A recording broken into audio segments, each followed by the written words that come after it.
ನಮ್ಮ ಗ್ರಾಮದ ಸಂಪರ್ಕ ರಸ್ತೆಗೆ ಇಡೀ ರಾಜ್ಯದಲ್ಲಿ ನಮ್ಗೆ ಯಾರಿಗೂ ₹1 ಕೊಟ್ಟಿಲ್ಲ ಸರ್. ಪೇಷಂಟ್ ಬಂದು ನಾನೇನಾದರೂ ಸರ್ಕಾರಿ ಆಸ್ಪತ್ರೆಯಲ್ಲಿ ನೋಡಮ್ಮ, ಆರ್ಥೋಪೆಡಿಷಿಯನ್ನು ಡಾಕ್ಟರ್ ಮಂಜುನಾಥ್ ಅಂತ ಇದ್ದಾರೆ, ಒಳ್ಳೆ ಆಪರೇಷನ್ ಮಾಡ್ತಾರೆ, ದಯವಿಟ್ಟು ಅಲ್ಲಿ ಹೋಗಿ ನಾನು ಹೇಳಿರ್ತೀನಿ ಫ್ರೀಯಾಗಿ ಮಾಡ್ತಾರೆ ಅಂತ ಹೇಳಿದೆ ಅಂತ ಇಟ್ಕೊಳ್ಳಿ. ಆ ಗೇಟಿಂದ ಆಚೆ ದಾಟೋ ಅಷ್ಟರಲ್ಲಿ ಇದು ಹೇಳಕ್ಕೆ ಇವನೇ ಬೇಕಿತ್ತಾ ಅಂತ ಬೈಕ್ ಅಂತಾರೆ ಸರ್. ಯಾವುದೇ ಸಿಂಗಲ್ ಪೇರೆಂಟ್ ಇದ್ರೆ ನನ್ನ ತಾಲೂಕಲ್ಲಿ ಸರ್, ಗೌರ್ಮೆಂಟ್ ಕಾಲೇಜ್ಗೆ ಫುಲ್ ಫೀಸ್ 3 years ನಾನೇ ಕಟ್ತೀನಿ ಸರ್. ಅಂತ ಕಡೂರು ಅಂತ ತುಮಕೂರು ಅಂತ ಚಿತ್ರದುರ್ಗ ಈ ಎಲ್ಲ ಜಿಲ್ಲೆಗಳಿಗೂ ಹೈಯೆಸ್ಟ್ ಆಗಿ ಇಡೀ ದೇಶದಲ್ಲಿ ನಮ್ಮ ತಾಲೂಕು ಸರ್. ನಾನು ಆಶ್ವಾಸನೆ ಕೊಟ್ಟಿದ್ದೆ ಶಾಸಕರಾದ ಮೇಲೆ, ಆದರೆ ಆಶ್ವಾಸನೆ ಈಡೇರಿಸಲಿಕ್ಕೆ ಆಗ್ತಾ ಇಲ್ಲ, ಕಷ್ಟ ಆಗ್ತಿದೆ, ಸರ್ಕಾರದ ವೈಫಲ್ಯ ಆಗ್ತದೆ, ಇದಕ್ಕೆ ನಾನು ಜವಾಬ್ದಾರಿ. ನಾನೇನು ಇನ್ಶೂರೆನ್ಸ್ ಏನು ತಗೊಂತ ಇಲ್ಲ ಸರ್, ನಾನೇನು ಇನ್ಶೂರೆನ್ಸ್ ಏನು ತಗೊಂತ ಇಲ್ಲ. ಆರೋಗ್ಯ ಶಿಕ್ಷಣಕ್ಕೆ ಹೋಗ್ಲೇಬಿಟ್ರಿ ಸರ್, ಅದು ಇನ್ನೂ ದೂರ ಆಯ್ತು ಸರ್. ನೀವು ಚೆನ್ನಾಗಿ ಹೇಳಿದ್ರಿ. ಇವತ್ತಿನ ವ್ಯವಸ್ಥೆಯಲ್ಲಿ ನಾನೊಂದು ಡೈರೆಕ್ಟಾಗಿ ಸರ್ಕಾರಕ್ಕೆ ಚಾಲೆಂಜ್ ಮಾಡ್ತೀನಿ, ಇದನ್ನು ಅಧಿವೇಶನದಲ್ಲೂ ಈ ಬಾರಿ ಹೇಳ್ತೀನಿ, ಆಲ್ರೆಡಿ ಪ್ರೀವಿಯಸ್ಲಿ ಇದಕ್ಕೆ ಮುಂಚೆನೂ ಹೇಳ್ಬಿಡ್ತೀನಿ. ಮಾನ್ಯ ಮುಖ್ಯಮಂತ್ರಿಗಳು ಸಿದ್ದರಾಮಯ್ಯನವರು ಅನ್ನಭಾಗ್ಯ ಅಂತ ಕೊಟ್ಟರು ಅಂತಾರೆ. ಪ್ರಜಾಪ್ರಭುತ್ವದ ವ್ಯವಸ್ಥೆಯಲ್ಲಿ 2020ನೇ ಇಸ್ವಿಯಲ್ಲಿ ಕೋವಿಡ್ ಬಂದಾಗಲಿಂದ ಇವತ್ತವರೆಗೂ ಯಾರೂ ಹಸ್ಕೊಂಡು ಕುತ್ಕೊಬಾರ್ದು ಅಂತ ಹೇಳಿ ಪ್ರತಿ ವ್ಯಕ್ತಿಗೆ 5 kg ಇಡೀ ದೇಶದಲ್ಲಿ ಕೊಡ್ತಾ ಇರೋಂಥದ್ದು ನರೇಂದ್ರ ಮೋದಿ ಅವರು ಕೊಡ್ತಾ ಇದ್ದಾರೆ. ವೆರಿ ಬೇಸಿಕ್ ಒಳಚರಂಡಿ ಕೊಡೋಕ್ಕೆ 180 ಕೋಟಿ ಬೇಕು ನನಗೆ. ಯಾರೋ ಒಬ್ರು ಅಧಿಕಾರಿನ, ಟಾಪ್ ಅಧಿಕಾರಿನ ಹೋಗಿ ಕೇಳಿದೆ, ಸರ್ ಏನು ಸರ್ ನೀವು ದೊಡ್ಡಬಳ್ಳಾಪುರ ಕೇಳ್ತೀರಾ, ಇನ್ನು ಬೆಂಗಳೂರಲ್ಲೇ BBMPಯಲ್ಲೇ ಪ್ರತಿ ಮನೆಗೂ ನಾವು ಒಳಚರಂಡಿ ಕನೆಕ್ಷನ್ ಕೊಟ್ಟಿಲ್ಲ, ವಿ ಆರ್ ಓನ್ಲಿ ಅಟ್ 40% ಅಂತಾರೆ. ಶುದ್ಧ ಕುಡಿಯೋ ನೀರು ಕೊಡ್ತಾ ಇದೀವಿ ಅಂತ ಪ್ರಶ್ನೆಗೆ ಆನ್ಸರ್ ಕೊಡ್ಲಿ ಸರ್ ಇವ್ರು ಯಾರಾದರೂ. ಶುದ್ಧ ಕುಡಿಯುವ ಘಟಕಗಳನ್ನೇನೋ ಮಾಡ್ತಾ ಇದ್ದಾರಲ್ಲ, ಅದೇ ಹೇಳ್ತೀವಿ, ಅಲ್ಲಿಗೆ ಬರ್ತಾ ಇದ್ದೀನಿ ಸರ್. ಯಾವುದಾದ್ರೂ ಒಂದು ಘಟಕದಲ್ಲಿ ನೀವು ಕುಡಿದ್ಬಿಟ್ಟು ಈ ಶುದ್ಧ ಕುಡಿಯೋ ನೀರಿದೆ ಅಂತ ಹೇಳ್ಬೇಕಲ್ವ ಸರ್. ಸರ್ ಇಲ್ಲಿ ಪ್ರಾಬ್ಲಮ್ ಏನಿದೆ ಸರ್, ಒಬ್ಬ ರೈತನ್ನ, ಒಬ್ಬ ರಿಯಲ್ ಎಸ್ಟೇಟ್ ಮಾಡೋನ್ನ ಒಂದೇ ತೂಕದಲ್ಲಿ ಹಾಕ್ದಾಗ ರೆವಿನ್ಯೂ ಡಿಪಾರ್ಟ್ಮೆಂಟು ಆಬ್ವಿಯಸ್ಲಿ ನಮಗೆ ಕಷ್ಟ ಆಗುತ್ತೆ. ಅವನು 20,000 ಕೋಟಿ ಇನ್ವೆಸ್ಟ್ ಮಾಡ್ತಾ ಇದ್ದಾನೆ, ಅದು ಬೇರೆ ಪ್ರಶ್ನೆ. 7,000 ಕೋಟಿ ಬೆನಿಫಿಟ್ ತಗೊಂಡಿದ್ದಾರೆ. ಇವಾಗ ನೀವು ಮೀಡಿಯಾದಲ್ಲಿದ್ದೀರಾ, ನಾನು ರಾಜಕಾರಣದಲ್ಲಿದ್ದೀನಿ. ನಮ್ಮ ಫೀಲ್ಡಲ್ಲಿ ಮೊದಲನೇ ಅವಕಾಶ ಕಷ್ಟ, ಆಮೇಲೆ ನೀವು ಬುದ್ಧಿವಂತ ಆದರೆ ನೀವು ಬೆಳ್ಕೊಂಡು ಹೋಗ್ತೀರಾ. 40ಕ್ಕೂ 50ಕ್ಕೂ 60ಕ್ಕೂ ಆಗೋಣ ಅಂದ್ಕೊಂಡಿತ್ತು ಇದು ಮಾಡಬೇಕು ಅಂತ. ಬಟ್ ಅದು ಬೇಗ ಆಗಕ್ಕೆ ಕಾರಣ ಇಲ್ಲ, ಇದೇ ಮಾಡಬೇಕು ಇನ್ನೇನು ಮಾಡಬಾರ್ದು ಅನ್ನೋದಕ್ಕೆ ಕಾರಣ ಶ್ರೀ ನರೇಂದ್ರ ಮೋದಿಜಿಯವರು. ಯಾರನ್ನು ಪ್ರಶ್ನೆ ಮಾಡಿ, V are the law makers, we are the policy makers. ನಮ್ಮ ಅಜ್ಜಿ, ಶಿ ಈಸ್ 86 years old. ಅವ್ರು ಶಾಕಲ್ಲಿ ಕೇಳ್ತಾರೆ, ರಾಗಿ ₹50 kg ಆಗೋ ಕಾಲ ಬಂದ್ಬಿಡ್ತಾ ಅಂತಾರೆ. ನೀವು ಗ್ಯಾರಂಟಿ ಕೊಡ್ತೀನಿ ಅಂತೇಳಿ ₹2,000 ಕೊಡ್ತೀರಾ, ಫ್ರೀ ಬಸ್ ಕೊಡ್ತೀರಾ, ಕರೆಂಟ್ ಕೊಡ್ತೀರಾ, ಸ್ಮಾರ್ಟ್ ಮೀಟ್ರಲ್ಲಿ ಸ್ಕ್ಯಾಮ್ ಮಾಡ್ತೀರಾ, ಬಸ್ ಫೇರು ಜೆಂಟ್ಸಿಗೆ ಜಾಸ್ತಿ ಮಾಡ್ತೀರಾ. ಸನ್ಮಾನವನ್ನು ನಾವು ತುಂಬ ಚೆನ್ನಾಗಿ ಎಕ್ಸೆಪ್ಟ್ ಮಾಡ್ತೀವಿ, ಎಲ್ಲರೂ ಬಂದು. ಅವಮಾನನೂ ಆಗುತ್ತೆ ಸರ್, ಸಹಜ ಅದು. ಅಮ್ಮ ಅಂತಾರೆ, ಅಕ್ಕ ಅಂತಾರೆ, ನಾವು ಮಾಡದಿರೋಂಥ ತಪ್ಪಿಗೆ ನಮ್ಮನ್ನು ಬೈಕ್ ಅಂತಾರೆ, because we are in a position. ಬಹಳ ಕಡಿಮೆ ಅವಧಿಯಲ್ಲಿ ನೀವು ಬೀಜ ಹಾಕಿ ಬೆಳೆ ತೆಗೆದುಬಿಟ್ಟಿದ್ದೀರ. ನಾನೊಬ್ಬ ಅದೃಷ್ಟವಂತ ರಾಜಕಾರಣಿ ಸರ್ ಈ ಫೀಲ್ಡಲ್ಲಿ ಸರ್. ಇವತ್ತಿನ ಕಾಲದಲ್ಲಿ ಸೋಷಿಯಲ್ ಮೀಡಿಯಾ ಬಂದು, ಸಾರ್ವಜನಿಕರು ಬಂದು, ಪ್ರತಿಯೊಂದು ಹೆಜ್ಜೆನೂ ಮುಖ್ಯ. ನಾವು ಸುಮ್ಮನೆ ಮಾತಾಡಿ ಭಾಷಣ ಮಾಡಿ ನಾನು ಧರ್ಮ ಫಾಲೋ ಮಾಡ್ತೀನಿ, ನಾನು ಕರ್ಮ ಫಾಲೋ ಮಾಡ್ತೀನಿ ಅಂತ ಹೇಳಿ ಇನ್ನೊಂದೇನಾದರೂ ಆ ಕಡೆ ಮಾಡಿದ್ರೆ ಒಂದು ವಿಡಿಯೋ ನಾಳೆ ರೆಡಿ ಇರುತ್ತೆ, ಒಂದು ರೀಲ್ಸ್ ನಾಳೆನೇ ರೆಡಿ ಇರುತ್ತೆ, ಒಂದು ಟ್ರೋಲ್ ಮಾಡೋಕ್ಕೆ ನಾಳೆನೇ ಕಾಯ್ತಾ ಇರ್ತಾರೆ. ಕೇರಳ ನಂಬರ್ 1 ರಾಜ್ಯ, ಕೇರಳ ನಂಬರ್ 1 ಲಿಟ್ರಸಿ ಅಂತೆಲ್ಲ ಹೇಳ್ತಾರೆ. ಕೇರಳದವ್ರು ಎಲ್ಲಿದ್ದಾರೆ ಸರ್? ಯಾರಾದರೂ ಆ ಊರಲ್ಲಿದ್ದಾರಾ ಸರ್? ನೀವು RV ಕಾಲೇಜಲ್ಲಿ ಇಂಜಿನಿಯರಿಂಗ್ ಮುಗಿಸಿ MS ಟೆಕ್ಸಾಸಲ್ಲಿ ಮಾಡ್ತೀರಿ, ಅಲ್ಲಿಯ ಸೆಳೆತ ಹೇಗಿತ್ತು ಸರ್? ಒಂದು ತಿಂಗಳೊಳಗಡೆ ನಾನು ವಾಪಸ್ ಹೊಡೋಗ್ಬೇಕು ಅಂತ ನನಗೆ ಗೊತ್ತಿತ್ತು ಸರ್. ಯಾಕೆಂದರೆ 100%, ಯಾಕೆಂದರೆ ಸರ್ ನಾವು ಸೋಷಿಯಲ್ ಬೀಯಿಂಗ್ ಸರ್. ರಾಜಕಾರಣ ಅಂತ ಬಂದಾಗ ದುಡ್ಡು ಎಷ್ಟು ಬೇಕು ಅಂತ ಅನ್ಸುತ್ತೆ? ಒಳ್ಳೆಯದನ್ನೇ ಮಾಡು, ಕರ್ಮದ ರೀತಿಯಲ್ಲಿ ನಡಿ, ಧರ್ಮದ ರೀತಿಯಲ್ಲಿ ನಡಿ ಅಂತ BJP ಹೇಳಿದೆ ಸರ್.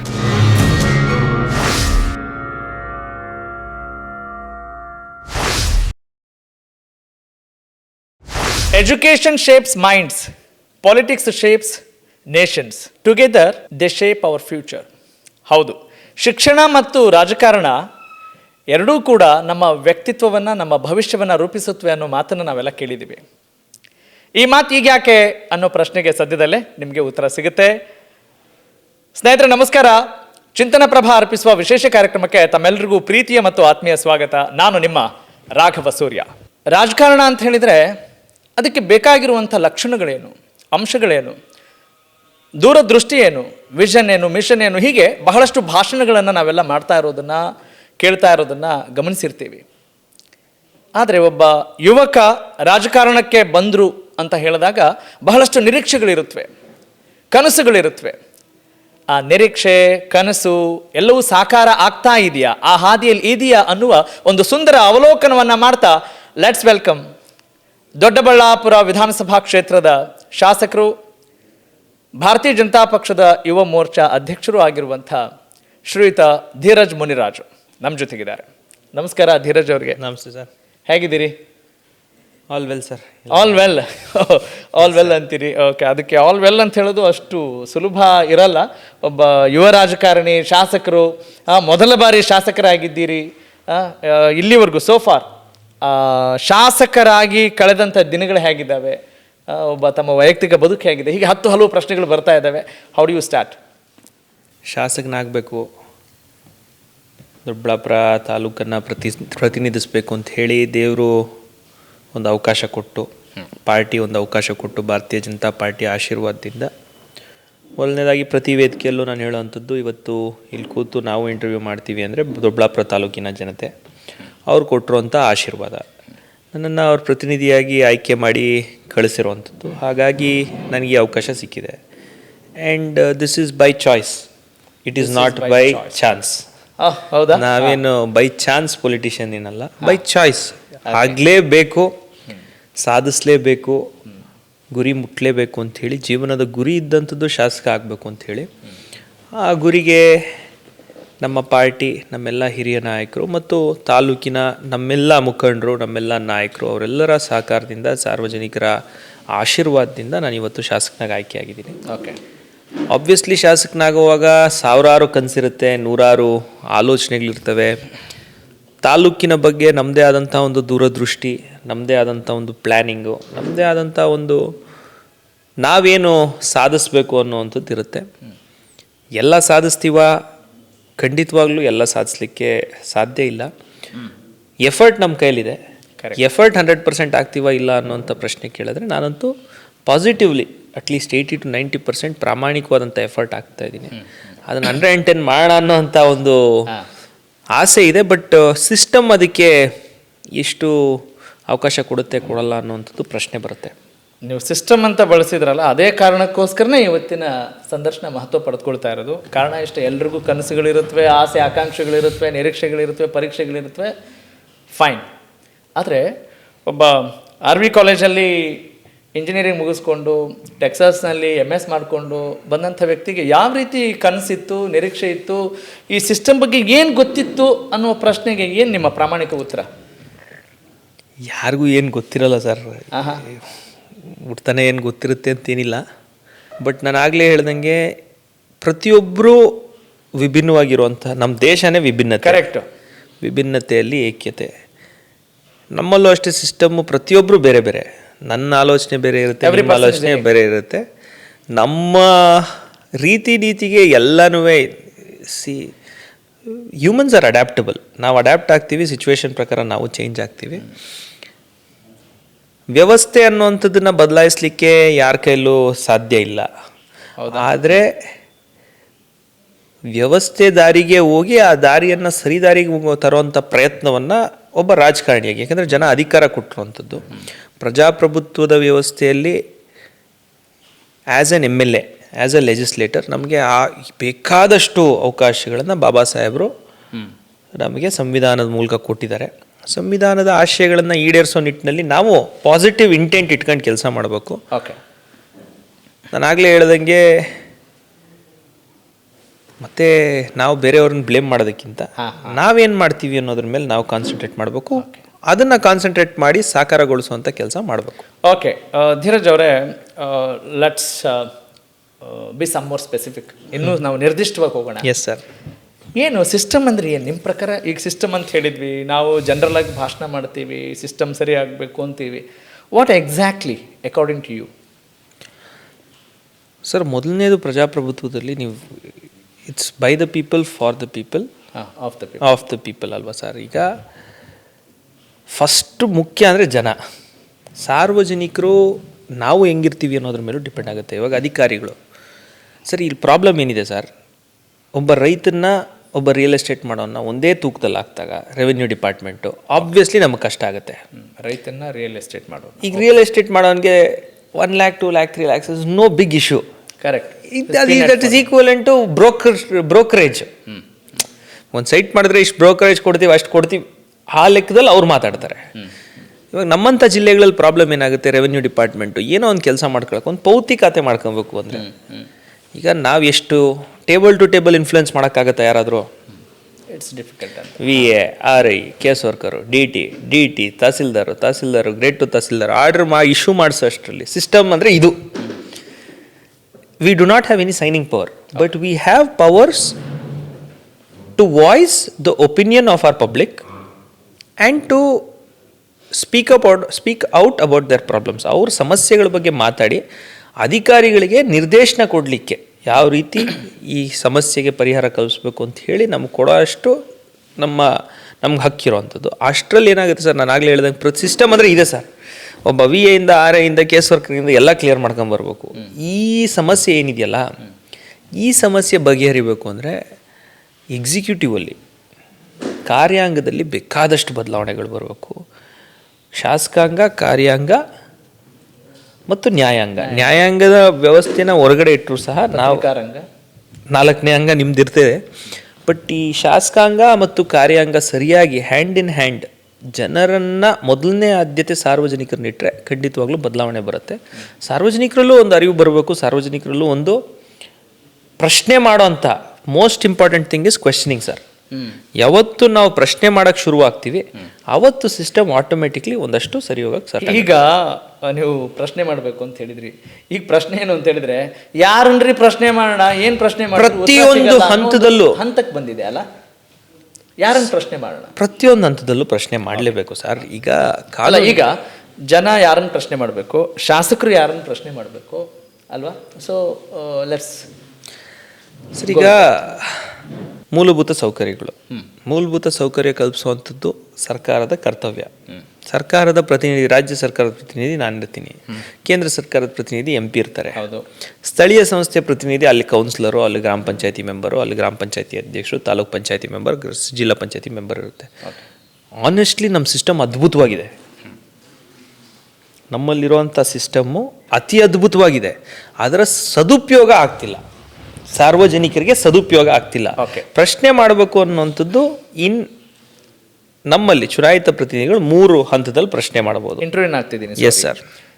ಸಿಸ್ಟಮ್ ಅದ್ಭುತವಾಗಿದೆ ಅಂದ್ರಲ್ಲ, ಏನು ಸಿಸ್ಟಮ್ ಅದ್ಭುತವಾಗಿರೋದು? ನಾನು ಹೇಳಿದ್ನಲ್ಲ ಸರ್, ಗ್ರಾಮ ಪಂಚಾಯತಿಗೆ ಅದರದೇ ಆದಂಥ ರೈಟ್ಸ್ ಇದೆ. ಇವತ್ತು ನೀವೆಂಥ ದೊಡ್ಡ ಫ್ಯಾಕ್ಟ್ರಿ ಕಟ್ಟಬೇಕು ಅಂತ ಅನ್ಕೊಳ್ಳಿ, ನೀವೆಂಥ ದೊಡ್ಡ ಇಂಡಸ್ಟ್ರಿ ಸೆಟಪ್ ಮಾಡಬೇಕು ಅಂತ ಅನ್ಕೊಳ್ಳಿ, if not for KIDB normal ಲ್ಯಾಂಡಲ್ಲಿ ಒಂದು ಗ್ರಾಮ ಪಂಚಾಯತಿ NOC ಇಲ್ಲದೆ ನೀವು ಅಲ್ಲಿ ಮಾಡೋಕ್ಕಾಗಲ್ಲ ಸರ್.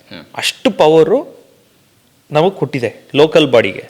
ಒಂದು ಲೋಕಲ್ ಬಾಡಿ ಈಗ ಆ ಊರಿಗೆ, ಆ ಗ್ರಾಮಕ್ಕೆ, ಆ ಗ್ರಾಮ ಪಂಚಾಯತಿಗೆ ಏನಾದರೂ ತೊಂದರೆ ಆಗುತ್ತೆ ಆ ಫ್ಯಾಕ್ಟ್ರಿಯಿಂದ ಅಂತ ಹೇಳಿದ್ರೆ they have the permission to stop it. ಅದನ್ನು ಓವರ್ ರೈಡ್ ಮಾಡೋಕ್ಕೆ ಬೇರೆಯವ್ರಿಗೆ ಪವರ್ಸ್ ಕೊಡ್ಬೋದು, ಕೋರ್ಟ್ಗೆ ಹೋಗ್ಬೋದು, ಮತ್ತೊಂದು ಮಗದೊಂದು. ಬಟ್ ನಮ್ಮ ಪ್ರಜಾಪ್ರಭುತ್ವದಲ್ಲಿ ಸಾರ್ವಜನಿಕರಿಗೆ ಅಷ್ಟರ ಹಕ್ಕು ಕೊಟ್ಟಿದ್ದಾರೆ. ಒಬ್ಬ ಗ್ರಾಮ ಪಂಚಾಯತಿ ಮೆಂಬರು ಇವತ್ತು ಇಲ್ಲಿ ಬರುವಂಥ ಒಂದು ಕಸದ ಫ್ಯಾಕ್ಟ್ರಿನೋ, ಇಲ್ಲಿ ಬರುವಂಥ ಒಂದು ಪೊಲ್ಯೂಷನ್ ಆಗುವಂಥ ಯಾವುದೋ ಒಂದು ಸಿಮೆಂಟ್ ಫ್ಯಾಕ್ಟ್ರಿನೋ, ಇಂಥದ್ದು ಏನು ಬೇಕಾದರೂ ನಿಲ್ಸೋಕ್ಕೆ ಒಂದು ಗ್ರಾಮ ಪಂಚಾಯತಿಗೂ ಪವರ್ ಇದೆ. ನಾನು ಅದನ್ನು ಸರಿ ಇದೆ ಅಂತ ಹೇಳಿದ್ದು. ಅದನ್ನು ನಾನು ಆಗಲೇ ಹೇಳಿದೆ, ಸದುಪಯೋಗ ಮಾಡ್ಕೊಳ್ಳೋಂಥದ್ದು ಅಥವಾ ಅದನ್ನು ನಾವು ನಮ್ಮತನನ ಮಾರ್ಕೊಳ್ಳೋಂಥದ್ದು, ಆ ಪವರ್ ಕೊಟ್ಟಿದೆ ಅಂತ ಹೇಳಿ ಅದಕ್ಕೇನೋ ಒಂದು ಡಿಮ್ಯಾಂಡ್ ಇಟ್ಕೊಂಡು ಅಧಿಕಾರಿಗಳು ಅದನ್ನು ಮಾರ್ಕೊಳ್ಳೋಂಥದ್ದು ಇವತ್ತು ಆಗ್ತಿರುವಂಥ ದುಷ್ಪರಿಣಾಮ. ಬಹಳ ಒಳ್ಳೆ ಮಾತುಗಳನ್ನು ಬಹಳ ಸೂಕ್ಷ್ಮವಾಗಿ ಹೇಳ್ತಾ ಇದ್ರಿ. ನಮ್ಮತನವನ್ನು ಮಾರ್ಕೊಳ್ಳೋದು ಅಂತ ಅದು ಸೂಕ್ಷ್ಮತೆ ಮತ್ತು ತುಂಬ ದೊಡ್ಡ ವಿಷಯವಾಗಿದೆ. Okay, fine. ಈಗ ಧೀರಜ್ ಮನರಾಜು ಅವರು ಬಹಳ ಒಬ್ಬ ರಾಜಕಾರಣಿಯಂತೆ ಮಾತನಾಡ್ತಿದ್ದಾರೆ. ಮೊದಲ ಬಾರಿ ಶಾಸಕರಾಗಿರು ಅನ್ನುವ ಒಂದು ಪ್ರಶ್ನೆ ನಮ್ಮಲ್ಲಿ ಮೂಡುತ್ತೆ ನಿಮ್ಮ ಜೊತೆ ಮಾತನಾಡುವಾಗ. ಯಾಕಂದರೆ ಇತ್ತೀಚಿನ ಅಧಿವೇಶನಗಳಲ್ಲೂ ಕೂಡ ನೀವು ಧ್ವನಿ ಎತ್ತಿದ ರೀತಿ ಇರ್ಬೋದು, ಅದೆಲ್ಲವೂ ಕೂಡ ಪ್ರಶಂಸನೀಯ ಅಂತ ಅನಿಸುತ್ತೆ. ನೀವು ಹೈಸ್ಕೂಲಲ್ಲಿ ಇದ್ದಾಗಲೇ ನನಗೆ ರಾಜಕಾರಣ ಆಸಕ್ತಿ ಇತ್ತು, ಶಾಸಕರಾಗಬೇಕು ಅನ್ನೋದನ್ನೆಲ್ಲೋ ಹೇಳ್ಕೊಂಡು ಜೀವನದ ಗುರಿ. ಯಾಕೆ ನಿಮ್ಗೆ ಶಾಸಕರಾಗಿ ಆಯ್ಕೆ ಆಗಬೇಕು ಅಂತ ನೀವು ಕನಸನ್ನು ಕಂಡ್ರಿ? If you can reform sir, ಶಾಸಕ ಅಂದ್ರೇ ಶಾಸನ ಬರೆಯೋನು ಸರ್. ನಾವು law makers sir, policy makers. We are the law makers, we are the policy makers. ಎಷ್ಟು ಶಕ್ತಿ ಇದೆ ಈ ಪೋಸ್ಟಲ್ಲಿ ಅಂದರೆ, you can make any policy for the good of people. Correct. ಈಗ ನಾನು ಓದಿದಂಥ ಕಾಲದಲ್ಲಿ ನಾನೊಂದು ICSE ಸ್ಕೂಲಲ್ಲಿ ಓದಿದ್ದು. ಆವಾಗಲೂ ನನಗೆ ಹಿಸ್ಟ್ರಿ ಸಿವಿಕ್ಸ್ ಆದರೂ ಜಾಸ್ತಿ ಇಂಟ್ರೆಸ್ಟ್ ಇತ್ತು. ಅವತ್ತಿಂದನೂ ಸೋಷಿಯಲ್ ಸ್ಟಡೀಸ್ ಆಗ್ಬೋದು, ಹಿಸ್ಟ್ರಿ ಸಿವಿಕ್ಸ್ ಇರ್ಬೋದು, ಸಿವಿಕ್ಸಲ್ಲಿ ಇರ್ಬೋದು. ನನಗೆ ICSEಯಲ್ಲಿ ಸೋಷಿಯಲ್ ಸ್ಟಡೀಸಲ್ಲಿ ಜನರಲಿ ಯಾರೂ ಇಂಟ್ರೆಸ್ಟ್ ತಗೊಳ್ಳಲ್ಲ. ನನಗೆ 100 on 100. ಹಾಗಾಗಿ ಅದೊಂದು ಸೆಳೆತ ಆವಾಗಲಿಂದ ಇತ್ತು. ಅದ್ರ ಜೊತೆಗೆ ನಮ್ಮ ಎಕ್ಸ್ಪೋಜರಲ್ಲಿ ಪವರ್ ಅನ್ನೋದಕ್ಕಿಂತ it is not the power, it is the capacity to change people's lives. You can impact crores of people's life. ಉದಾಹರಣೆಗೆ ಮೊನ್ನೆ ಒಂದೇ ಒಂದು ಸಣ್ಣ ಉದಾಹರಣೆ ಕೊಟ್ಬಿಡ್ತೀನಿ ಸರ್. ಮೊನ್ನೆ ಅಧಿವೇಶನದಲ್ಲಿ ಮಾತಾಡ್ತಾ ನಾನು ಹೇಳಿದೆ, ಒಂದು ಕಾಲೇಜ್ನ ನಾವು ಹೆಂಗೆ ಸರ್ ಇವತ್ತು ಜಡ್ಜ್ ಮಾಡ್ತೀವಿ. RV ಕಾಲೇಜ್ ಅಂದಿದ ತಕ್ಷಣ ನೀವೇನಂತೀರಾ, 100% ಪ್ಲೇಸ್ಮೆಂಟ್ ಇದೆಯಪ್ಪ, ಅದ್ಭುತವಾದಂಥ ಕಾಲೇಜಲ್ಲಿ ಯಾರೇ ಹೋದರೂ ಮಿನಿಮಮ್ ಒಂದು 8 ಲಕ್ಷ ಪ್ಯಾಕೇಜ್ ತಗೊಂತಾರೆ, ಮಗು ಕೆರಿಯರ್ ಫ್ಯೂಚರ್ ಇದಿರುತ್ತೆ, ಸೆಟ್ ಆಗುತ್ತೆ. ಇವತ್ತು ಡಿಗ್ರಿ ಕಾಲೇಜಸಲ್ಲಿ ಪ್ಲೇಸ್ಮೆಂಟ್ ಇದೆಯಾ? ಇಂಜಿನಿಯರಿಂಗ್ ಕಾಲೇಜ್ ಬಗ್ಗೆ ಮಾತಾಡ್ತೀವಿ, ಏನಕ್ಕೆ ಇಂಜಿನಿಯರಿಂಗ್ ಆಗ್ತೀವಿ, ಏನಕ್ಕೆ ಮೆಡಿಕಲ್ಗೆ ಆಗ್ತೀವಿ, ಎಲ್ಲೋ ಒಂದು ಕಡೆ ಸೆಟ್ಲ್ ಆಗ್ತಾರೆ ಲೈಫಲ್ಲಿ ಅಂತ ಆಗ್ತೀವಿ. ಅದೇ ಡಿಗ್ರಿ ಕಳಿಸಿದ್ರೆ ನಾವು ಪ್ಲೇಸ್ಮೆಂಟ್ ಅಂತ ನೋಡ್ತೀವಿ. ಉದಾಹರಣೆಗೆ ಈಗ ಸುತ್ತಮುತ್ತ ಹೆಸರುಗಳು ಎತ್ಕೊಳ್ಳೋದು ಬೇಡ, ನನ್ನ ಕಾಲೇಜು ಅಂತ ಹೇಳಿ ನಾನೊಂದು ಹೆಸರು ಎತ್ಕೊಂಡೆ. ಬೇರೆ ಡಿಗ್ರಿ ಕಾಲೇಜಸಲ್ಲಿ ಪ್ಲೇಸ್ಮೆಂಟ್ ಇದೆಯಾ? 100% ಪ್ಲೇಸ್ಮೆಂಟ್ ಎಲ್ಲೂ ಇಲ್ಲ. 50% ಡಿಗ್ರಿಯವ್ರಿಗೆ ಇವತ್ತು ಕೆಲಸಗಳು ಸಿಗೋದು ಕಷ್ಟ ಆಗಿದೆ. ಈ KIDB ಫಾಕ್ಸ್ಕಾನ್ ಅಂತ ಒಂದು ಕಂಪನಿ ಸೆಟಪ್ ಆಗಿದೆ. ITBT ಪಾರ್ಕ್ ಇಲ್ಲಿ ಒಂದು 3000 acresಲ್ಲಿ ನನ್ನ ಕ್ಷೇತ್ರ ಮತ್ತು ದೇವನಹಳ್ಳಿ ಬಾರ್ಡ್ರಲ್ಲಿ ಸೆಟಪ್ ಆಗ್ತಾ ಇದೆ. ನಾವೊಂದು ಪಾಲಿಸಿ ಮಾಡ್ಬೋದು. ಈಗ ರಿಸರ್ವೇಷನ್ ಕೊಡೋಕ್ಕೆ ನಮಗೆ ರೈಟ್ಸ್ ಇಲ್ಲ, ಲೋಕಲ್ ಅಂತ ಹೇಳಿ ರಿಸರ್ವೇಷನ್ ಕೊಡೋಕ್ಕೆ ನಮ್ಮ ಸಂವಿಧಾನ ನಮ್ಗೆ ಹಕ್ಕು ಕೊಡಲ್ಲ. ನಾವು ಪಾಲಿಸಿ ಮಾಡ್ಬೋದು. If you are taking government benefit, ಈ Foxconn has taken 7,000 crores of government benefits. Okay. Subsidy ಮೂಲಕ 7,000 ಕೋಟಿ ಬೆನಿಫಿಟ್ ತೊಗೊಂಡಿದ್ದಾರೆ. ಯಾರು ದುಡ್ಡು ಸರ್? ಸಾರ್ವಜನಿಕರು ದುಡ್ಡು ತಾನೆ ಸರ್. 7,000 ಕೋಟಿ, ಅವ್ನು 20,000 ಕೋಟಿ ಇನ್ವೆಸ್ಟ್ ಮಾಡ್ತಾ ಇದ್ದಾನೆ, ಅದು ಬೇರೆ ಪ್ರಶ್ನೆ. 7,000 ಕೋಟಿ ಬೆನಿಫಿಟ್ ತಗೊಂಡಿದ್ದಾರೆ. ನಾನು ಹೇಳೋವಂಥದ್ದು ಸ್ಥಳೀಯರಿಗೆ 70% ಕೆಲಸ ಕೊಡಬೇಕು ಅಂತಿದೆ ಸರ್. ಸ್ಥಳೀಯ ಅಂದರೆ ಯಾರು ಸರ್? ಇಡೀ ರಾಜ್ಯ ಅಂತೆ. ಕರೆಕ್ಟ್. ನಾನೇನು ಪಾಲಿಸಿ ಹೇಳ್ತಾ ಇದ್ದೀನಿ, ಫಸ್ಟ್ ಪ್ರಯಾರಿಟಿ ನಾನೇನು ಬೇರೆ ಕಾಲೇಜ್ಗೂ ಹೇಳಲ್ಲ, ಗೌರ್ಮೆಂಟ್ ಡಿಗ್ರಿ ಕಾಲೇಜಸ್. ಈಗ ನನ್ನ ಗೌರ್ಮೆಂಟ್ ಡಿಗ್ರಿ ಕಾಲೇಜಲ್ಲಿ 1061 ಜನ ಮಕ್ಕಳಿದ್ದಾರೆ. 1061. That is the highest in my entire taluk. ಯಾವ ಪ್ರೈವೇಟ್ ಕಾಲೇಜಲ್ಲೂ ಅದಕ್ಕಿಂತ ಸ್ಟ್ರೆಂತ್ ಇಲ್ಲ. ಸೊ ಆ ಡಿಗ್ರಿ ಕಾಲೇಜಲ್ಲಿರುವಂಥ ಎಲ್ಲ ಮಕ್ಕಳಿಗೆ ಫಸ್ಟ್ ಆಪರ್ಚುನಿಟಿ ಕೊಡಿ. KIDB ಲ್ಯಾಂಡ್ ನೀವು ತೊಗೊಬೇಕು, ಗೌರ್ಮೆಂಟ್ ಸಬ್ಸಿಡಿ ತೊಗೊಬೇಕು ಅಂದರೆ ಗೌರ್ಮೆಂಟ್ ಕಾಲೇಜ್ ವಿದ್ಯಾರ್ಥಿಗಳಿಗೆ 100% ಪ್ಲೇಸ್ಮೆಂಟ್ ಕೊಡಿ. ನೀವೇ ಯೋಚನೆ ಮಾಡಿ, ದೊಡ್ಡಬಳ್ಳಾಪುರ ಗೌರ್ಮೆಂಟ್ ಫಸ್ಟ್ ಗ್ರೇಡ್ ಕಾಲೇಜಲ್ಲಿ 100% ಪ್ಲೇಸ್ಮೆಂಟ್ ಅಂತ ಹಾಕೊಳ್ಳೋಕೆ ನಮಗೆ ಎಷ್ಟು ಹೆಮ್ಮೆ ಆಗುತ್ತೆ. 100% ಒಂದು ಅವಕಾಶ ಸಿಗುತ್ತೆ ಅಂತ. ಈ ಪಾಲಿಸಿ ಮೇಕಿಂಗ್ ಏನಿದೆ ಇದು ರಾಜಕಾರಣಿ ಕೈಯಲ್ಲಿ ಮಾತ್ರ ಇರುವಂಥದ್ದು. ಇಂಥ ಪಾಸಿಟಿವ್ ಇಂಪ್ಯಾಕ್ಟ್ ಇದರಲ್ಲಿ ವೋಟ್ ಬರುತ್ತೆ ಅಂತಿಲ್ಲ. Imagine it's a state wide policy. First priority ಆ ಜಿಲ್ಲೆಯವ್ರಿಗೆ, ಆ ತಾಲೂಕವ್ರಿಗೆ ಕೊಡಬೇಕು ಅಂತ ಕೊಡ್ತಾರೆ ಅಂತ ಇಟ್ಕೊಳ್ಳಿ. ಎಲ್ಲ ಎಷ್ಟು ಒಂದು ವರ್ಷಕ್ಕೆ ನಿಮಗೆ ಎಷ್ಟು 1000 ಯುವಕರಿಗೆ, ಎಷ್ಟು ಲಕ್ಷ ಯುವಕರಿಗೆ ಕೆಲಸ ಸಿಗುತ್ತೆ. ಕರೆಕ್ಟ್. ಮೊದಲನೇ ಅವಕಾಶ ಕಷ್ಟ ಸರ್. ಇವಾಗ ನೀವು ಮೀಡಿಯಾದಲ್ಲಿದ್ದೀರಾ, ನಾನು ರಾಜಕಾರಣದಲ್ಲಿದ್ದೀನಿ. ನಮ್ಮ ಫೀಲ್ಡಲ್ಲಿ ಮೊದಲನೇ ಅವಕಾಶ ಕಷ್ಟ. ಆಮೇಲೆ ನೀವು ಬುದ್ಧಿವಂತ ಆದರೆ ನೀವು ಬೆಳ್ಕೊಂಡು ಹೋಗ್ತೀರಾ. ಏನು ಸರ್ ಅದು ಬುದ್ಧಿವಂತ ಆದರೆ ಮತ್ತೆ ಬೆಳ್ಕೊಂಡು ಆಪರ್ಚುನಿಟಿ ನೀವು ಗ್ರಾಸ್ ಮಾಡ್ಕೊಳ್ಳೋದು ಸರ್. Obviously opportunity ಇರೋವಂಥದ್ದು. ಈಗ ನೀವು 10 ಮೀಡಿಯಾದಲ್ಲಿ ಕೆಲಸ ಮಾಡಿದ್ದೀರಾ, ಮೊದಲನೇ ಅವಕಾಶ ಸಿಕ್ಕೋದು ಕಷ್ಟ ಸರ್. ಆ ಫಸ್ಟ್ ಆಪರ್ಚುನಿಟಿ ಗೌರ್ಮೆಂಟ್ ಪ್ರೊವೈಡ್ ಮಾಡಬೇಕು. ಒಂದು ಡಿಗ್ರಿ ಕಾಲೇಜ್ ಮಗುಗೆ ಸರ್ಕಾರಿ ಸಂಸ್ಥೆಯಲ್ಲಿ obviously if is doing degree in a government college 3,800 rupees 4,000 rupees sir fees. 4,000 ಕೊಟ್ಟು ಗೌರ್ಮೆಂಟ್ ಡಿಗ್ರಿ ಕಾಲೇಜ್ಗೆ ಹೋಗ್ತಾನೆ ಅಂದರೆ ಆರ್ಥಿಕವಾಗಿ ಸಂಕಷ್ಟದಲ್ಲಿರೋಂಥ ಪರಿಸ್ಥಿತಿಯಲ್ಲಿರೋ ಬರೋಂಥ ಕುಟುಂಬದಿಂದ ಬರೋಂಥ ಮಕ್ಕಳು ಮಾತ್ರ ಅಲ್ಲಿ ಹೋಗ್ತಾರೆ. ಅವ್ರಿಗೆ ನಾವು ನಿಲ್ಲಬೇಕು ಅನ್ನೋಂಥ ಎಕ್ಸಾಂಪಲ್ ನಾನು ಹೇಳಿದ್ದು ಪಾಲಿಸಿ. ಅಂದರೆ ನಿಮಗೆ ಒಂದು ವಿಶಾಲವಾದ ಚಿಂತನೆ ಇದೆ, ಹೀಗೆಲ್ಲ ನಮಗೆ ಅದು ಎಲ್ಲರೂ ಮಾಡ್ಬೋದು ಸರ್, ನನಗೊಬ್ಬನಿಗಲ್ಲ. ಕರೆಕ್ಟ್. ಆದರೆ ಶಾಸಕರಾಗಿ ಆಯ್ಕೆ ಆದಾಗ ನಮಗೆ ಬಹಳ ಸ್ವಾತಂತ್ರ್ಯ ಇರುತ್ತೆ ಮತ್ತು ನಮಗೆ ಏನು ಪಾಲಿಸಿ ಬೇಕಾದಂಥ ಎಲ್ಲ ಕೆಲಸಗಳನ್ನು ಮಾಡಲಿಕ್ಕೆ ಒಂದು ಅವಕಾಶ ಅಂತ ನೀವು ಹೇಳ್ತಿದ್ರಿ. It's not the power exactly, it's kind of a service ಅಂತ ಕೂಡ ಹೇಳ್ಬೋದು, ಅಥವಾ ಡ್ಯೂಟಿ ಅಂತ ಹೇಳ್ಬೋದಲ್ವಾ, ಆ ರೀತಿ ಅಂತ. Yes sir, absolutely. ಈಗ ನಿಮಗೆ ಹೈಸ್ಕೂಲ್ ಇರುವಾಗ ಈ ಥರ ಯೋಚನೆಗಳಿತ್ತು ಅಥವಾ ಯಾವ್ದಾದ್ರು ಮೊಮೆಂಟ್ ಏನಾದರೂ ಇತ್ತ, ಶಾಸಕರಾಗಬೇಕು ಇಂಥವ್ರು ಏನಾದ್ರು ನಿಮ್ಮ ಕಣ್ಮುಂದೆ ಇದ್ರಾ? What made you? See mostly 100% ಇದೇ ಮಾಡಬೇಕು. ಯಾವತ್ತೋ ಒಂದು ದಿನ ಜೀವನದಲ್ಲಿ ಇದು ಮಾಡಬೇಕು ಅಂತಿದ್ದು. ಏನು 30 ವರ್ಷಕ್ಕೆ ಆಗ್ತೀನಿ ಅಂತ ನನಗೇನು ಗೊತ್ತಿರಲಿಲ್ಲ. ಇನ್ನು ನಿಮ್ಗೆ ಸಿಂಪ್ಲಿಫೈ ಮಾಡ್ತೀನಿ. ಈಗ ಸಾಮಾನ್ಯವಾಗಿ ಲೈಫ್ ಚೇಂಜಿಂಗ್ ಮೂಮೆಂಟ್ ಏನಾದರೂ ಇತ್ತ ಅಂತ ನೀವು ಕೇಳ್ತಾ ಇದ್ದೀರಾ. ಹೌದು.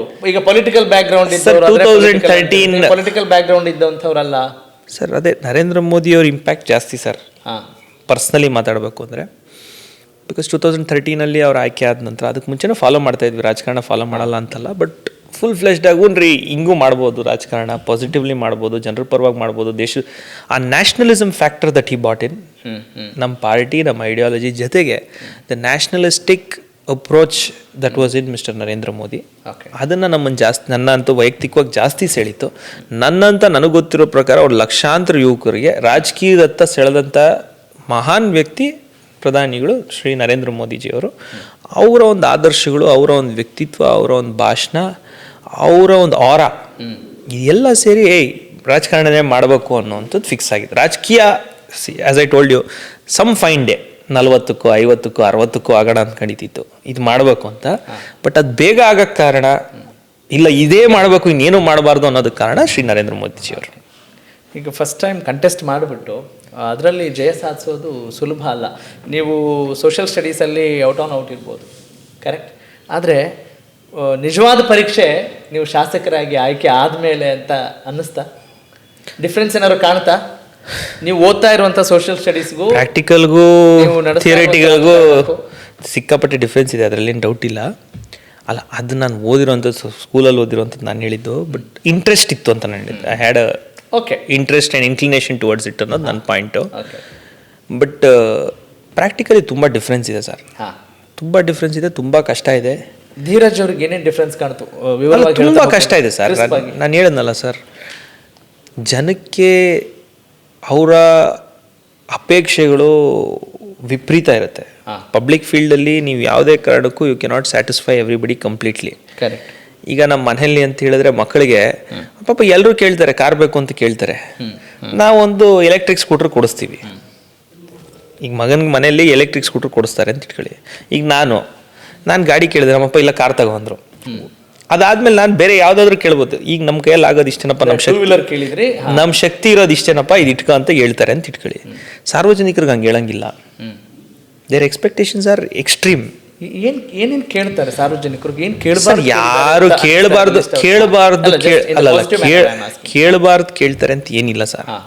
ಇವತ್ತಿನ ಪ್ರಜಾಪ್ರಭುತ್ವದ ವ್ಯವಸ್ಥೆಯಲ್ಲಿ, ಇವತ್ತಿನ ಆರ್ಥಿಕ ವ್ಯವಸ್ಥೆಯಲ್ಲಿ ಈಗ 4 ಲಕ್ಷ ಕೋಟಿ ಬಜೆಟ್ ಇರುವಂಥದ್ದು. 4 ಲಕ್ಷ ಕೋಟಿಯಲ್ಲಿ ಫಿಕ್ಸ್ಡ್ ಎಕ್ಸ್ಪೆನ್ಸಸ್ 2.5 ಲಕ್ಷ ಕೋಟಿ, ಕ್ಯಾಪಿಟಲ್ ಎಕ್ಸ್ಪೆಂಡಿಚರ್ ಅಂತ ಹೇಳಿ 70,000 crores ಅಂತ CM ಹೇಳ್ತಾರೆ.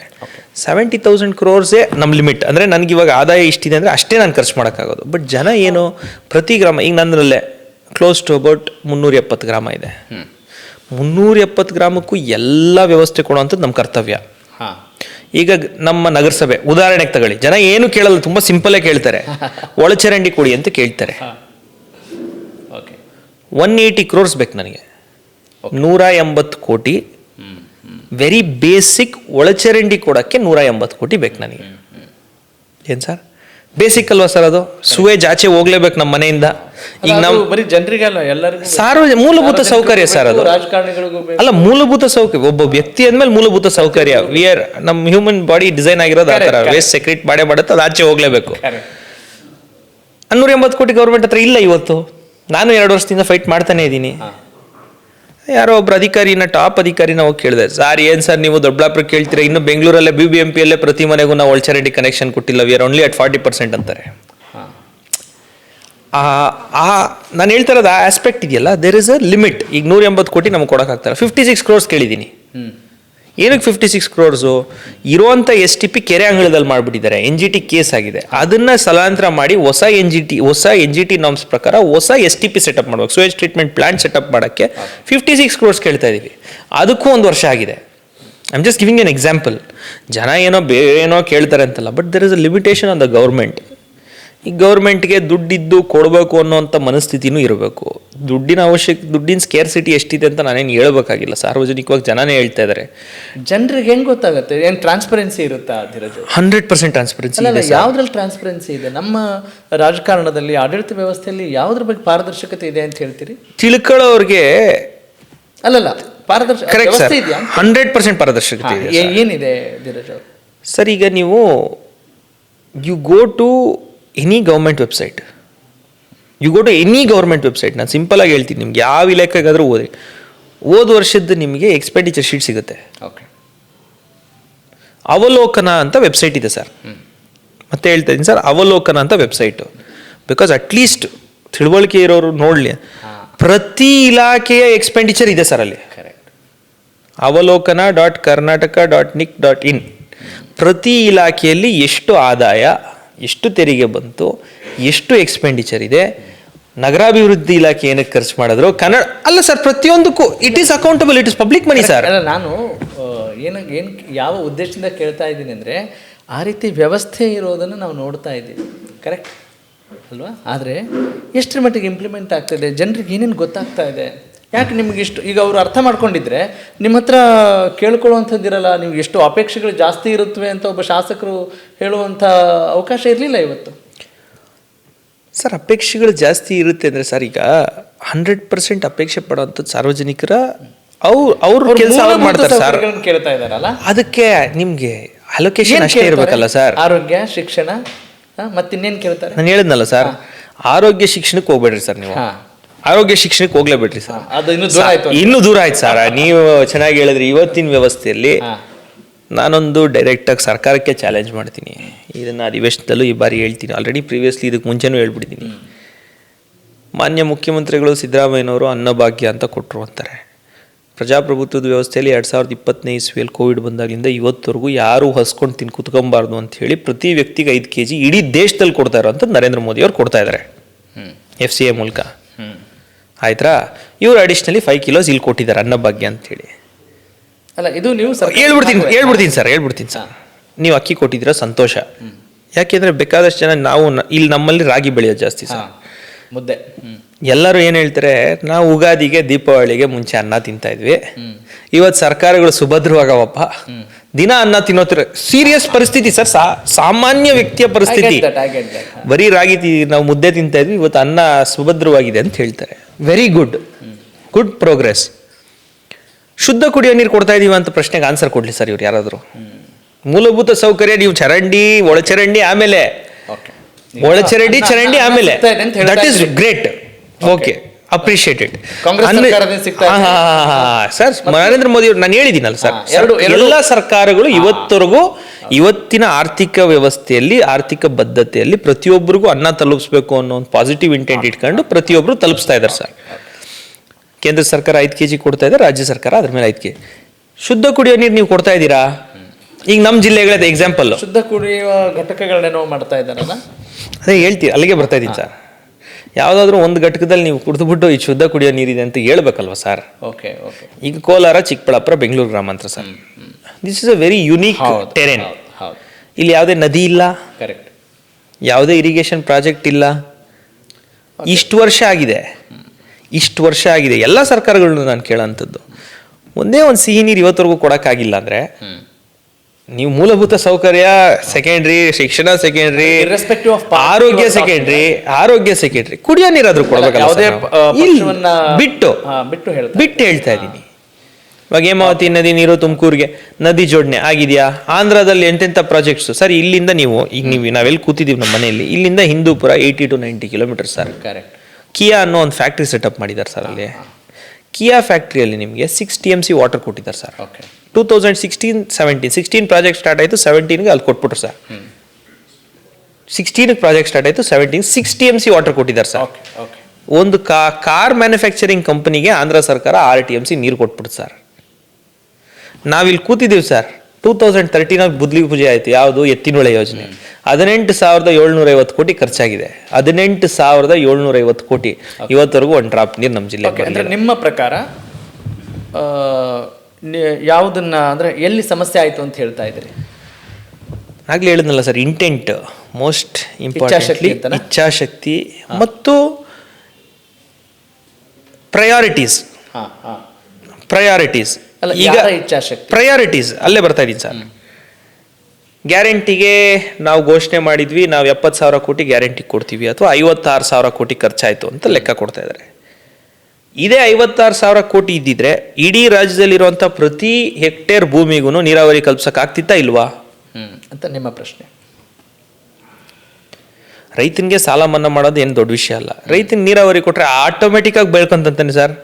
ಇವತ್ತು ರಾಗಿ sir, it is at 49 rupees, 4,960 ರೂಪಾಯಿನೋ.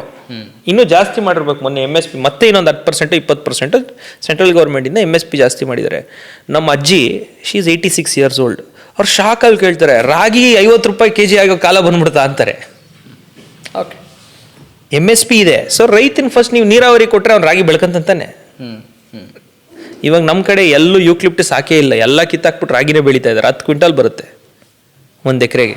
ಕಂಫರ್ಟಬಲಾಗಿ ಆರಾಮಾಗಿ ನಮ್ಮ ರೈತರು ನೀರು ಕೊಟ್ಟರೆ ಸಾಕು.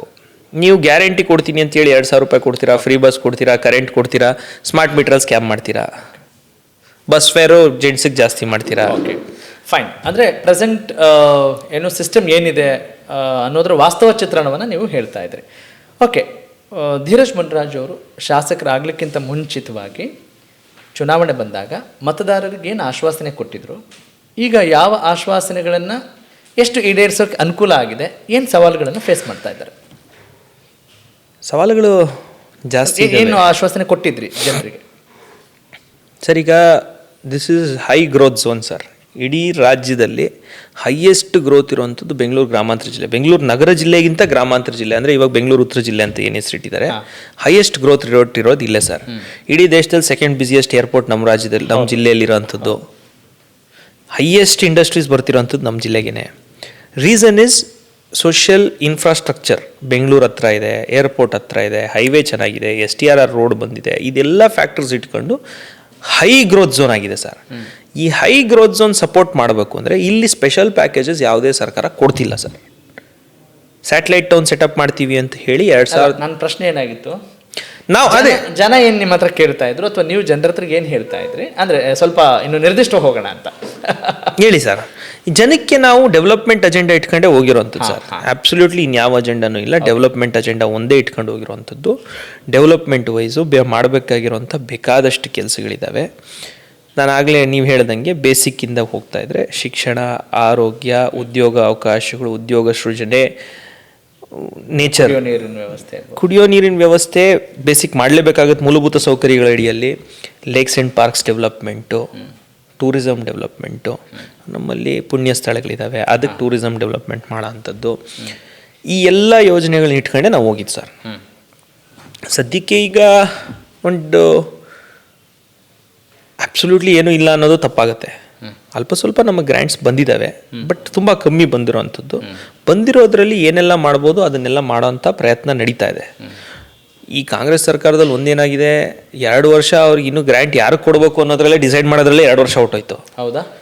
100% ಯಾರಿಗೆ ಏನು ಕೊಡಬೇಕು ಅನ್ನೋದ್ರಲ್ಲೇ 2 ವರ್ಷ ಹೊಟ್ಟೋಯ್ತು.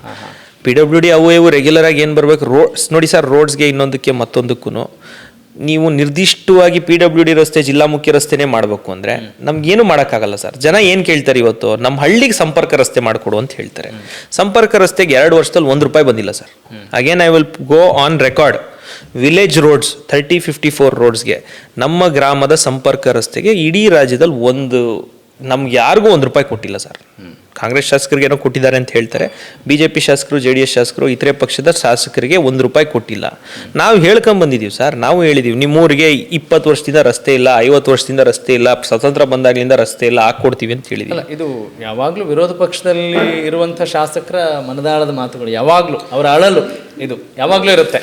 ಬಟ್ ಈ ಗೌರ್ಮೆಂಟಲ್ಲಿ ಎಲ್ಲರಿಗೂ ಅದೇ ತೊಂದರೆ ಆಗಿದೆಯಲ್ಲ sir. Because of guarantees, because of high expenditure on 5 schemes proposed by Congress, ಇದು ಒಂಚೂರು ಜಾಸ್ತಿ ಆಗಿರೋದ್ರಿಂದ ಡೆವಲಪ್ಮೆಂಟ್ ವರ್ಕ್ಸ್ ಸಿಕ್ಕಾಪಟ್ಟೆ ಕುಂಠಿತ ಆಗಿದೆ. ಅದರಲ್ಲೂ ನಾನು ಹೇಳ್ದಂಗೆ ಸಾರ್ವಜನಿಕರಿಗೆ, ಕಡೆಯ ವ್ಯಕ್ತಿಗೆ, ಆ ಊರಲ್ಲಿರೋವಂಥವ್ನಿಗೆ ಮುಖ್ಯ ಇರೋವಂಥದ್ದು. ನಾವು STRR ಮಾಡಿದ್ವಿ, ದೊಡ್ಡ ರಿಂಗ್ ರೋಡ್ ಮಾಡಿದ್ವಿ ಅಂತ ಕೇಳಲ್ಲ. ನಮ್ಮೂರಿಗೆ ನೀನು ರಸ್ತೆ ಹಾಕ್ಕೊಟ್ಟಿದ್ಯಾನಪ್ಪ ಅಂತ ಕೇಳ್ತಾನೆ. ನಮ್ಮ ಮನೆ ಮುಂದೆ ನೀನು ಚರಂಡಿ ಹಾಕ್ಕೊಟ್ಟಿದ್ಯಪ್ಪ ಅಂತ ಕೇಳ್ತಾನೆ. ನಾವು ಸಾರ್ ಇಷ್ಟು 1000 ಕೋಟಿಯಲ್ಲಿ ನಾವು ದೊಡ್ಡ STRR ಮಾಡಿದ್ದೀನಿ, ದಾಬಾಸ್ಪೇಟೆ, ದೊಡ್ಡಬಳ್ಳಾಪುರ, ದೇವನಹಳ್ಳಿ, ಹೊಸಕೋಟೆ, ಚೆನ್ನೈ ಕನೆಕ್ಟ್ ಆಗುವಂಥ ರಸ್ತೆ ಮಾಡಿದ್ದೀವಿ ಅಂದರೆ ನಮ್ಮ ಊರಿನ ರಸ್ತೆ ಮಾಡಿಕೊಟ್ಟ ಅಂತ ಕೇಳಿದ್ದೀವಿ. ಇಲ್ಲಿ ಕಾಂಗ್ರೆಸ್ ಸರ್ಕಾರನೂ ಫೇಲ್ ಆಗ್ತಾ ಇದೆ, ನಮಗೂ ತೊಂದರೆ ಆಗ್ತಾ ಇದೆ. ಅಂದರೆ ನೀವೇನು ಹೇಳ್ತಾ ಇದ್ದೀರಿ, ಜನರಿಗೆ ಈ ಮೂಲಕ ನಾನು ಆಶ್ವಾಸನೆ ಕೊಟ್ಟಿದ್ದೆ ಶಾಸಕರಾದ ಮೇಲೆ, ಆದರೆ ಆಶ್ವಾಸನೆ ಈಡೇರಿಸಲಿಕ್ಕೆ ಆಗ್ತಾ ಇಲ್ಲ, ಕಷ್ಟ ಆಗ್ತಿದೆ, ಸರ್ಕಾರದ ವೈಫಲ್ಯ ಆಗ್ತದೆ, ಇದಕ್ಕೆ ನಾನು ಜವಾಬ್ದಾರಿ. ನಾನೇನು ಇನ್ಶೂರೆನ್ಸ್ ಏನು ತಗೊಂತ ಇಲ್ಲ ಸರ್, ನಾನೇನು ಇನ್ಶೂರೆನ್ಸ್ ಏನು ತಗೊಂತ ಇಲ್ಲ. ಏನ್ ಹೇಳ್ತೀರಿ ಈ ಸಂದರ್ಭದಲ್ಲಿ? ಕರೆಕ್ಟ್ ಆಗಿದೆ. ಆರಂಭದಲ್ಲಿ ಒಂದು ಒಳ್ಳೆ ತಾವು ಕೇಳ್ತಾ ಇರೋಂಥ ಪ್ರಶ್ನೆ ಸರಿ ಇದೆ. I complete. ನೀವು ಹೇಳಿದ್ರಿ, ಆರಂಭದಲ್ಲೇ ಹೇಳಿದ್ರಿ ಆಶೀರ್ವಾದ ಅಂತ. ಆಶೀರ್ವಾದ ಕೊಡೋದು ಯಾರು? ಜನ, ದೇವರು, ಜನ ಅಲ್ವಾ? ನಮ್ಮ ಫೀಲ್ಡಲ್ಲಿ ಜನ. ಕರೆಕ್ಟ್. ಅಂದರೆ ಅದೇ ಅವರು ಜನಸೇವೆ, ಜನಾರ್ದನ ಸೇವೆ. ಆಮೇಲೆ ನೀವು ಬಹಳ ದೈವಭಕ್ತರು, ನಮಗೆ ಗೊತ್ತಿರುವಂಥ ವಿಚಾರ. ಸೊ ಹೀಗಿರುವಾಗ ಅವರಲ್ಲೂ ಕೂಡ ನೀವು ದೈವತ್ವವನ್ನು ಕಾಣ್ತೀರಿ ಅನ್ನೋದು ನಿಮ್ಮ ಆರಂಭದ ಮಾತುಗಳಲ್ಲಿ ವ್ಯಕ್ತವಾಯಿತು. ಈಗ ಅವರಿಗೆ ಒಬ್ಬ ಪ್ರಾಮಾಣಿಕ ಪ್ರಯತ್ನ ಹಾಕುವಂಥ ಶಾಸಕರು ಏನು ಹೇಳ್ತೀರಿ, ಜನರಿಗೆ ಏನು ಹೇಳ್ತೀರಿ? ಸರ್, ಈಗ ಯಾವ ರೀತಿ ಸಾರ್ವಜನಿಕರು, ಗ್ರಾಮ ಪಂಚಾಯತಿ ಸದಸ್ಯರು ಅಥವಾ ಎಲೆಕ್ಟೆಡ್ ರೆಪ್ರೆಸೆಂಟೇಟಿವ್ಸ್ ನಮ್ಮ ಹತ್ರ ಬಂದು ಹೆಂಗೆ ಕೇಳ್ತಾರೆ ನಮ್ಮ ಊರಿಗೆ ಇದು ಬೇಕು ಅಂತ, ನಾವು ತಾಲೂಕಿಗೆ ಇದೆಲ್ಲ ಬೇಕು ಅನ್ನೋವಂಥ ಪ್ರಶ್ನೆಗಳನ್ನು ನಾವು ಹಾಕುವಂಥದ್ದು ನಮ್ಮ ಕರ್ತವ್ಯ. ಇಂಥ ರಸ್ತೆಗಳು ಬೇಕು, ಇಂಥ ಒಳಚರಂಡಿ ವ್ಯವಸ್ಥೆ ಬೇಕು, ಇಂಥ STP ಚೇಂಜ್ ಆಗುವಂಥದ್ದು ಬೇಕು, ಇಂಥ ಪಾರ್ಕ್ ಆ್ಯಂಡ್ ಲೇಕ್ ಡೆವಲಪ್ಮೆಂಟ್ ಬೇಕು, ಇಂಥ ಲೇಕಿಗೆ ಇಂಥ ಅಭಿವೃದ್ಧಿ ಬೇಕು, ನಮ್ಮ ಪುಣ್ಯ ಸ್ಥಳಗಳಿರುವಂಥ ಘಾಟಿ ಆಗ್ಬೋದು, ಹುಲ್ಕುಡಿ ಬೆಟ್ಟ ಆಗ್ಬೋದು, ನಮ್ಮ ಮಧುರೆ ಷಣ್ಮಾತ್ಮ ಸ್ವಾಮಿ ದೇವಸ್ಥಾನ ಆಗ್ಬೋದು, ಇಲ್ಲೆಲ್ಲ ಈ ಥರ ವ್ಯವಸ್ಥೆ ಬೇಕು. ದೊಡ್ಡಬಳ್ಳಾಪುರಕ್ಕೆ BMTC ಸಂಪರ್ಕ ಬೇಕು, KSRTC ಮಾತ್ರ ಸಾಲಲ್ಲ. ದೊಡ್ಡಬಳ್ಳಾಪುರಕ್ಕೆ ಮೆಟ್ರೋ ಸಂಪರ್ಕ ಬೇಕು. ಸಬರ್ಬನ್ ರೈಲ್ವೆ ಏನು ರಾಜನಕುಂಟೆವರೆಗೂ ಬರ್ತಾ ಇದೆ ಅದು ದೊಡ್ಡಬಳ್ಳಾಪುರಕ್ಕೆ ಬರಬೇಕು. ಈ ರೀತಿ ದೊಡ್ಡ ದೊಡ್ಡ ಕೆಲಸಗಳಲ್ಲಿ ನಾವೇನು ಮಾಡಬೇಕು ಅದನ್ನು 100% ಮಾಡ್ತಾ ಇದ್ದೀವಿ. ಬಟ್ ಸಾರ್ವಜನಿಕರಿಗೆ ನಾನು ಆಗಲೇ ನಿಮ್ಗೆ ಹೇಳಿದೆ, ಎಂಡ್ ವ್ಯಕ್ತಿಗೆ ನಿಮ್ಗೆ ಕಾಣಿಸುವಂಥದ್ದು ನಮ್ಮೂರಿಗೆ ರಸ್ತೆ ಆಗಿದೆಯಾ, ನಮ್ಮೂರಿಗೆ ಚರಂಡಿ ಆಗಿದೆಯಾ, ನಮ್ಮೂರಿಗೆ ಏನಾಗಿದೆ ಅಂತ ಕೇಳ್ತಾರೆ. ಸೊ ನಾನು ಹೇಳ್ತಾ ಇರೋಂಥದ್ದು, ನೀವು ಯಾವ ರೀತಿ ನಮ್ಮನ್ನು ಸಾರ್ವಜನಿಕರು, ಗ್ರಾಮ ಪಂಚಾಯತಿ ಸದಸ್ಯರು, ತಾಲೂಕ್ ಪಂಚಾಯತಿ, ಜಿಲ್ಲಾ ಪಂಚಾಯತಿ ಸದಸ್ಯರು ನಮ್ಮನ್ನು ಹೆಂಗೆ ಕೇಳ್ತೀರಾ, ನಾವು ಅದೇ ರೀತಿ ಸಚಿವರನ್ನು, ಮುಖ್ಯಮಂತ್ರಿಗಳನ್ನು, ಸರ್ಕಾರದಲ್ಲಿ ಆಡಳಿತದಲ್ಲಿರುವಂಥವ್ರನ್ನ, IAS ಅಧಿಕಾರಿಗಳನ್ನು, ಡಿಪಾರ್ಟ್ಮೆಂಟ್ ಸೆಕ್ರೆಟರಿಗಳನ್ನು ಕೇಳೋವಂಥದ್ದು ನಮ್ಮ ಕರ್ತವ್ಯ. ಅದನ್ನು ನಾನು ಕೆಲಸ ಮಾಡಿದ್ದೀನ 100% ಮಾಡಿದ್ದೀನಿ. ನನ್ನ ತಾಲೂಕಿಗೆ, ನನ್ನ ಜನಕ್ಕೆ ಏನು ಬೇಕು ಅನ್ನೋ ಕೇಳೋ ಅಂಥದ್ದು ನನ್ನ ಕರ್ತವ್ಯ. That is why I am elected. ಸರ್ಕಾರದ ಪ್ರತಿನಿಧಿಯಾಗಿ ರಾಜ್ಯ ಸರ್ಕಾರದಲ್ಲಿ ನಮಗೆ ಬರಬೇಕಾಗಿರುವಂಥ ಎಲ್ಲ ಅನುದಾನದ ಹಕ್ಕನ್ನು ಕೇಳೋವಂಥದ್ದು ನಂದು. ಕೊಟ್ಟರೆ ಮಾತ್ರ ನಾವಿಲ್ಲಿ ಕೆಲಸ ಮಾಡೋಕ್ಕಾಗತ್ತೆ. ಅನುದಾನವನ್ನು ಸರಿಯಾಗಿ ಕೊಡದೇ ಇದ್ದರೆ ನಾವು ಕೆಲಸ ಮಾಡೋಕ್ಕಾಗಲ್ಲ. ಈಗ ಅನುದಾನ ಕೇಳಲೇ ಇಲ್ಲ ಅಂದರೆ ನನ್ನ ತಪ್ಪು. ಜನ ಹೆಂಗೆ ನಮ್ಮನ್ನು ಬಂದು ಕೇಳ್ತಾರೆ, ಅದೇ ರೀತಿ ನಾವು ಹೋಗಿ ಸಚಿವರುಗಳನ್ನ ಕೇಳೋವಂಥ ಶಾಸಕರುಗಳು, ಅದೇ ಹೋಗಿ ನಾವು ಡಿಪಾರ್ಟ್ಮೆಂಟ್ ಸೆಕ್ರೆಟರಿಗಳು ಪ್ರಪೋಸಲ್ ಕೊಡುವಂಥದ್ದು. ಎಷ್ಟು ಫೈಲ್ಗಳಿಗೆ ನಾವು ಪ್ರಪೋಸಲ್ಸ್ ಕೊಟ್ಟಿದ್ದೀವಿ, ಏನೇನು ಪ್ರಪೋಸಲ್ ಕೊಟ್ಟು, ಉದಾಹರಣೆಗೆ ಶಿಕ್ಷಣದಲ್ಲಿ ಪಾಲಿಟೆಕ್ನಿಕ್ ಕಾಲೇಜ್ ಕೇಳಿದ್ದೀವಿ, ಇಂಜಿನಿಯರಿಂಗ್ ಕಾಲೇಜ್ ಕೇಳಿದ್ದೀವಿ, ನರ್ಸಿಂಗ್ ಕಾಲೇಜ್ ಅಪ್ರೂವ್ ಆಯಿತು, ಪ್ಯಾರಾಮೆಡಿಕಲ್ ಕಾಲೇಜ್ ಅಪ್ರೂವ್ ಆಯಿತು, ಲಾ ಕಾಲೇಜ್ ಕೇಳಿದ್ದೀವಿ. ಇದನ್ನು ಮಾಡೋಕ್ಕೆ ಯಾರು? ಸಾರ್ವಜನಿಕರಿಗೆ ಲಾ ಕಾಲೇಜ್ ತಂದರೆ ಉಪಯೋಗ ಆಗುತ್ತೆ. ಯಾಕೆ ಅಂದರೆ ಇಲ್ಲಿ ಗೌರ್ಮೆಂಟ್ ಬಿಟ್ಟು ಪ್ರೈವೇಟ್ಗೆ ಹೋದರೆ 60,000 ಫೀಸ್ ಇದೆ, ಗೌರ್ಮೆಂಟಲ್ಲಾದರೆ 4,000 ಫೀಸು. ಪ್ಯಾರಾಮೆಡಿಕಲ್ ಮಾಡಿದ್ದೀವಿ, ಅದರಿಂದ ಜಾಸ್ತಿ ಅನುಕೂಲ ಆಗುತ್ತೆ. ನರ್ಸಿಂಗ್ ಕಾಲೇಜ್ ಮಾಡಿದ್ದೀವಿ, ಅದರಿಂದ ಜಾಸ್ತಿ ನರ್ಸ್ಗಳು ಹೆಲ್ತ್ ಕೇರ್ ಸಿಸ್ಟಮ್ಗೆ ಹೆಲ್ಪ್ ಆಗುತ್ತೆ. ಇಂಜಿನಿಯರಿಂಗ್ ಪಾಲಿಟೆಕ್ನಿಕ್ ಕೊಟ್ಟಿಲ್ಲ, ಇಡೀ ನಮ್ಮ ಜಿಲ್ಲೆಗೆ ಇಲ್ಲ, ಅದನ್ನು ನಮಗೆ ಕೊಡಬೇಕು ಅಂತ ಕೇಳಿದ್ದೀವಿ. ಕೊಟ್ಟರು, ಒಂದು ಕೊಟ್ಟಿದ್ದಾರೆ, ಹೊಸಕೋಟೆ ಕೊಟ್ಟಿದ್ದಾರೆ. ಈ ಸತಿ ಪ್ರಪೋಸಲ್ ಆಯ್ಕೆ ಆಗಿದ ತಕ್ಷಣ ಕೊಟ್ಟಿದ್ದೀವಿ ಎಜುಕೇಷನ್ ಡಿಪಾರ್ಟ್ಮೆಂಟ್ಗೆ.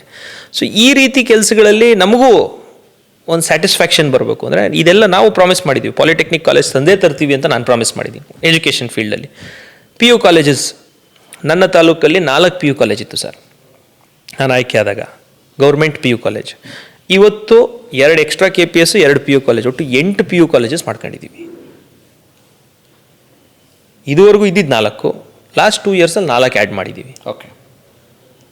ಇದನ್ನು ಕಟ್ಟಕ್ಕೆ ಯಾರ್ದು ಅನುದಾನ ಕೊಡಬೇಕು? ಸರ್ಕಾರ ಕೊಡಬೇಕು. 2 ಕೊಟ್ಟಿದ್ದಾರೆ, 2 ಇಮಿಡಿಯೇಟ್ಲಿ ಕ್ಲಿಯರ್ ಮಾಡ್ತಾ ಇದ್ದೀವಿ. ಇನ್ನು ಈ ವರ್ಷ ಕೊಡ್ತೀನಿ ಅಂತ ಮಾನ್ಯ ಸಚಿವರು ಹೇಳಿದ್ದಾರೆ. ಸೊ ಈ ರೀತಿ ಅನುದಾನದ ಒಂಚೂರು ಕಡಿಮೆ ವಿಶ್ವಾಸ ಇದೆ ನಿಮಗೆ? ಈಗ ಯಾರೋ ಆಶ್ವಾಸನೆ ಕೊಟ್ಟರೆ ರಾಜಕಾರಣದಲ್ಲಿ ಅಥವಾ ಒಂದು ಸರ್ಕಾರದ ಒಂದು ಭಾಗವಾಗಿ ನಿಮಗೆ ಆಶ್ವಾಸನೆ ಕೊಡ್ತಾರೆ, ಅದನ್ನು ನೀವು ಕೊಟ್ಟಿದ್ದಾರೆ ಅಂತ ಎಷ್ಟು ನಂಬೋ ಸ್ಥಿತಿಯಲ್ಲಿ ತಾವಿದ್ದೀರಿ? ಬಹಳ ನಾನು ಕೆಲವೊಂದು ಇಲಾಖೆಗಳ 100% ನಂಬ್ಕೊಬೋದು ಸರ್. ಕೆಲವೊಂದು ಇಲಾಖೆಗಳಲ್ಲಿ ಕಷ್ಟ. ಯಾವ ಇಲಾಖೆಗಳಲ್ಲಿ ಕಷ್ಟ, ಯಾವ ಇಲಾಖೆಗಳಲ್ಲಿ ಸುಲಭ? ಸರ್, ಈಗ 100% ನಿಮ್ಮ ಎಕ್ಸ್ಪೆಂಡಿಚರಲ್ಲಿ ಎಜುಕೇಷನ್ಗೆ ನೀವು ಇಷ್ಟು % ಖರ್ಚು ಮಾಡಲೇಬೇಕು ಅಂತಿದೆ. ಎಜುಕೇಷನ್ಗೆ ಇಷ್ಟು ಅನುದಾನ ಬಂದೇ ಬರುತ್ತೆ. SCP TSPಯಲ್ಲಿ ನೀವು ಇಷ್ಟು % ಖರ್ಚು ಮಾಡಲೇಬೇಕು ಅಂತಿದೆ. ಓಕೆ. ಇಂಥದ್ರಲ್ಲಿ ನಾವು ಏನೋ ಬಂದೇ ಬರುತ್ತೆ ಅಂತ ನಂಬ್ಕೊಬೋದು. ನೀವು ಈ ಹೈಯರ್ ಎಜುಕೇಷನ್ನು, ಇಂಜಿನಿಯರಿಂಗ್ ಕಾಲೇಜ್ ತರ್ತೀರಾ ಸರ್ ಅಂದರೆ ನಾನು ಅದನ್ನು ನಂಬ್ಕೊಳ್ಳೋ ಅಂಥದ್ದು ಇವತ್ತಿಗೆ ಕಷ್ಟ. ಬಟ್ ಪ್ರಪೋಸಲ್ ಸೆಟಪ್ ಮಾಡಿ, ಜಾಗ ಗುರುತಿಸಿ, ಪಾಣಿ ಜಾಗ ರನ್ನಿಂಗ್ ಇಟ್ಟು, ಪ್ರಪೋಸಲ್ ಯಾವತ್ತಿಂದ ಜೀವಂತ ಇದೆ ಅನ್ನೋಂಥದ್ದು ನನ್ನ ಪ್ರಯತ್ನ.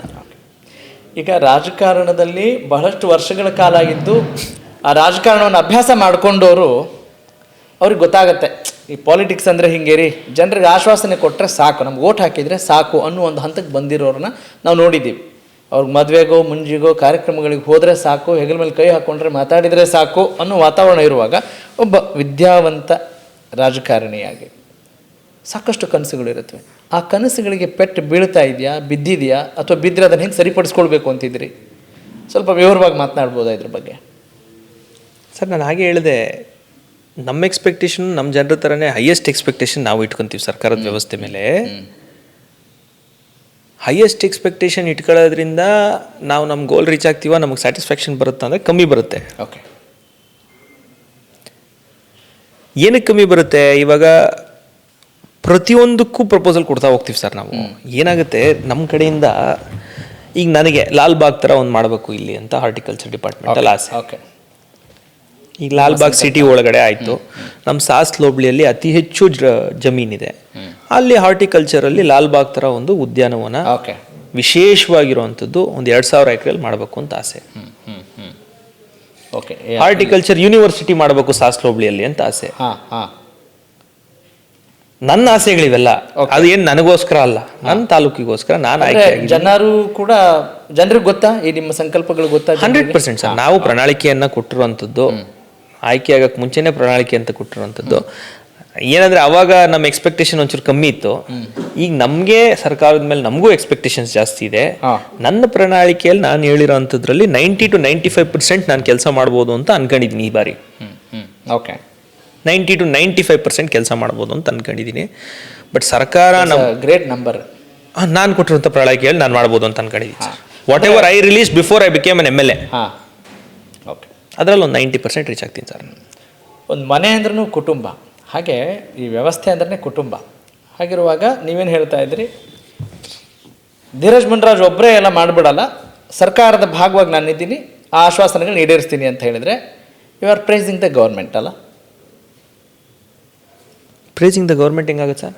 ಅಲ್ಲಲ್ಲ, ಅಂದರೆ ನೀವು ಮಾಡೇ ಮಾಡ್ತೀರಾ ಅಂತ ಹೇಳಿದರೆ ಸರ್ಕಾರ ನಿಮಗೆ ಅನುವು ಮಾಡಿಕೊಡ್ತಾ ಇದೆ ಅಂತ ಅರ್ಥನ? ಅನುದಾನದ ವಿಚಾರದಲ್ಲಿ ನಿಮ್ಗೆ ಸಪೋರ್ಟ್ ಮಾಡ್ತಾ ಇದೆ ಅಂತನ? ಅನುದಾನ ಅಂತ ನಾನು ಮತ್ತೆ ಕ್ಲಿಯರ್ ಕಟ್ಟಾಗಿ ಎಕ್ಸ್ಪ್ಲೇನ್ ಮಾಡ್ತಾ ಇದ್ದೀನಿ ಸರ್. ಅಲ್ಲ, you didn't get my question. ನನ್ನ ಕ್ವೆಶ್ಚನ್ ಅರ್ಥ ಆಗಲಿಲ್ಲ. ಅಂದರೆ ಈಗ ನೀವು ಏನು ಜನರಿಗೆ ಆಶ್ವಾಸನೆ, ಈಗ ಇರೋದೇ ಅದು ಜನ ಮತ್ತು ಜನಪ್ರತಿನಿಧಿ ನಡುವೆ ಇರುವಂಥ ಸಂಬಂಧ ಏನು? ಅವ್ರಿಗೆ ಬೇಕಾಗಿರುವಂಥ ಮೂಲಭೂತ ಸೌಕರ್ಯಗಳನ್ನು ಮತ್ತು ಸಮಾಜದ ಸುಧಾರಣೆಗೆ ಸಹಾಯ ಮಾಡಿ, ಸಹಾಯ ಅಲ್ಲ ಕರ್ತವ್ಯ ಮಾಡಿ ಅಂತ ಸರ್ಕಾರದ ಎಲ್ಲ ಅನುದಾನ ತಗೊಂಡ್ಬಂದು ಅನುಷ್ಠಾನ ಮಾಡಿ, ಸರ್ಕಾರದ ಕಾರ್ಯಕ್ರಮಗಳನ್ನು ಅನುಷ್ಠಾನ ಮಾಡಿ. ನಾವು ತೆರಿಗೆ ಕೊಟ್ಟಿದ್ದೀವಿ, ನಮ್ಗೆ ಕೇಳೋ ಹಕ್ಕು, ಕರೆಕ್ಟ್. ಹಕ್ಕು ಮತ್ತು ಕರ್ತವ್ಯ ಎರಡರ ನಡುವೆ ನೀವು ಇದ್ದೀರಿ, ಒಬ್ಬ ಸೇತುವೆಯಾಗಿ ನೀವು ಇದ್ದೀರಿ. ಕರೆಕ್ಟ್. ಈಗ ನೀವೆಲ್ಲವನ್ನು ಅವ್ರಿಗೆ ಕೊಟ್ಟಿರುವಂಥ ಆಶ್ವಾಸನೆಗಳನ್ನು ನೀವು ಈಡೇರಿಸ್ತೀರಾ ಅಂತ ಹೇಳಿದರೆ ಸರ್ಕಾರದ ಭಾಗವಾಗಿ ಸರ್ಕಾರ ನಿಮ್ಮ ಪರವಾಗಿದೆ, ವಿರೋಧ ಪಕ್ಷವಾಗಿದ್ರೂ ಕೂಡ ಸರ್ಕಾರ ನಮ್ಗೆ ಸಪೋರ್ಟ್ ಬರಲ್ಲ ಸರ್. ಹಂಗ್ ಬರಲ್ಲ ಸರ್. ಆನೆಸ್ಟ್ಲಿ ಹಂಗ್ ಬರಲ್ಲ. ಅನುಷ್ಠಾನ ಮಾಡ್ತೀವ ಬಿಡ್ತೀವ ಅನ್ನೋದು ಎಲ್ಲಿ ಬರುತ್ತೆ ಅಂದರೆ, ಸರ್ಕಾರ ಅನುದಾನದಲ್ಲಿ ತಾರತಮ್ಯ ಮಾಡ್ತಾ ಇದೆಯಾ ಇಲ್ವಾ? ನಿನ್ನೆ ನೀವು ಸತೀಶ್ ಜಾರಕಿಹೊಳಿ ಅವ್ರ ಸ್ಟೇಟ್ಮೆಂಟ್ ನೋಡ್ಕೊಳ್ಳಿ. BJP ಅವ್ರಿಗೆ 25 ಕೋಟಿ ಕೊಡ್ತೀವಿ, ಕಾಂಗ್ರೆಸ್ ಅವ್ರಿಗೆ 50 ಕೋಟಿ ಕೊಡ್ತೀವಿ ಅಂತ ಹೇಳ್ತಾರೆ. ಈಗ ನಾನೇ ಸಿಂಪಲ್ ಪ್ರಶ್ನೆ ಕೇಳಿದ್ರೆ, 8,000 ಕೋಟಿ ಎತ್ತಿಟ್ಟಿದ್ದಾರೆ CM. ಸುಮ್ಮನೆ ಜನಕ್ಕೆ ಕಣ್ಣೋರಿಸುವಂಥ ಕೆಲಸ. ಅನುದಾನ ಲಭ್ಯತೆ ಎಲ್ಲಿ ತೊಂದರೆ ಆಗ್ತಾ ಇದೆ ಅಂತ ಹೇಳ್ತೀನಿ. As per discretionary power CM ಅವರು ಈ ಬಜೆಟಲ್ಲಿ 8,000 ಕೋಟಿ ಎತ್ತಿಟ್ಟಿದ್ದಾರೆ. ನನ್ನ ಡಿಸ್ಕ್ರಿಷನರಿ ಪವರಲ್ಲಿ CM ಸ್ಪೆಷಲ್ ಗ್ರಾಂಟ್ ಕೊಡ್ತೀನಿ ಅಂತ ಹೇಳಿ. ಆ ಸ್ಪೆಷಲ್ ಗ್ರಾಂಟ್ ಬಂದ್ರೆ ನಾವು ಹೆಸರು ಮಾಡೋಕ್ಕಾಗೋದು. Correct. To answer your question. Correct. ಯಾಕೆಂದ್ರೆ ಬೇರೆ ಅನುದಾನಗಳು ನಿರ್ದಿಷ್ಟವಾಗಿರುತ್ತೆ. ಜಿಲ್ಲಾ ಪಂಚಾಯತಿ ರಸ್ತೆ ಇಷ್ಟು ಮಾಡಬೇಕು, SCP ಅಂದರೆ SC ಕಾಲೋನಿಯಲ್ಲಿ ಇಷ್ಟು ಮಾಡಬೇಕು, TSP ಅಂದರೆ ST ಕಾಲೋನಿಯಲ್ಲಿ ಇಷ್ಟು ಮಾಡಬೇಕು, ಅಲ್ಪಸಂಖ್ಯಾತ ಅಂದರೆ ಮುಸ್ಲಿಮ್ಸ್ ಇರುವಂಥ ಅಥವಾ ಅಲ್ಪಸಂಖ್ಯಾತರು ಇರುವಂಥ ಪ್ರದೇಶದಲ್ಲಿ ಇಷ್ಟು ಮಾಡಬೇಕು. ಅದು ರೆಗ್ಯುಲರ್. ವಿಶೇಷ ಅನುದಾನ ಅಂತ ಬಂದಾಗ ಡೆಕ್ ಸ್ಲ್ಯಾಬ್ ಮಾಡ್ಬೋದು, ಚೆಕ್ ಡ್ಯಾಮ್ ಮಾಡ್ಬೋದು, ಪಾರ್ಕ್ ಡೆವಲಪ್ಮೆಂಟ್ ಮಾಡ್ಬೋದು, ಸರ್ಕಲ್ ಡೆವಲಪ್ಮೆಂಟ್ ಮಾಡ್ಬೋದು, ಕ್ಲಾಕ್ ಟವರ್ ಒಂದು ಮಾಡ್ಬೋದು, ಏನು ಬೇಕಾದರೂ ಮಾಡ್ಬೋದು. ವಿಶೇಷ ಅನುದಾನ. I got it. ಇದನ್ನ ಎಲ್ಲಿ ಇವರು ಮಿಸ್ಲೀಡ್ ಮಾಡ್ತಾ ಇದ್ದಾರೆ? ಯಾಕೆ ಸರ್ಕಾರ ಅದನ್ನ ಅನುಷ್ಠಾನ ಮಾಡ್ಲಿಕ್ಕೆ ನಮಗೆ ಕಷ್ಟ ಆಗ್ತದೆ, ಯಾಕೆ ನಮಗೆ ಸ್ಯಾಟಿಸ್ಫ್ಯಾಕ್ಷನ್ ಇಲ್ಲ ಅಂದ್ರೆ, ಈ ವರ್ಷದ ಸಿಂಪಲ್ ಎಕ್ಸಾಂಪಲ್ 8,000 crores ಎಟ್ಟಿದ್ದಾರೆ ಆಫ್ಟರ್ 2 years. ಸಾಧನಾ ಸಮಾವೇಶದಲ್ಲಿ ಅನೌನ್ಸ್ ಮಾಡಿದ್ದಾರೆ, ಕಾಂಗ್ರೆಸ್ ಶಾಸಕರಿಗೆ 50 ಕೋಟಿ ಕೊಡ್ತೀನಿ ಅಂತ ಅನೌನ್ಸ್ ಮಾಡಿದ್ದಾರೆ. 140 ಜನ ಕಾಂಗ್ರೆಸ್ ಶಾಸಕರಲ್ವಾ ಸರ್? ಹೌದು. 50 ಕೋಟಿ ಇಂಟು 140 ಜನ ಈಸ್ ಈಕ್ವಲ್ ಟು 7,000 crores. 8,000 ಕೋಟಿಯಲ್ಲಿ 7,000 ಕೋಟಿ ತೆಗೆದುಬಿಟ್ರಿ. ಅಲ್ಲ, ಮ್ಯಾಥ್ಸು ಕ್ಯಾಲ್ಕುಲೇಷನ್ ಅಲ್ಲ, ಒಂದ್ ಸೆಕೆಂಡ್, ಇದು ಜನಕ್ಕೂ ಅರ್ಥ ಆಗ್ಬೇಕು ಸರ್ ದಯವಿಟ್ಟು. ನೀವು ಕಾಂಗ್ರೆಸ್ ಅವ್ರಿಗೆ 50 ಕೋಟಿ ಕೊಟ್ರಿ, ಎಲ್ಲರಿಗೂ 50 ಕೋಟಿ ಕೊಡ್ತೀವಿ ಅಂದ್ರೆ 224 ಜನಕ್ಕೆ ಎಷ್ಟು ಸಾವಿರ ಕೋಟಿ ಬೇಕು? 12,000 ಕೋಟಿ ಬೇಕು ನಿಮಗೆ. ನೀವು ಇಟ್ಟಿರೋದು 8,000 ಕೋಟಿ. ಕ್ಯಾಲ್ಕುಲೇಷನ್ ಮಿಸ್ ಆಗ್ತಿದೆ. ನೀವು ಇಟ್ಟಿರೋದು ಆಫ್ಟರ್ ಆಲ್ ನೀವು 8,000 ಕೋಟಿ ಇದ್ದೀರಾ. 7,000 ಕೋಟಿ ನೀವು ಕಾಂಗ್ರೆಸ್ ಅವ್ರಿಗೆ ಕೊಟ್ಬಿಡ್ರಿ. ನಾವು BJP JDS ಇಂಡಿಪೆಂಡೆಂಟ್ ಸೇರಿ ಎಷ್ಟಿದೀವಿ? ನಾವು ಒಂದು 85 ಜನ ಇದೀವಿ. 85 divided by 1,000 crores is hardly 12 crores sir. Correct. Dheeraj ಅವ್ರಿಗೆ ಅನಿಸ್ತಿದ್ಯಾ ಎಲ್ಲೋ ನಾನು ಆಡಳಿತ ಪಕ್ಷದ ಒಬ್ಬ ಶಾಸಕನ ಯಾವುದೇ ಚೆನ್ನಾಗಿರ್ತಿತ್ತು ಅಂತ ಯಾವುದೇ ಕಾರಣಕ್ಕೂ ಇಲ್ಲ ಸರ್. ಅಲ್ಲ, ಯಾಕಂದ್ರೆ ಇಷ್ಟೊಂದು ಕಷ್ಟಪಡ್ಬೇಕಲ್ಲ, ತಾರತಮ್ಯ ಇರುತ್ತೆ ಸರ್. ಹಂಗ ಅನಿಸ್ತಿಲ್ವಾ? ತುಂಬಾ ನನ್ಗೆ ಬಹಳ ಸರಳ, ಜನರಿಗೆ ಅನುಕೂಲ, ಜನಕ್ಕೆ ಅರ್ಥ ಆಗೋ ರೀತಿಯಲ್ಲಿ ನೀವು ಕೇಳ್ತಾ ಇದ್ದೀರಾ. GDP ಎಲ್ಲ ಮಾತನಾಡ್ತಾ ಕೂತ್ಕೊಂಡಿಲ್ಲ ಇಲ್ಲಿ. ವಿಶೇಷ ಅನುದಾನಗಳು ನೀವೇನು ಹೇಳ್ತೀರಿ ಅದರಲ್ಲಿ ತಾರತಮ್ಯ ನಡೀತಾ ಇರೋಂಥದ್ದು ಸಾರ್ವಜನಿಕರ ಗಮನಕ್ಕೂ ಬರಬೇಕು. ಅದೀಗಲ್ಲ, ಸೆಷನಲ್ಲೂ 11ನೇ ತಾರೀಕಿಂದ 100% ಗಮನಕ್ಕೆ ತಂದೇ ತರ್ತೀವಿ. Okay okay. ಸರ್ಕಾರದ ಡ್ಯುಯಲ್ ಸ್ಟ್ಯಾಂಡ್ ಅಥವಾ ಡಬಲ್ ನೀತಿ ಅದು ಸಾರ್ವಜನಿಕರ ಗಮನಕ್ಕೆ ತರಬೇಕು. ಅದನ್ನು ತರುವಂಥ ಪ್ರಾಮಾಣಿಕ ಪ್ರಯತ್ನವನ್ನು ಮಾಡ್ತಾ ಇದ್ದೀವಿ. ಸರ್ಕಾರ ಅನುದಾನ ಕೊಡ್ತಾ ಇದೆಯಾ, ಅನುದಾನದ ಲಭ್ಯತೆ ಇದೆಯಾ? ನಿಮ್ಮ ಡೈರೆಕ್ಟ್ ಪ್ರಶ್ನೆಗೆ, ಸಾರ್ವಜನಿಕರ ನೇರ ಪ್ರಶ್ನೆಗೆ ಒಬ್ಬ ಫಸ್ಟ್ ಟೈಮ್ ಶಾಸಕನಾಗಿ 100% ಅನುದಾನ ಲಭ್ಯ ಇಲ್ಲ, ಅನುದಾನದ ಕೊರತೆ ಇದೆ. ಬರೀ ಫಿಕ್ಸ್ಡ್ ಆಗಿ ಏನು ಸಣ್ಣ ಸಣ್ಣ ಅಮೌಂಟ್ಗಳು ಬರುತ್ತೆ ಅಷ್ಟು ಮಾತ್ರ ಬರ್ತಾ ಇದೆ. ಅನುದಾನಗಳು ಏನು ಅಂತಲೂ ಹೇಳಿದ್ದೀನಿ. SCPT, SP, ಎಜುಕೇಷನ್, ಹೆಲ್ತ್ಗೆ ಏನು ಸುಣ್ಣ ಬಣ್ಣ ಹೊಡಿಯೋಕ್ಕೆ, ಕ್ಲಾಸ್ ರೂಮ್ ಮೇಲೆ ಚುರುಕಿ ಹಾಕಕ್ಕೆ, ಇಷ್ಟಕ್ಕೆ ಬಿಟ್ಟರೆ ಏನಕ್ಕೂ ಹೊಸದಾಗಿ ಯಾವುದಕ್ಕೂ ಈ ಬಾರಿ ಅನುದಾನದ ಲಭ್ಯತೆ ಇಲ್ಲ. ಸರ್ಕಾರ ಇಸ್ ಅ ಫೇಲಿಯರ್. ಹಾಗಾಗಿ ಸರ್ಕಾರ ಫೇಲಿಯರ್ ಆಗುವಾಗ ಆಟೋಮೆಟಿಕ್ಲಿ ನಾವು ಫೇಲಿಯರ್ ಆಗ್ತೀವಿ. ಸರ್ಕಾರ ಸಕ್ಸಸ್ ಆದರೆ ನಾವು ಸಕ್ಸಸ್ ಆಗ್ತೀವಿ. ಮತ್ತೆ ನೀವು ಕೇಳೋದು ಇವಾಗ 31 ಜಿಲ್ಲೆಗಳಿಗೆ ಅವ್ರು degree medical college engineering college ಕೊಟ್ಟಿದ್ದಾರಾ? ಇದುವರೆಗೂ 14 ಇಂಜಿನಿಯರಿಂಗ್ ಕಾಲೇಜ್ ಇರೋದು ಸರ್. ಇನ್ನೂ 17 ಜಿಲ್ಲೆಗೆ ಇಂಜಿನಿಯರಿಂಗ್ ಕಾಲೇಜ್ ಬಂದಿಲ್ಲ. Okay, fine sir. ಈಗ ತುಂಬ ಇದು ಔಟ್ ಆಫ್ ದ ಬಾಕ್ಸ್ ಅಂತ ಅನ್ನಿಸ್ಬೋದು ನಾನು ಮಾತನಾಡ್ತಾ ಇರೋ ರೀತಿ. ಯಾಕಂತ ಹೇಳಿದರೆ ನಮಗೆ ಬೇಕಾಗಿರೋದನ್ನ ಬಿಟ್ಟು ತುಂಬ ಬೇಡದಿರೋ ವಿಚಾರಗಳಲ್ಲಿ ಚರ್ಚೆ ಮಾಡಿ ಅದೇ ಒಂದು ದೊಡ್ಡ ವಿಜೃಂಭಣೆಯಿಂದ ಮಾತನಾಡಿ ನಾವು ದಿನಗಳನ್ನು ಕಳೀತಾ ಇದ್ದೀವಿ. ಅಂಥ ಒಂದು ಕಾಲಕ್ಕೆ ಬಂದಿದ್ದೀವಿ. ದಿನ ಊಟ ಬೇಕು, ಬಟ್ಟೆ ಬೇಕು, ಎಜುಕೇಷನ್ ಬೇಕು, ಇದು ಸಾಮಾನ್ಯ ವಿಚಾರಗಳು, ಒಬ್ಬ ಪ್ರತಿಯೊಬ್ಬರು ಕೇಳುವಂಥದ್ದು.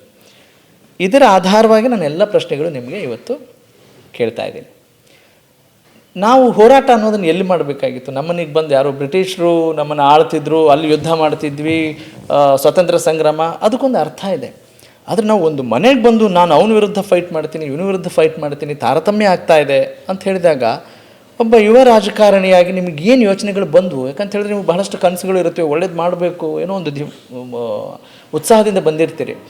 ಈ ಎಲ್ಲ ನಿಮ್ಮ ಸಿದ್ಧಾಂತಗಳಿಗೆ ಪಕ್ಷಕ್ಕೆ ಸೇರ್ಪಡೆ ಆದ ನಂತರ, ಶಾಸಕರಾದ ನಂತರ, ಇವತ್ತಿನ ದಿನಗಳವರೆಗೂ ನಿಮಗನಿಸಿದಂಥ ಶಾಕಿಂಗ್ ವಿಚಾರಗಳೇನು? ಇದು ನಂಗೆ ಶಾಕ್ ಆಯಿತು. ಅಂತ ಶಾಕ್ ಏನಾಗಿಲ್ಲ ಸರ್, ಎಕ್ಸ್ಪೆಕ್ಟೆಡ್ ಆದಷ್ಟು. ಹೌದಾ? ಹೆಂಗಿದು ಸರ್? ಅಲ್ಲ, ಯಾಕೆ ಕೇಳ್ತಾ ಇದ್ದೇನೆ ಹೆಂಗಿದು ಅಂತ ಯಾಕೆ ಕೇಳ್ತಾ ಇದ್ದೇನೆ ಅಂದರೆ, ಧೀರಜ್ ಮುನಿರಾಜು ತುಂಬ ಪೊಲಿಟಿಕಲ್ ಬ್ಯಾಕ್ಗ್ರೌಂಡಿಂದ ಬಂದಂಥವರಲ್ಲ, ಒಂದು ಸಾಮಾನ್ಯ ಕುಟುಂಬದಿಂದ, ತುಂಬ ಶಾಸಕರಾಗಿ ರಾಜಕಾರಣದಲ್ಲಿ ಗುರುತಿಸ್ಕೊಂಡಿಲ್ಲ, ಫಸ್ಟ್ ಟೈಮ್. ಹೇಗಿದು? ಇದು ರಹಸ್ಯ ಏನು? ಎಲ್ಲ ಎಕ್ಸ್ಪೆಕ್ಟೆಡ್ ಅಂತ ಸುಲಭ ಹೇಳ್ಬಿಟ್ರಲ್ಲ, ಹೆಂಗದು? ಈಗ ಉದಾಹರಣೆಗೆ sir, again I always site example just so that people understand. Shocking ಅಂದರೆ ಏನು? ಈಗ ತಾರತಮ್ಯ ಮಾಡ್ತಾರೆ ಅಂತ ಎಕ್ಸ್ಪೆಕ್ಟ್ ಮಾಡಿರೋಂಥದ್ದೇ, ನಮಗೆ ಮಲ್ತಾಯಿ ಧೋರಣೆ ತೋರ್ತಾರೆ ಅಂತ ಎಕ್ಸ್ಪೆಕ್ಟ್ ಮಾಡಿರೋಂಥದ್ದೇ. ಆಯಿತು. ಇವಾಗ ನನ್ನ ಜಿಲ್ಲೆಯಲ್ಲಿ ಸರ್ 3 ಜನ ಕಾಂಗ್ರೆಸ್ ಶಾಸಕರು, ನಾನೊಬ್ಬ ಮಾತ್ರ BJP ಶಾಸಕ. ಹೌದು. ನನಗೂ ಕೊಟ್ಬಿಟ್ರೆ ಇವ್ರಿಗೆ ಏನಾಗುತ್ತೆ? ಇಡೀ ಜಿಲ್ಲೆ ಇವಾಗ ಇವ್ರು ಸಹಕಾರ ಕೊಟ್ಟು 4 ಕ್ಷೇತ್ರದಲ್ಲಿ 3 ಜನ ಕಾಂಗ್ರೆಸ್ ಅವ್ರನ್ನ ಆಯ್ಕೆ ಮಾಡವ್ರೆ. ಇಲ್ಲೂ 54,000ನೋ 52,000ನೋ ಮತ ಕಾಂಗ್ರೆಸ್ ಕೊಟ್ಟವ್ರೆ. ನಮ್ಮನ್ನು ಮಾತ್ರ ತಾರತಮ್ಯ ಯಾಕೆ? ನಮ್ಮಲ್ಲಿ ಆ ತಾರತಮ್ಯ ಇಲ್ಲ. ನನ್ನ ಕ್ಷೇತ್ರದಲ್ಲಿ ಇರುವಂಥ 276 ಬೂತಲ್ಲಿ 276 ಬೂತಲ್ಲಿ ಒಂದೇ ಒಂದು ವೋಟ್ ಬಂದಿದ್ರು ನಾನು ಅಲ್ಲಿ ಕೆಲಸ ಮಾಡ್ತೀನಿ. ಓಕೆ, ದಟ್ಸ್ ಮೈ ಡ್ಯೂಟಿ ಅಂತ. ನಿಮ್ಗೆ 224 ಕ್ಷೇತ್ರದಲ್ಲಿ ನಿಮ್ಮ ಪಾರ್ಟಿಗೂ ಹಾಕಿದ್ದಾರೆ, ಏನಕ್ಕೆ ನಮ್ಮನ್ನ ಟಾರ್ಗೆಟ್ ಮಾಡ್ತೀರಾ? ನೀವು ಇದು ಒಂದು ಸತ್ಯ ಏನು ಇದರಲ್ಲಿ?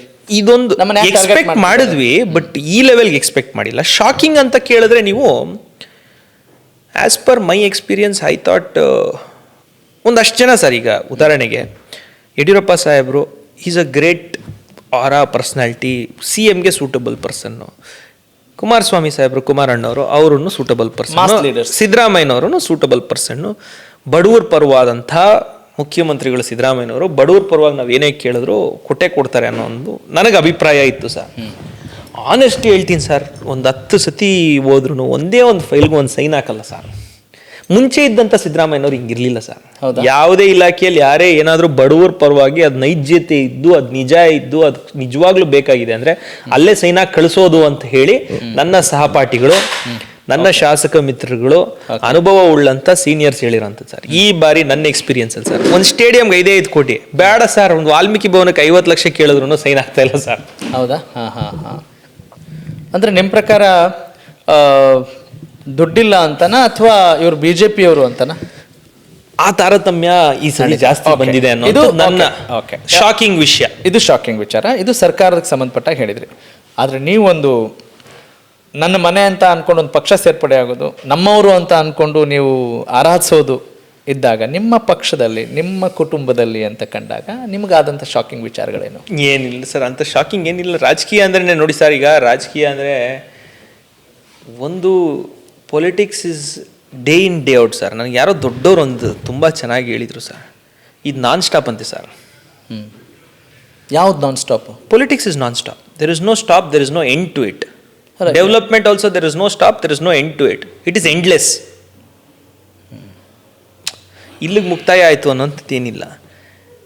ಈಗ ನಮ್ಮ ಪಾರ್ಟಿಯಲ್ಲಿ ನಮಗೇನು ಅಂಥ ಶಾಕಿಂಗ್ ಏನಿಲ್ಲ. ಎಲ್ಲ ಲೀಡರ್ಸು ನಮಗೆ ಸಪೋರ್ಟಿವ್ ಇದ್ದಾರೆ. ರಾಜಕೀಯ ಅಂದಮೇಲೆ ಬ್ಯಾಕ್ ಸ್ಟ್ಯಾಬಿಂಗು ಇನ್ನೊಂದು ಮತ್ತೊಂದು ಇದ್ದೇ ಇರುತ್ತೆ, ಅದು ಮಾಮೂಲಿ ನಡೀತಾ ಇರುತ್ತೆ. ಅದಕ್ಕೇನು ಶಾಕ್ ಆಗುವಂಥದ್ದು ಏನಿಲ್ಲ ಸರ್. ಅದಕ್ಕೆ ಧೀರಜ್ ಅವ್ರು ರೆಡಿ ಆಗಿದ್ದಾರೆ ಅದೆಲ್ಲ? ಆಬ್ವಿಯಸ್ಲಿ ಸರ್, ಅದು ರೆಡಿ ಇಲ್ಲ ಅಂದರೆ ಪೊಲಿಟಿಕ್ಸ್ಗೆ ಬರಲೇಬಾರ್ದು. ಹೆಂಗೆ ರೆಡಿ ಆದ್ರಿ ಸರ್? ಈಗ ಸಾರ್ವಜನಿಕರು ಯಾರು, ಇದರ ಅವಶ್ಯಕತೆ ಎಷ್ಟು ಮಟ್ಟಿಗಿದೆ? ಸಾರ್ವಜನಿಕರು ಯಾರು ಈ ಫೀಲ್ಡಲ್ಲಿ ಹೆಂಗಿದೆ ಸರ್, ಮಲೆ ಹಾಕಿದ್ದೀನಿ ಆದ್ರೂ ಹೇಳ್ತೀನಿ. ಯಾರು ನಮ್ಮನ್ನು ಬಂದು ಬಾಪ ನೀನು ರಾಜಕಾರಣಿ ಆಗು, ಬಾಪ ನೀನು MLA ಆಗು ಅಂತ ಏನು ಕರೆಯುವಂಥದ್ದು ಏನಲ್ಲ. ಬಾ ನೀನು ಗ್ರಾಮ ಪಂಚಾಯತಿ ಮೆಂಬರ್ ಆಗು ಅಂತಲೂ ಕರೆಯಲ್ಲ. ಸನ್ಮಾನವನ್ನು ನಾವು ತುಂಬ ಚೆನ್ನಾಗಿ ಎಕ್ಸೆಪ್ಟ್ ಮಾಡ್ತೀವಿ, ಎಲ್ಲರೂ ಬಂದು. ಅವಮಾನನೂ ಆಗುತ್ತೆ ಸರ್, ಸಹಜ ಅದು. ಅಮ್ಮ ಅಂತಾರೆ, ಅಕ್ಕ ಅಂತಾರೆ, ನಾವು ಮಾಡದಿರೋಂಥ ತಪ್ಪಿಗೆ ನಮ್ಮನ್ನು ಬೈಕ್ ಅಂತಾರೆ. Because we are in a position. ಒಬ್ಬ ವ್ಯಕ್ತಿಯಾಗಿ ಧೀರಜ್ನ ಬೈಯೋದಲ್ಲ, ಬಿಕಾಸ್ ವಿ ಆರ್ ಸಾರ್ವಜನಿಕವಾಗಿ ನಾವು ಒಂದು ಪೊಸಿಷನಲ್ಲಿ ಇದ್ದೀವಿ. ಏನೋ ಅಂತಂದರೆ ಯಾವನ್ರಿ MLA ಅಂತ ಬೈಕ್ ಅಂತಾರೆ, ಯಾವನ್ರಿ ಹಿಂಗೆ ಮಾಡ್ದ ಅಂತ ಗ್ರಾಮ ಪಂಚಾಯತಿ ಮೆಂಬರ್ನ ಬೇಕಂತಾರೆ. ಪೊಲಿಟಿಕ್ಸ್ಗೆ ನಾವು ಸೋಷಿಯಲಿ ನಾವೊಂದು ಪಬ್ಲಿಕ್ ಫಿಗರ್ ಆದಾಗ, ನಾವು ಬಂದಾಗ ಈ ಮಾಮೂಲಿ ಅನ್ಸ್ಕೊಳ್ಳೋಂಥದ್ದು ಇನ್ನೊಂದು ಮತ್ತೊಂದು. ಬಟ್ ವೈಯಕ್ತಿಕವಾಗಿ ನಾವು ಯಾವುದೇ ಅಪರಾಧ ಮೋಸ ಮಾಡೋ ಅಂಥ ಕೆಲಸ ನಾವು ಮಾಡಬಾರ್ದು, ವೈಯಕ್ತಿಕವಾಗಿ ನಮ್ಮನ್ನು ಅನ್ಬಾರ್ದು. ಆ ಪದವಿಯಲ್ಲಿ ಕೆಲವೊಂದು ಬಾರಿ ಅವಶ್ಯಕ ಇಲ್ಲದೆ ಇದ್ರೂ ಸಹ ಅನ್ಸ್ಕೊಳ್ಳೋಂಥ ಪರಿಸ್ಥಿತಿಗಳು ನಮಗಿರ್ತವೆ. ಅವಶ್ಯಕತೆ ಇರಲ್ಲ, ಅವಶ್ಯನೂ ಇರಲ್ಲ. ನಾನು ಆಗಲೇ ಹೇಳಿದೆ, ಎಫರ್ಟ್ ನಮ್ಮ ಕೈಲಿದೆ, ರಿಸಲ್ಟ್ ನಮ್ಮ ಕೈಲಿಲ್ಲ. ಇದರಲ್ಲಿ ಎಫರ್ಟ್ ನಮ್ಮ ಕೈಲಿ ಮಾತ್ರ ಇದೆ, ರಿಸಲ್ಟ್ ನಮ್ಮ ಕೈಲಿ ಇರಲ್ಲ. Because there are 100 of other factors which are involved in this. ಸಾಮಾನ್ಯವಾಗಿ ನಾವು ಪ್ರತಿ ಬಾರಿ ಮಾತನಾಡುವಾಗಲೂ ಸಂದರ್ಶಿಸುವಾಗಲೂ ಹೊಸದನ್ನು ಏನಾದರೂ ಕಲಿತೀವ, ಹೊಸ ವಿಚಾರವನ್ನು ಏನಾದರೂ ತಿಳ್ಕೊಳ್ತೀವ ಅನ್ನೋ ಒಂದು ಭಾವನೆಯಿಂದ ಇರ್ತೀವಿ ಅನ್ನೋದು ನನ್ನ ಅನಿಸಿಕೆ. ಅದು ಪ್ರತಿಯೊಂದು ಕ್ಷೇತ್ರದಲ್ಲೂ ಕೂಡ. ಅದೊಂದು ಅಡುಗೆ ಮಾಡೋ ವಿಚಾರದಿಂದ ಹಿಡಿದು ಒಂದು ಪ್ರಧಾನಿಯ ದೊಡ್ಡ ಹುದ್ದೆವರೆಗೂ ಕೂಡ ಈ ಕ್ಷಣ ನಾವು ಹೊಸತೇನಾದರೂ ಕಲಿತೀವಿ, ಹೊಸದಾಗಿ ಏನಾದರೂ ಮಾಡ್ತೀವ ಅಂತ. ಹಾಗೆ ನಿಮ್ಮ ವಾಟ್ಸಪ್ ಪ್ರೊಫೈಲ್ ಸ್ಟೇಟಸ್ ನೋಡ್ತಾ ಇದ್ದೆ, ಬಿಲೀವ್ ಬಿಕಮ್ ಅಂತ. ಅಂದರೆ what we believe we become ಅಂತ ಅಲ್ಲ ಸರ್? ಅದು ಯಾವತ್ತು ಅಂತ ಡೇಟ್ ನೋಡಿ ಸರ್, ಸುಮ್ಮನೆ ಹಂಗೆ ಡೇಟ್ ನೋಡಿ ಸರ್, ಯಾವತ್ತು ಹಾಕಿರೋದು ಅಂತ ಸ್ಟೇಟಸ್ಸು. ಫೋನ್ ಕೊಡಪ್ಪ ನಂದು. ಹಾಂ, ನೀವೇ ನೋಡ್ಬೋದು. ಕೊಡು ಫೋನು. ನಾನು 2 ಫೋನ್ ಇಟ್ಬಿಟ್ಟೆ, ವೈಬ್ರೇಟ್ ಆಗೋದು ಬೇಡ, ಫೋನ್ಗಳು ಡೈವರ್ಟ್ ಆಗೋದು ಇರಲಿ, ಪರವಾಗಿಲ್ಲ, ಆರಾಮ್. ನ್ಯಾಚುರಲ್. ಇದು ಬಹಳ ಸರಳವಾಗಿ ಹೋಗ್ತಾ ಇರುವಂಥದ್ದು. ಯಾಕಂದ್ರೆ ರಾಜಕೀಯ ಅಂತ ಮಾತಾಡಿ ವೆರಿ ಗುಡ್ ತುಂಬಾ ಗೊಂದಲದಲ್ಲಿ ಇಟ್ಬಿಟ್ಟಿದ್ದೀವಿ. ನಾನೇ ಹೇಳ್ಬಿಡ್ತೀನಿ status profile. June 13, 2020. June 13, 2020 sir. ಅವತ್ತು ಬಿಲೀವ್ ಮಾಡಿದ್ದು ಡ್ರೀಮು. ಉದಾಹರಣೆ ನಾನು ಹೇಳ್ತಾರೆ, 2020ನೇ ಇಸ್ವಿಯಿಂದ ಇವತ್ತರೆಗೂ ಇದೆ.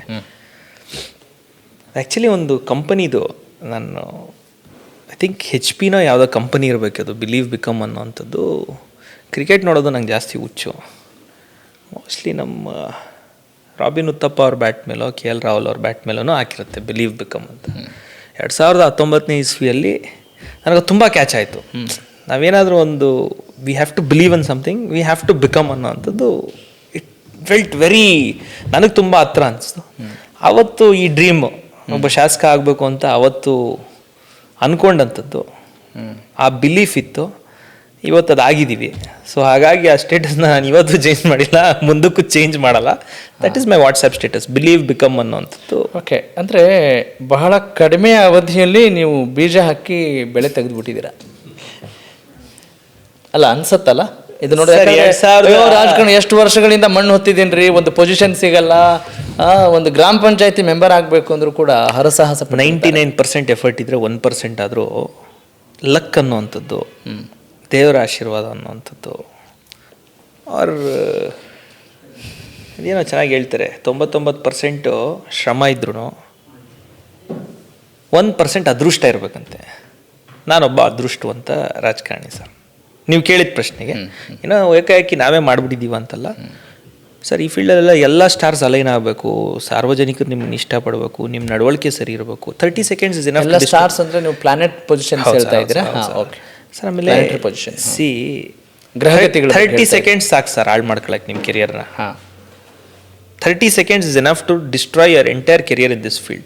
One wrong move, ಕುಂಬಾರನಿಗೆ ವರ್ಷ, ದೊಣ್ಣೆಗೆ ನಿಮಿಷ. one wrong move, one wrong statement, one wrong gesture, ಒಂದು ತಪ್ಪು ನಡವಳಿಕೆ 30 seconds ಸಾಕು ಸರ್ ಈ ಫೀಲ್ಡಲ್ಲಿ. ನನಗೆ ಗೊತ್ತಿರೋ ನೀವು ಹೇಳ್ದಂಗೆ ಅನುಭವಸ್ಥರಿಗೆ ತುಂಬ ಅನುಭವ ಇರುತ್ತೆ, ಚೆನ್ನಾಗಿ ನಡ್ಕೊಳ್ತಾರೆ. ನಾವು ಇನ್ನೂ ಹುಡುಗರು, ನಾವಿನ್ನೂ ಯುವಕರು, ನಾವು ಒಂದೇ ಒಂದು ತಪ್ಪು ಮಾಡಿದ್ರೆ ಸಾಕು. ಆ ತಪ್ಪು ಮಾಡದೆ ನಾವು ನಡ್ಕೊಂಡು ದೇವರು ನಮ್ಮನ್ನು ಕಾಪಾಡಿದ್ದಾನೆ, ಆ ಸ್ಟಾರ್ಸ್ ನಮ್ಮನ್ನು ಕಾಪಾಡಿದೆ, ನಮ್ಮ ಗ್ರಹಗತಿಗಳು ನಮ್ಮನ್ನು ಕಾಪಾಡಿದೀವಿ. ಎಲ್ಲೂ ನಾವು ತಪ್ಪು ಮಾಡದೆ ಸರಿಯಾದ ರೀತಿಯಲ್ಲಿ ಸರಿಯಾದ ದಾರಿಯಲ್ಲಿ ನಡ್ಕೊಂಡೋಗಿರೋದಕ್ಕೆ ಬೇಗ ದೇವ್ರು ಕೊಟ್ಟ. ಬಹಳ ವಿಭಿನ್ನ ಯುವ ರಾಜಕಾರಣಿ ಮತ್ತು ಶಾಸಕರು ಅಂತ ಅನ್ನಿಸ್ತಾ ಇದೆ ಸೋಫಾರ್ ನಿಮ್ಮ ಜೊತೆ ಮಾತನಾಡ್ತಾ. ಯಾಕಂದರೆ ಬಹಳಷ್ಟು ಕನಸುಗಳನ್ನ ಇಟ್ಕೊಂಡಿದ್ದೀರಿ, ಆಮೇಲೆ ವಾಸ್ತವ ಚಿತ್ರಣವನ್ನು ಅರಿಯುವಂಥ ಪ್ರಯತ್ನವನ್ನು ಮಾಡ್ತಿದ್ದೀರಿ ನಿಮ್ಮ ಕೈಲಾದಷ್ಟು ಮಟ್ಟಿಗೆ. ಅದ್ರ ಜೊತೆಗೆ ನೀವು ಕೆಲವೊಂದು ಕಡೆ ಧರ್ಮ ಮೋಕ್ಷ ಅಂತೆಲ್ಲ ಮಾತನಾಡ್ತಾ ಇದ್ರಿ. 100% ಧರ್ಮ. ಏನು ಹಾಗಂದ್ರೆ ಧರ್ಮ ಕರ್ಮ ದಟ್ ಈಸ್ ಬಿಲೀಫ್ ಅಲ್ವಾ ಸರ್. ಈಗ ಧರ್ಮದ ರೀತಿಯಲ್ಲಿ ನಡಿಬೇಕು ಅನ್ನುವಂಥದ್ದು, ಧರ್ಮದ ಮಾರ್ಗದಲ್ಲಿ ನಡಿಬೇಕು ಅಂತಂಥದ್ದು ನಮ್ಮ ಹಿಂದೂ ಸನಾತನ ಧರ್ಮ ನಮ್ಗೆ ಹೇಳ್ಕೊಟ್ಟಿರುವಂಥದ್ದು. Hindutva is not a religion according to me, it's a way of life. ಇವತ್ತು ನಾನು ಮಾಲೆ ಹಾಕಿದ್ದೀನಿ ಸರ್, 41 ದಿನ. ಯಾವ್ದು ಮಾಲೆ ಸರ್? ಅಯ್ಯಪ್ಪ ಸ್ವಾಮಿಗೆ ಹಾಕಿದ್ದು. ಉದಾಹರಣೆ ನಾನು ಹೇಳೋದು 41 days ಮಾಲೆ ಹಾಕ್ತೀನಿ. ದೇವ್ರದ್ದೊಂದು ಸ್ಪಿರಿಚುಯಾಲಿಟಿ, ನನ್ನ ನಂಬಿಕೆ ಏನಂದರೆ the more you believe you become, the more you believe ಜಾಸ್ತಿ ಕೊಡ್ತಾನೆ ಸರ್. ನೀವು ಎಷ್ಟು ನಂಬ್ತಿರೋ ದೇವ್ರನ್ನ ಅಷ್ಟು ಜಾಸ್ತಿ ಕೊಡ್ತಾನೆ. ನನ್ನ ವೈಯಕ್ತಿಕ ಅಭಿಪ್ರಾಯ, I am not questioning anything. ನೀವು ಎಷ್ಟು ನಂಬ್ತೀರಾ ದೇವ್ರು ಅಷ್ಟು ಜಾಸ್ತಿ ನಿಮಗೆ ಕೊಡ್ತಾನೆ. ದೇವ್ರ ಮೇಲೆ ಎಷ್ಟು ನಂಬಿಕೆ ಇಡ್ತೀರಾ ಅಷ್ಟು. ಅದರಲ್ಲಿ ಇವಾಗ ನಾನು ಶಬರಿಮಲೆಗೆ 41 days ಮಾಲೆ ಹಾಕ್ತೀನಿ ಸರ್. ಚಪ್ಪಲಿ ಹಾಕಲ್ಲ, ಸಾತ್ವಿಕ ಆಹಾರ, ರಾತ್ರಿ ಹೊತ್ತು ರೈಸ್ ಇಲ್ಲ, ಏನೂ ಇಲ್ಲ, ಒಂದು ಚಪಾತಿನ ಏನಾದರೂ ಒಂಚೂರು ವೆಜಿಟೇಬಲ್ಲು.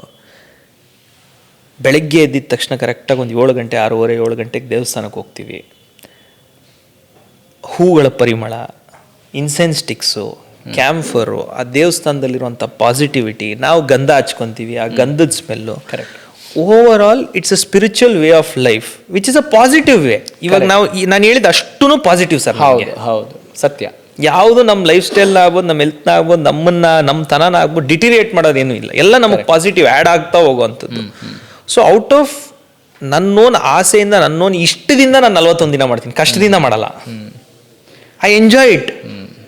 41 days ತುಂಬ ಖುಷಿಯಾಗಿ, ದಿನಕ್ಕೆ 2 ಸತಿ ಬೆಳಗ್ಗೆ ಸಂಜೆ ಮೈಂಡೇ ರಿಫ್ರೆಶ್ ಆಗ್ಬಿಡುತ್ತೆ ಸರ್. ನೀವು ದೇವಸ್ಥಾನಕ್ಕೆ ಹೋಗಿ ಕುತ್ಕೊಂಡು 10 ನಿಮಿಷ ಒಳ್ಳೆ ಧ್ಯಾನ ಮಾಡ್ಕೊಂಡು 10 ನಿಮಿಷ ಆ ಪಾಸಿಟಿವ್ ಎನರ್ಜಿ, ಆ ಪಾಸಿಟಿವ್ ಸ್ಮೆಲ್ಲು, ಆ sound, noise of the bell, ಪ್ರತಿಯೊಂದೂ ನಾನು ಹೇಳ್ತಾ ಇದ್ದೀನಿ. ಗಂಟೆ ಸದ್ದಿಂದ ಹಿಡಿದು, ಅಗರಬತ್ತಿಯಿಂದ ಹಿಡಿದು, ಕರ್ಪೂರದಿಂದ ಹಿಡಿದು ಪ್ರತಿಯೊಂದು ನಮ್ಮ ಧರ್ಮದಲ್ಲಿ ಪಾಸಿಟಿವ್ ಸರ್. ಮನೆ ಒಳಗಡೆ ಬರೋಕ್ಕೆ ಮುಂಚೆ ಕಾಲು ತೊಳ್ಕೊಂಡು ಬಾ ಅನ್ನೋಂಥದ್ದು positive sir. It is Hindu way of life. Correct. So ಆ ಧರ್ಮನ ಫಾಲೋ ಮಾಡಿ, ಕರ್ಮ ನಾವು ಮಾಡೋ ಒಳ್ಳೇದಕ್ಕೆ ಮಾತ್ರ ನಮ್ಗೆ ಒಳ್ಳೇದಾಗುತ್ತೆ, ನಾವು ಕೆಟ್ಟದ್ದು ಮಾಡಿದ್ರೆ ಕೆಟ್ಟದೇ ಆಗುತ್ತೆ ಅನ್ನೋವಂಥದ್ದು ನಾನು ನಂಬಿರೋವಂಥದ್ದು. And founding principles of BJP ನಿಮಗೆ ಆಸ್ ಎ ಪಾರ್ಟಿ ಇದೊಂದು ನನ್ನ ಐಡಿಯಾಲಜಿಕಲಿ ಒಳ್ಳೇದನ್ನೇ ಮಾಡೋ, ಕರ್ಮದ ರೀತಿಯಲ್ಲಿ ನಡಿ, ಧರ್ಮದ ರೀತಿಯಲ್ಲಿ ನಡಿ ಅಂತ BJP ಹೇಳಿದೆ ಸರ್. ಅಲ್ಲ, ಎಲ್ರಿಗೂ ಅವ್ರದ್ದೇ ಆದಂಥ ಸಿದ್ಧಾಂತಗಳಿದ್ದಾವೆ. ಯಾಕಂತೇಳಿದ್ರೆ ಬಸವ, ಅಲ್ಲಮ್ಮ ಅಂಥೇಳಿ ಕಾಂಗ್ರೆಸ್ದವರು ಹೇಳ್ತಾರೆ, ನಮ್ಮದು ಬಸವ ಫಿಲಾಸಫಿ ಅಂತಲೂ ಹೇಳ್ತಾರೆ. ಜನರೇ ನಿಜವಾದ ಮಾನವೀಯತೆ ಇದ್ಬಿಟ್ರೆ ಎಲ್ಲ ದೇವರ ಏನೋ ಧರ್ಮದ ಗಮನದಲ್ಲಿರುತ್ತೆ ಅಂತ ಹೇಳ್ತಾರೆ. ಓಕೆ, ಬುದ್ಧ, ಬಸವಣ್ಣ, ನಾರಾಯಣ್ ಗುರುಗಳು ಮತ್ತು ನಮ್ಮ ಬಾಬಾ ಸಾಹೇಬ್ರ ಬಗ್ಗೆ ಪ್ರತಿಯೊಬ್ಬರು ಮಾತಾಡ್ತಾರೆ ಸರ್. ಮಾತಾಡೋ ರೀತಿ ನಾವು ನಡ್ಕೊಂತೀವ ಇಲ್ವಾ ಅನ್ನೋವಂಥದ್ದು ಸಮಾನವಾಗಿ, ಬಸವಣ್ಣವ್ರು ಹೇಳಿರೋಂಥದ್ದು ಸಮಾನವಾಗಿ ಕಾಣ್ತೀವಿ ಅಂತ. ನೀವೆಲ್ಲರನ್ನೂ ಸಮಾನವಾಗಿ ಕಾಣ್ತೀವ ಇಲ್ವಾ ಅನ್ನೋವಂಥದ್ದು ತಮಗೆ ತಾವೇ ಪ್ರಶ್ನೆ ಹಾಕಬೇಕು. ನಮ್ಮ ನಡವಳಿಕೆ ನೀವು ಹೇಳ್ದಂಗೆ ಬೋಧಿಸೋಕ್ಕೆ ತುಂಬ ಚೆನ್ನಾಗಿದೆ. ಹೌದು, ನಡ್ಕೊಳ್ಳೋದು do we follow what we preach ಅನ್ನೋವಂಥದ್ದು ಹೇಳಕ್ಕೆ ತುಂಬ ಚೆನ್ನಾಗಿದೆ.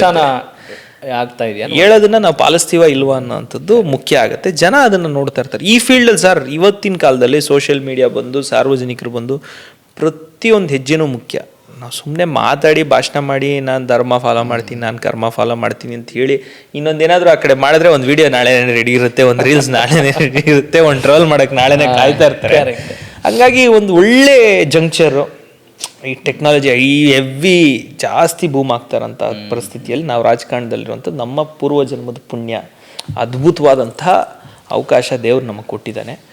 ಲಕ್ಷಾಂತರ ಜನ ಜೀವನ ಬದಲಾಯಿಸುವಂಥ ಪಾಲಿಸಿ ಮೇಕಿಂಗ್ ಮಾಡಬೇಕು. ದೊಡ್ಡಬಳ್ಳಾಪುರ ತಾಲೂಕು ಇಡೀ ರಾಜ್ಯದಲ್ಲಿ ನಂಬರ್ 1 ತಾಲೂಕಾಗೋ ರೀತಿಯಲ್ಲಿ ಡೆವಲಪ್ಮೆಂಟ್ ಮಾಡಬೇಕು. ಎಜುಕೇಷನ್, ಹೆಲ್ತ್, ಜಾಬ್ ಆಪರ್ಚುನಿಟೀಸ್, ಲಿವಬಿಲಿಟಿ ನಾವು ಬದುಕಲಿಕ್ಕೆ ಬೇಕಾಗಿರುವಂಥ ಸೋಷಿಯಲ್ ಇನ್ಫ್ರಾಸ್ಟ್ರಕ್ಚರ್ ಅಂತ ಏನು ಹೇಳ್ತೀವಿ, ಇದೆಲ್ಲ ಫ್ಯಾಕ್ಟರ್ಸ್ ಇರುವಂಥ ಸೋಷಿಯಲ್ ಇನ್ಫ್ರಾಸ್ಟ್ರಕ್ಚರ್ ಒಂದು ಉತ್ತಮವಾದಂಥ. ಇವಾಗ ಉದಾಹರಣೆಗೆ ಸರ್, ಕೇರಳ ನಂಬರ್ 1 ರಾಜ್ಯ, ಕೇರಳ ನಂಬರ್ 1 ಲಿಟ್ರಸಿ ಅಂತೆಲ್ಲ ಹೇಳ್ತಾರೆ. ಕೇರಳದವ್ರು ಎಲ್ಲಿದ್ದಾರೆ ಸರ್? ಯಾರಾದರೂ ಆ ಊರಲ್ಲಿದ್ದಾರೆ ಸರ್? ಲಿವಬಿಲಿಟಿ ಇಲ್ಲ ಸರ್ ಅಲ್ಲಿ. ಬೆಂಗಳೂರಲ್ಲಿ ಇರ್ತಾರೆ, ಗಲ್ಫಲ್ಲಿ ಇರ್ತಾರೆ, ಬೇರೆ ರಾಜ್ಯಕ್ಕೆ ಹೋಗ್ತಾರೆ, ಬೇರೆ ದೇಶಕ್ಕೆ ಹೋಗ್ತಾರೆ. ಬಿಟ್ರೆ ಕಮ್ಯುನಿಸ್ಟ್ ಪಾಲಿಸಿ ಆಕ್ಚುಲಿ ನಂಬರ್ 1 ಇರಬೇಕು ಅಂತ ಏನೋ ಅವ್ರು ಹೇಳ್ತಾರಲ್ವಾ. 100% ಲಿವಬಿಲಿಟಿ ಫ್ಯಾಕ್ಟರ್ ನೀವು ಕೇರಳಲ್ಲಿ ತಗೊಂಡ್ರೆ it is the lowest in the entire country. Even though literacy is highest, stable government ಇದ್ರೂ it is the lowest liveability factor. ಆ ಲಿವಬಿಲಿಟಿ ಫ್ಯಾಕ್ಟರ್ ಜನ ಅಲ್ಲಿ ಇರೋಕ್ಕೆ ಇಷ್ಟಪಡ್ಬೇಕು ಸರ್. ಬೆಂಗಳೂರಿನ ವಿಶೇಷತೆ ಏನು? ನಾನು ಬೆಂಗಳೂರಲ್ಲಿ ಇದ್ದೀನಿ, ನಾನು ಬೆಂಗಳೂರಿನವನು ಅಂತ ಹೆಮ್ಮೆಯಿಂದ ಯಾಕೆ ಹೇಳ್ಕೊಂತೀನಿ ಅಂದರೆ, ಲಿವಬಿಲಿಟಿ ಫ್ಯಾಕ್ಟರಲ್ಲಿ ಇಡೀ ದೇಶದಲ್ಲಿ ನಂಬರ್ 1 ಬೆಂಗಳೂರು ಸರ್. ಯಾರಾದರೂ ಬಂದರೂ ಈ ಊರು ನಂದು ಅನ್ನೋಂಥ ಒಪ್ಕೊಳ್ಳೋ ಅಂತ ಒಂದು ನಾವೆಲ್ಲರಿಗೂ ಅವಕಾಶ ಮಾಡಿಕೊಡ್ತಾ ಇದ್ದೀವಿ ಅಂತ ಹೇಳ್ತಾ ಇದ್ರಿ ನೀವು. ಇದಕ್ಕಿಂತ ಮುಂಚಿತವಾಗಿ ಬಹಳ ಚೆನ್ನಾಗಿ ಮಾತನಾಡ್ತಾ ಇದ್ದೀರಿ. ಅಂದರೆ ನಮ್ಮ ಧರ್ಮಕ್ಕೆ, ಸಂಸ್ಕೃತಿಗೆ ಈ ಪಕ್ಷದಲ್ಲಿ ಒಂದಿಷ್ಟು ಬೆಲೆ ಇದೆ ಅನ್ನೋ ಆಧಾರದ ಮೇಲೆ ಹೇಳ್ತಾ ಇದ್ರಿ. ಮತ್ತು ಶಿಸ್ತಿನ ಪಕ್ಷ ಅನ್ನೋ ಒಂದು ಹಣೆಪಟ್ಟಿ ಕೂಡ ಭಾರತೀಯ ಜನತಾ ಪಕ್ಷಕ್ಕಿದೆ, ಏನಂತೀರಿ ತಾವು? 100% ಭಾರತೀಯ ಜನತಾ ಪಾರ್ಟಿ ಒಂದು ಶಿಸ್ತಿನ ಪಕ್ಷ. ಓಕೆ, ಈಗಲೂ ಹಾಗೆ ಇದೆ ಅಂತ ಅನ್ಸುತ್ತೆ? 100% ಸರ್, ಈಗಲೂ ಹಾಗೆ ಇದೆ, ಮುಂದಕ್ಕೂ ಹಾಗೆ ಇರುತ್ತೆ, ಹಾಗೆ ಉಳ್ಕೊಳ್ಳುತ್ತೆ. ಈಗಲೂ ಶಿಸ್ತಿನ ಪಕ್ಷವಾಗೇ ಇದೆ ಅಂತ ನಿಮ್ಗೆ ಅನಿಸ್ತಾ ಇದೆಯಾ ಸರ್? ಅಥವಾ ಅಲ್ಲಲ್ಲಿ ಶಿಸ್ತು ಮಿಸ್ ಆಗುತ್ತೆ, ಇಲ್ಲ ಸರ್, ಸರಿ ಮಾಡ್ಕೋಬೇಕು? ಪಕ್ಷದಿಂದ ಶಿಸ್ತು ಮಿಸ್ ಆಗಲ್ಲ ಸರ್. ಯಾರೋ ಒಬ್ಬ ವ್ಯಕ್ತಿ ಶಿಸ್ತನ್ನ ಉಲ್ಲಂಘನೆ ಮಾಡಬಹುದು, ಪಾರ್ಟಿ ಶಿಸ್ತಿನ ಪಕ್ಷ ಸರ್. ಬಹಳ ಜಾಣ್ಮೆಯಿಂದ ಇಲ್ಲ ಜಾಣ್ಮೆಯಿಂದ ಅಲ್ಲ ಸರ್. ಈಗ ನೋಡಿ, ಜನ ಬೇರೆ ಅಲ್ಲ, ದೇಶ ಬೇರೆ ಅಲ್ಲ ಅಂತ ಹೇಳ್ತಾರೆ. ಹಂಗೆ ಪಕ್ಷ ಬೇರೆ ಅಲ್ಲ, ಒಬ್ಬ ಕಾರ್ಯಕರ್ತ ಬೇರೆ ಅಲ್ಲ ಅಂತಿರುವಾಗ ಅಂಥದ್ರಲ್ಲಿ ನೀವು ಹೇಳೋದು ಪಾಲಿಸಿ ಸರಿ ಇದೆ ಸರ್. ಬಟ್ ನೀವು ಇದು ತಿಳ್ಕೊಳ್ಳಿ, ಏನು? ಪ್ರಧಾನ ಮಂತ್ರಿ ಹುದ್ದೆಗೆ ಆಯ್ಕೆ ಮಾಡಿದಾಗ ಪಾರದರ್ಶಕವಾಗಿ ಹುದ್ದೆಗೆ ಆಯ್ಕೆ ಮಾಡಿದ್ವಿ. ಪಾರದರ್ಶಕವಾಗಿ ಒಬ್ಬ ಸಾಮಾನ್ಯ ಕಾರ್ಯಕರ್ತ ಅಲ್ಲಿ ಹೋಗ್ಬೋದು ಅನ್ನುವಂಥ ಉದಾಹರಣೆ ಇರೋಂಥದ್ದು ನಮ್ಮಲ್ಲಿ ಮಾತ್ರ. There is no pleasing anybody else. ಅಲ್ಲ, ನಾನೇನು ಹೇಳಕ್ಕೆ ಹೊರಟೆ, ರಾಜಕಾರಣವೇ ಹೀಗಾಗಿದೆ, ವ್ಯವಸ್ಥೆನೇ ಹೀಗಾಗಿದೆ. ಯಾವುದೇ ಪಕ್ಷ ತೆಗೆದುಕೊಂಡ್ರೂ ಕೂಡ ಅದರಲ್ಲಿ ಶಿಸ್ತು, ಅಶಿಸ್ತು, ಒಣ ಬಡಿದಾಟ, ಬಣ ಬಡಿದಾಟ ಅಂತ ಎಲ್ಲ ಕಡೆ ಇದ್ದದ್ದು, ಎಲ್ಲ ಕಾಲದಲ್ಲೂ ಇದ್ದದ್ದೇ ಅಲ್ವಾ? ಆದರೆ ಒಬ್ಬ ಯುವಕರಾಗಿ ನಿಮ್ಗೆ ಆ ಚಿಂತನೆಗಳು ಹಳಬರದ್ದೇ ಫಾಲೋ ಮಾಡ್ಕೊಂಡು ಹೋಗ್ಬೇಕು ಅಂತಿದೆ. ತೆಗೀರಿ, ಏನೋ ಹೊಸದಾಗಿ ಮಾಡಕ್ ಬಂದಿದ್ದೀನಿ ಅನ್ನೋದಲ್ಲಿ ಇದ್ದೀರಾ ಅನ್ನೋದು ನನ್ನ ಪ್ರಶ್ನೆ. ನಾವೇನು ಪಾರ್ಟಿ ಏನ್ ಹೇಳುತ್ತೆ ಅಷ್ಟು ಮಾತ್ರ ಮಾಡೋದು ನಮ್ಮ ಕರ್ತವ್ಯ. ಶಿಸ್ತಿನ ಪಕ್ಷ ಅಂದ್ರೆ ಅಲ್ಲೇ ಬರೋವಂಥದ್ದು. ಪಾರ್ಟಿ ನೋಡಪ್ಪ ನೀನು ಹಿಂಗೆ ಮಾಡ್ಬೇಕು ಅಂದ್ರೆ ಪಾರ್ಟಿ ಹೇಳಿದ ಕೆಲಸ ಮಾಡಬೇಕು. ಪಾರ್ಟಿ ನೋಡಪ್ಪ ನೀನು ಇಂಥ ಕರ್ತವ್ಯ ನಿರ್ವಹಿಸ್ಬೇಕು ಅಂದರೆ ಅದನ್ನು ಮಾಡ್ತೀವಿ. ಪಾರ್ಟಿ ನಮಗೆ ನಮ್ಮ ರಾಜ್ಯಾಧ್ಯಕ್ಷರು ವಿಜಯಣ್ಣವರು, ಅವ್ರು ನಮಗೆ ಯುವ ಮೋರ್ಚಾ ಅಧ್ಯಕ್ಷನ ಒಂದು ಸ್ಥಾನವನ್ನು ಕೊಟ್ಟಿದ್ದಾರೆ, ಪಾರ್ಟಿ ನಮಗೆ ಕೊಟ್ಟಿದೆ. ಅವ್ರು ಹೇಳೋಂಥ ಪ್ರತಿ ಅಂಶವನ್ನು ಮಾಡೋಂಥದ್ದು ನಮ್ಮ ಕರ್ತವ್ಯ. ಅಂದರೆ ಯುವಕರಿಗೆ ಏನೋ ಒಬ್ಬ ಆದರ್ಶ ನಾಯಕನಾಗಬೇಕು ಅನ್ನೋ ಒಂದು ಕನಸು ಏನೋ ಇದ್ದೇ ಇರಬೇಕಲ್ಲ? ಅಲ್ಲ, ಕನಸು ಕಾಣಕ್ಕೆ what you believe you become. ಎಲ್ಲ ರೀತಿಯಲ್ಲೂ ನಾವು ಬೇರೆಯವ್ರು ನಮ್ಮನ್ನು ನೋಡಿ ಒಳ್ಳೆಯಪ್ಪ ಸರಿ ದಾರಿಯಲ್ಲಿ ನಡೀತಾ ಇದ್ದಾನೆ ಅಂತ ರೀತಿಯಲ್ಲಿ ನಮ್ಮ ನಡವಳಿಕೆ ಇರಬೇಕು. ಆದರ್ಶನೇ ಅದು, ಆ ರೀತಿ ನಡ್ಕೊಬೇಕು ಅನ್ನೋ ಬಹಳ ನಾನು ಸಾವಕಾಶವಾಗಿ, ನಿಧಾನವಾಗಿ, ಹಂತವಾಗಿ ಬೆಳೆಯೋಣ ಅನ್ನೋ ಭಾವನೆ ಇದೆ ನಿಮ್ಗೆ. ಹೌದು ಸರ್, ಅಲ್ವಾ? ಓಕೆ, ಈಗ ತುಂಬ ಗೌರವಪೂರ್ವಕವಾಗಿ ಕೇಳ್ತಾ ಇದ್ದೀನಿ. ಈಗ ಮಾಲೆ ಹಾಕಿದ್ದೀರಿ, ಇದು ತಮ್ಮ ವೈಯಕ್ತಿಕ ಬದುಕು ಅಂತನ ಅಥವಾ ಸಾಮಾಜಿಕ ಜೀವನಕ್ಕೋಸ್ಕರ ಅಂತನ ಅಥವಾ ಅದರ ಸಂಕಲ್ಪಗಳೇನು ಅಂತ ಹೇಳ್ಕೊಳ್ಬೋದಾ? ಯಾವ ಇಂಥ ಉದ್ದೇಶ ಇರುತ್ತಲ್ಲ, ಒಂದು ಗುರಿ ಇರುತ್ತೆ. ಈಗ ನೀವು ಜನಪ್ರತಿನಿಧಿ ಆಗಿರೋದ್ರಿಂದ ಈ ಪ್ರಶ್ನೆ. 2008 or 9 ಫಸ್ಟ್ ಟೈಮ್ ಹೋಗಿತ್ತು. ಅವತ್ತಿಂದ ಕಂಟಿನ್ಯೂಸ್ ಹೋಗ್ತಾ ಇದ್ದೀನಿ. ಒಂದೇ ಒಂದು ವರ್ಷ US ಅಲ್ಲಿದ್ದಾಗ 2014 ಹೋಗೋಕ್ಕಾಗಿರಲಿಲ್ಲ. 2014 ಅದು ಬಿಟ್ಟರೆ ಪ್ರತಿ ವರ್ಷ ಹೋಗ್ತೀನಿ. ನಮ್ಮ ತಂದೆ 95 ಹೋಗ್ತಾರೆ. So it is impactful. ಅವ್ರು ಅವತ್ತಿಂದ ಹೋಗ್ತಾ ಇರೋದ್ರಿಂದ ರಬ್ಡ್ ಆಫ್ ಫ್ಯಾಮಿಲಿಯಲ್ಲಿ ಇರೋದ್ರಿಂದ 95 ಫಾದರ್ ಹೋಗ್ತಾರೆ ಸರ್. ಅಲ್ಲಿ ಪಾಸಿಟಿವ್ ಎನರ್ಜಿ ಹೈಯೆಸ್ಟ್ ಇದೆ. ನಾನು ಆಗಲೇ ಹೇಳ್ದಂಗೆ ಲೈಫ್ ಸ್ಟೈಲ್ ತುಂಬ ಚೆನ್ನಾಗಿರುತ್ತೆ. ಪ್ರತಿದಿನ ನಾವು ಕೇಳ್ಕೊಳ್ಳೋಂಥದ್ದು ಕ್ಷೇತ್ರಕ್ಕೆ ಒಳ್ಳೇದಾಗಲಿ ಅಂತ ಕೇಳೋಂಥದ್ದು 100% ನಮ್ಮ ಪರಮ ಕರ್ತವ್ಯ ಅದನ್ನು ಪ್ರತಿ ದೇವರಿಗೂ ಕೇಳೋವಂಥದ್ದು. ಯಾಕಂದರೆ there is some supernatural force controlling the entire world, controlling the entire universe, ಬ್ರಹ್ಮಾಂಡವನ್ನೇ. ಆ ಫೋರ್ಸು ನಮ್ಗೆ ಒಳ್ಳೇದೇ ಮಾಡಲಿ, ಎಲ್ಲೂ ನಮಗೆ ಕೆಟ್ಟದಾಗಬಾರ್ದು ಅನ್ನೋಂಥದ್ದು ನಾವು ಕೇಳ್ಕೊಳ್ಳೋಂಥದ್ದು ಅಷ್ಟೇ ಸಂಕಲ್ಪ ಸರ್. Okay okay. ಅಷ್ಟು ಒಬ್ಬೊಬ್ರಿಗೆ ಒಂದೊಂದು ರೀತಿ ಇರುತ್ತೆ. ಹಾಗಾಗಿ ನನ್ನ ತಾಲೂಕಿಗೆ, ನನಗೆ, ನಮ್ಮ ತಾಲೂಕಿನ ಜನತೆಗೆ ನಾವು ಸಂಕಲ್ಪ ಮಾಡೋವಾಗ್ಲೂ ಮಾಡಿಸೋಂಥದ್ದು ದೊಡ್ಡಬಳ್ಳಾಪುರ ತಾಲೂಕಿನ ಸಮಸ್ತ ಜನತೆಗೆ ಸಂಕಲ್ಪ ಮಾಡ್ತೀವಿ. ಪ್ರತಿದಿನ ನಾವು ಹೋಗಿ ನಾನು ಯಾವುದೇ ದೇವಸ್ಥಾನಕ್ಕೆ ಹೋದ್ರು ತಾಲೂಕಿನ ಸಮಸ್ತ ಜನತೆಗೆ ಅಂತಲೇ ಸಂಕಲ್ಪ ಮಾಡ್ತೀವಿ. ಎಲ್ಲರೂ ಚೆನ್ನಾಗಿದ್ರೆ ನಮಗೆ ಟೆನ್ಷನ್ ಇಲ್ಲ ಸರ್. ಯಾರಿಗಾದ್ರೂ ಒಬ್ಬರಿಗೆ ತೊಂದರೆ ಆದರೂ ನಮಗೆ ಟೆನ್ಷನ್ ಅಲ್ವಾ ಸರ್? ಹೌದು, ಒಳ್ಳೆಯ ಚಿಂತನೆ. ಆಮೇಲೆ ಪ್ರತಿ ಮಂಗಳವಾರ ನೀವು ಘಾಟಿ ಸುಬ್ರಹ್ಮಣ್ಯ ದೇವಸ್ಥಾನಕ್ಕೆ ಹೋಗ್ತೀರಿ. ನಮ್ಮ ಕ್ಷೇತ್ರದಲ್ಲಿರುವಂಥ ದೇವರು, ನಾನು ಹುಟ್ಟಿರುವಂಥದ್ದು ಷಷ್ಠಿ ದಿನ. ಮಂಗಳವಾರ ಸುಬ್ರಹ್ಮಣ್ಯನಿಗೆ ನನಗೆ ತುಂಬ ಇಷ್ಟವಾದಂಥ ದೇವರು. ಪ್ರತಿ ಮಂಗಳವಾರ ವಿತೌಟ್ ಫೇಲ್ ಹೋಗುವಂಥದ್ದು ಮಾಮೂಲಿ ಕ್ಷೇತ್ರದಲ್ಲಿದ್ದರೆ. ಬೇರೆ ಕಡೆ ಡೆಲ್ಲಿಗೆ ಇಲ್ಲಿ ಇನ್ನೊಂದು ಕಡೆ ಹೋದರೆ ಆಗಲ್ಲ. ನಮ್ಮ ಸ್ಟೇಟಲ್ಲಿದ್ದರೆ ಯಾವುದೇ ಕಾರಣಕ್ಕೂ ಮಿಸ್ ಇಲ್ಲ, ಮಂಗಳವಾರ ಹೋಗುವಂಥ ಕೆಲಸ ಮಾಡ್ತೀನಿ ಸರ್. ಎಸ್, ನೀವು ಆರ್ ವಿ ಕಾಲೇಜಲ್ಲಿ ಇಂಜಿನಿಯರಿಂಗ್ ಮುಗಿಸಿ MS ಟೆಕ್ಸಾಸಲ್ಲಿ ಮಾಡ್ತೀರಿ. ಅಲ್ಲಿಯ ಸೆಳೆತ ಹೇಗಿತ್ತು, ಮತ್ತು ಅಲ್ಲಿ ನೀವು ಕಲ್ತದ್ದೇನು, ಅಲ್ಲಿಂದ ಇಲ್ಲಿ ಬಂದು ಏನಾದರೂ ಹೊಸ ವಿಚಾರ ದೇವನ್ನೇ ವಾಪಸ್ ಅಂತ ಅನ್ಸಿದ್ದು ಯಾವುದು ಸರ್? ಒಂದು ತಿಂಗಳೊಳಗಡೆ ನಾನು ವಾಪಸ್ ಹೊಡೋಗ್ಬೇಕು ಅಂತ ನನಗೆ ಗೊತ್ತಿತ್ತು ಸರ್. ಯಾಕೆಂದರೆ 100%. ಯಾಕೆಂದರೆ ಸರ್ ನಾವು ಸೋಷಿಯಲ್ ಬೀಯಿಂಗ್ ಸರ್.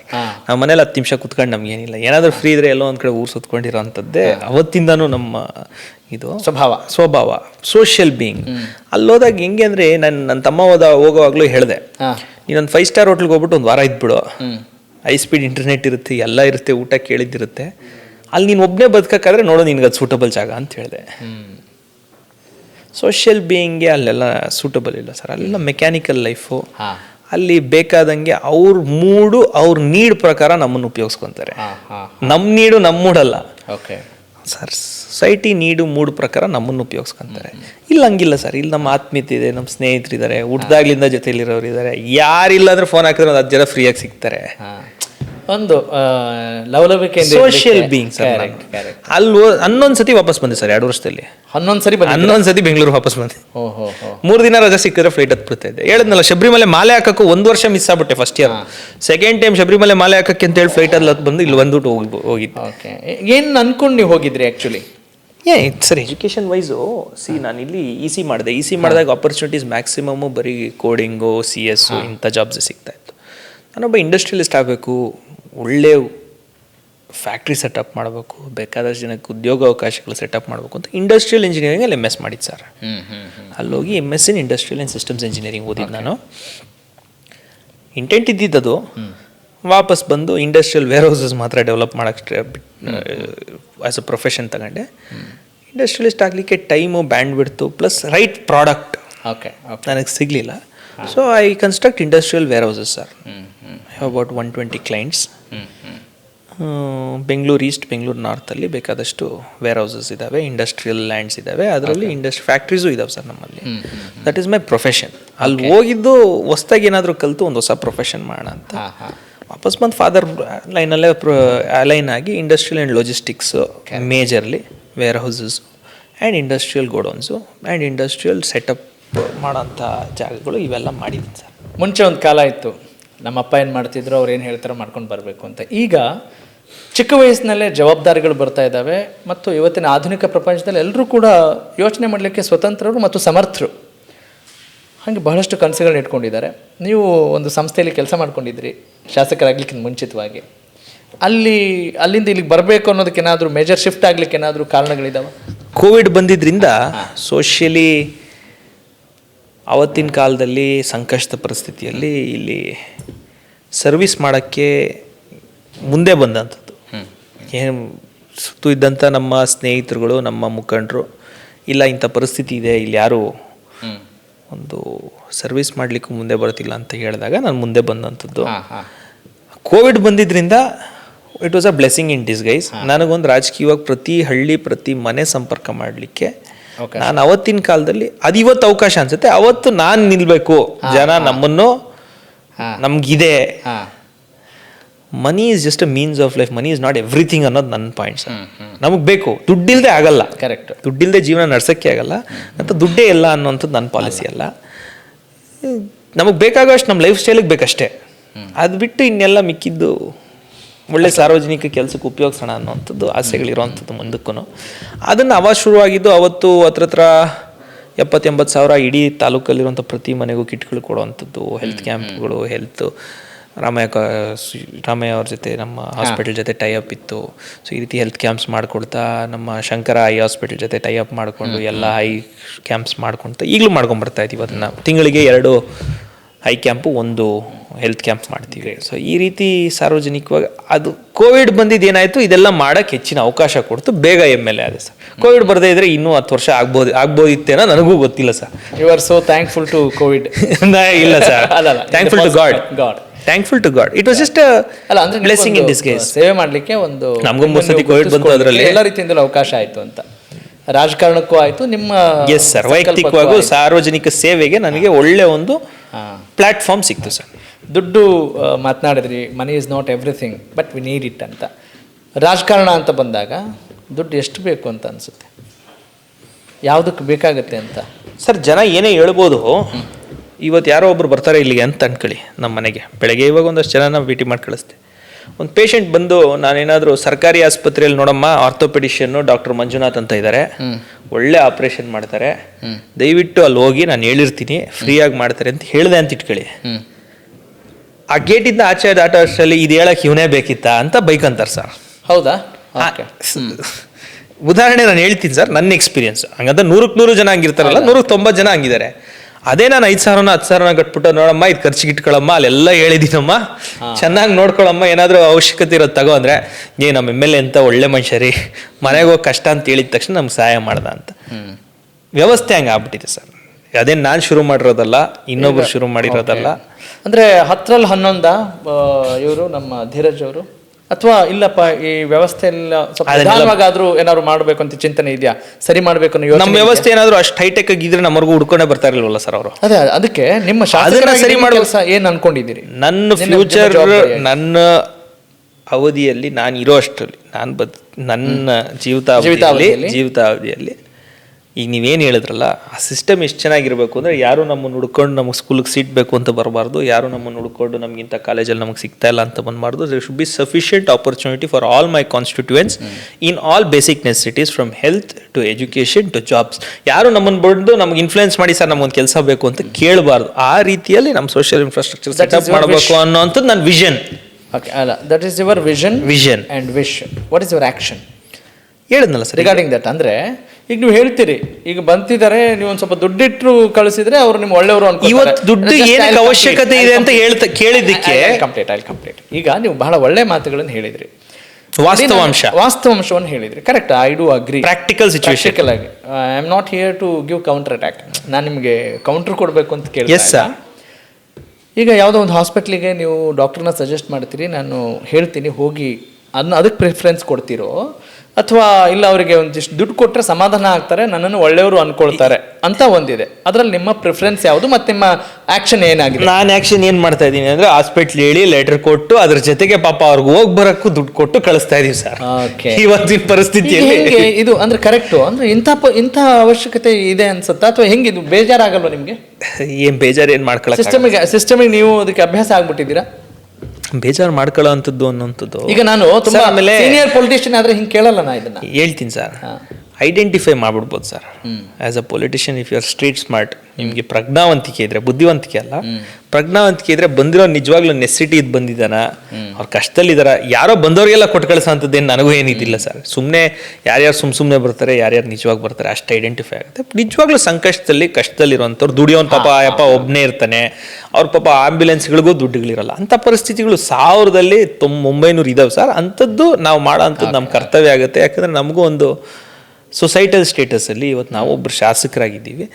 ಒಳ್ಳೆ ರೀತಿಯಲ್ಲಿ ಒಳ್ಳೆ ಇದಕ್ಕೆ ನಾವು ಸಹಾಯ ಮಾಡಲೇಬೇಕಾಗುತ್ತೆ ಸರ್. ಅಂದರೆ ಒಬ್ಬ ಬರೀ ಪ್ರಾಮಾಣಿಕ ಶಾಸಕರಾದರೆ ನಾವಿಲ್ಲಿ ನಮ್ಮ ಕೆಲಸಗಳನ್ನ ಮಾಡ್ಲಿಕ್ಕಾಗಲ್ಲ.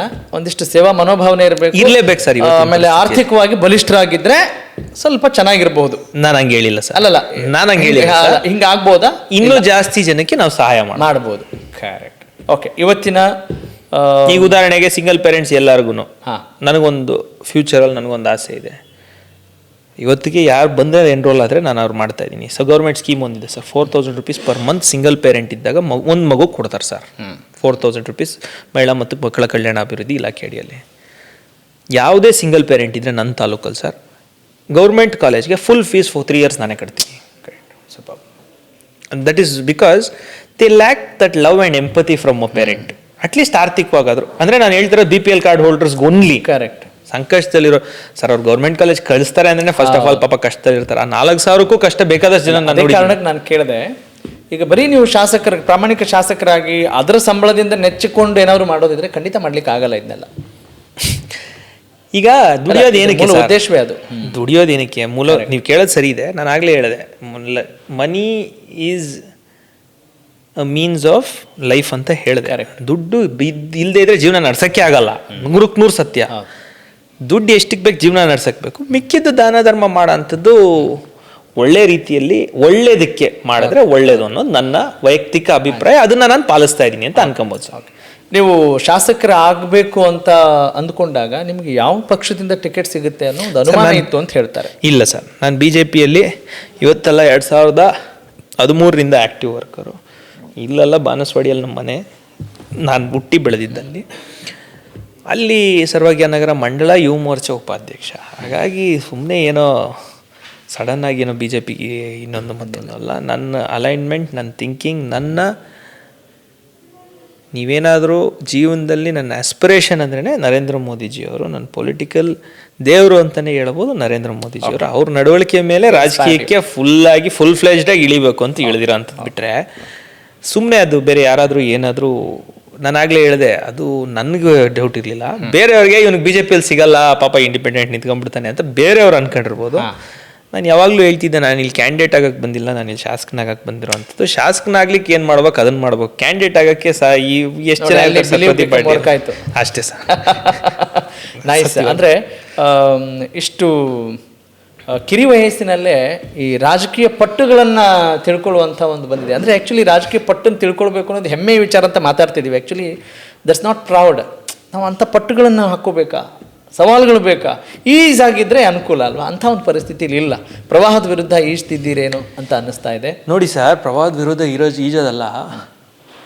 ಇವತ್ತು ಜರ್ಮನಿಯಲ್ಲೂ ನಮ್ಮ ಸಿಸ್ಟಮೇ ಇರೋದು, UK ಅಲ್ಲೂ ನಮ್ಮ ಸಿಸ್ಟಮೇ ಇರೋದು. ಪ್ರಜಾಪ್ರಭುತ್ವ ಸೇಮ್ MLA MP ಆಗಿ ಆಯ್ಕೆ ಆಗೋಂಥದ್ದವರು. ಸ್ಟೇಟ್ಗೂ ಒಂದು ಹೌಸ್ ಇರುತ್ತೆ, ಸೆಂಟ್ರಿಗೂ ಒಂದು ಹೌಸ್ ಇರುತ್ತೆ.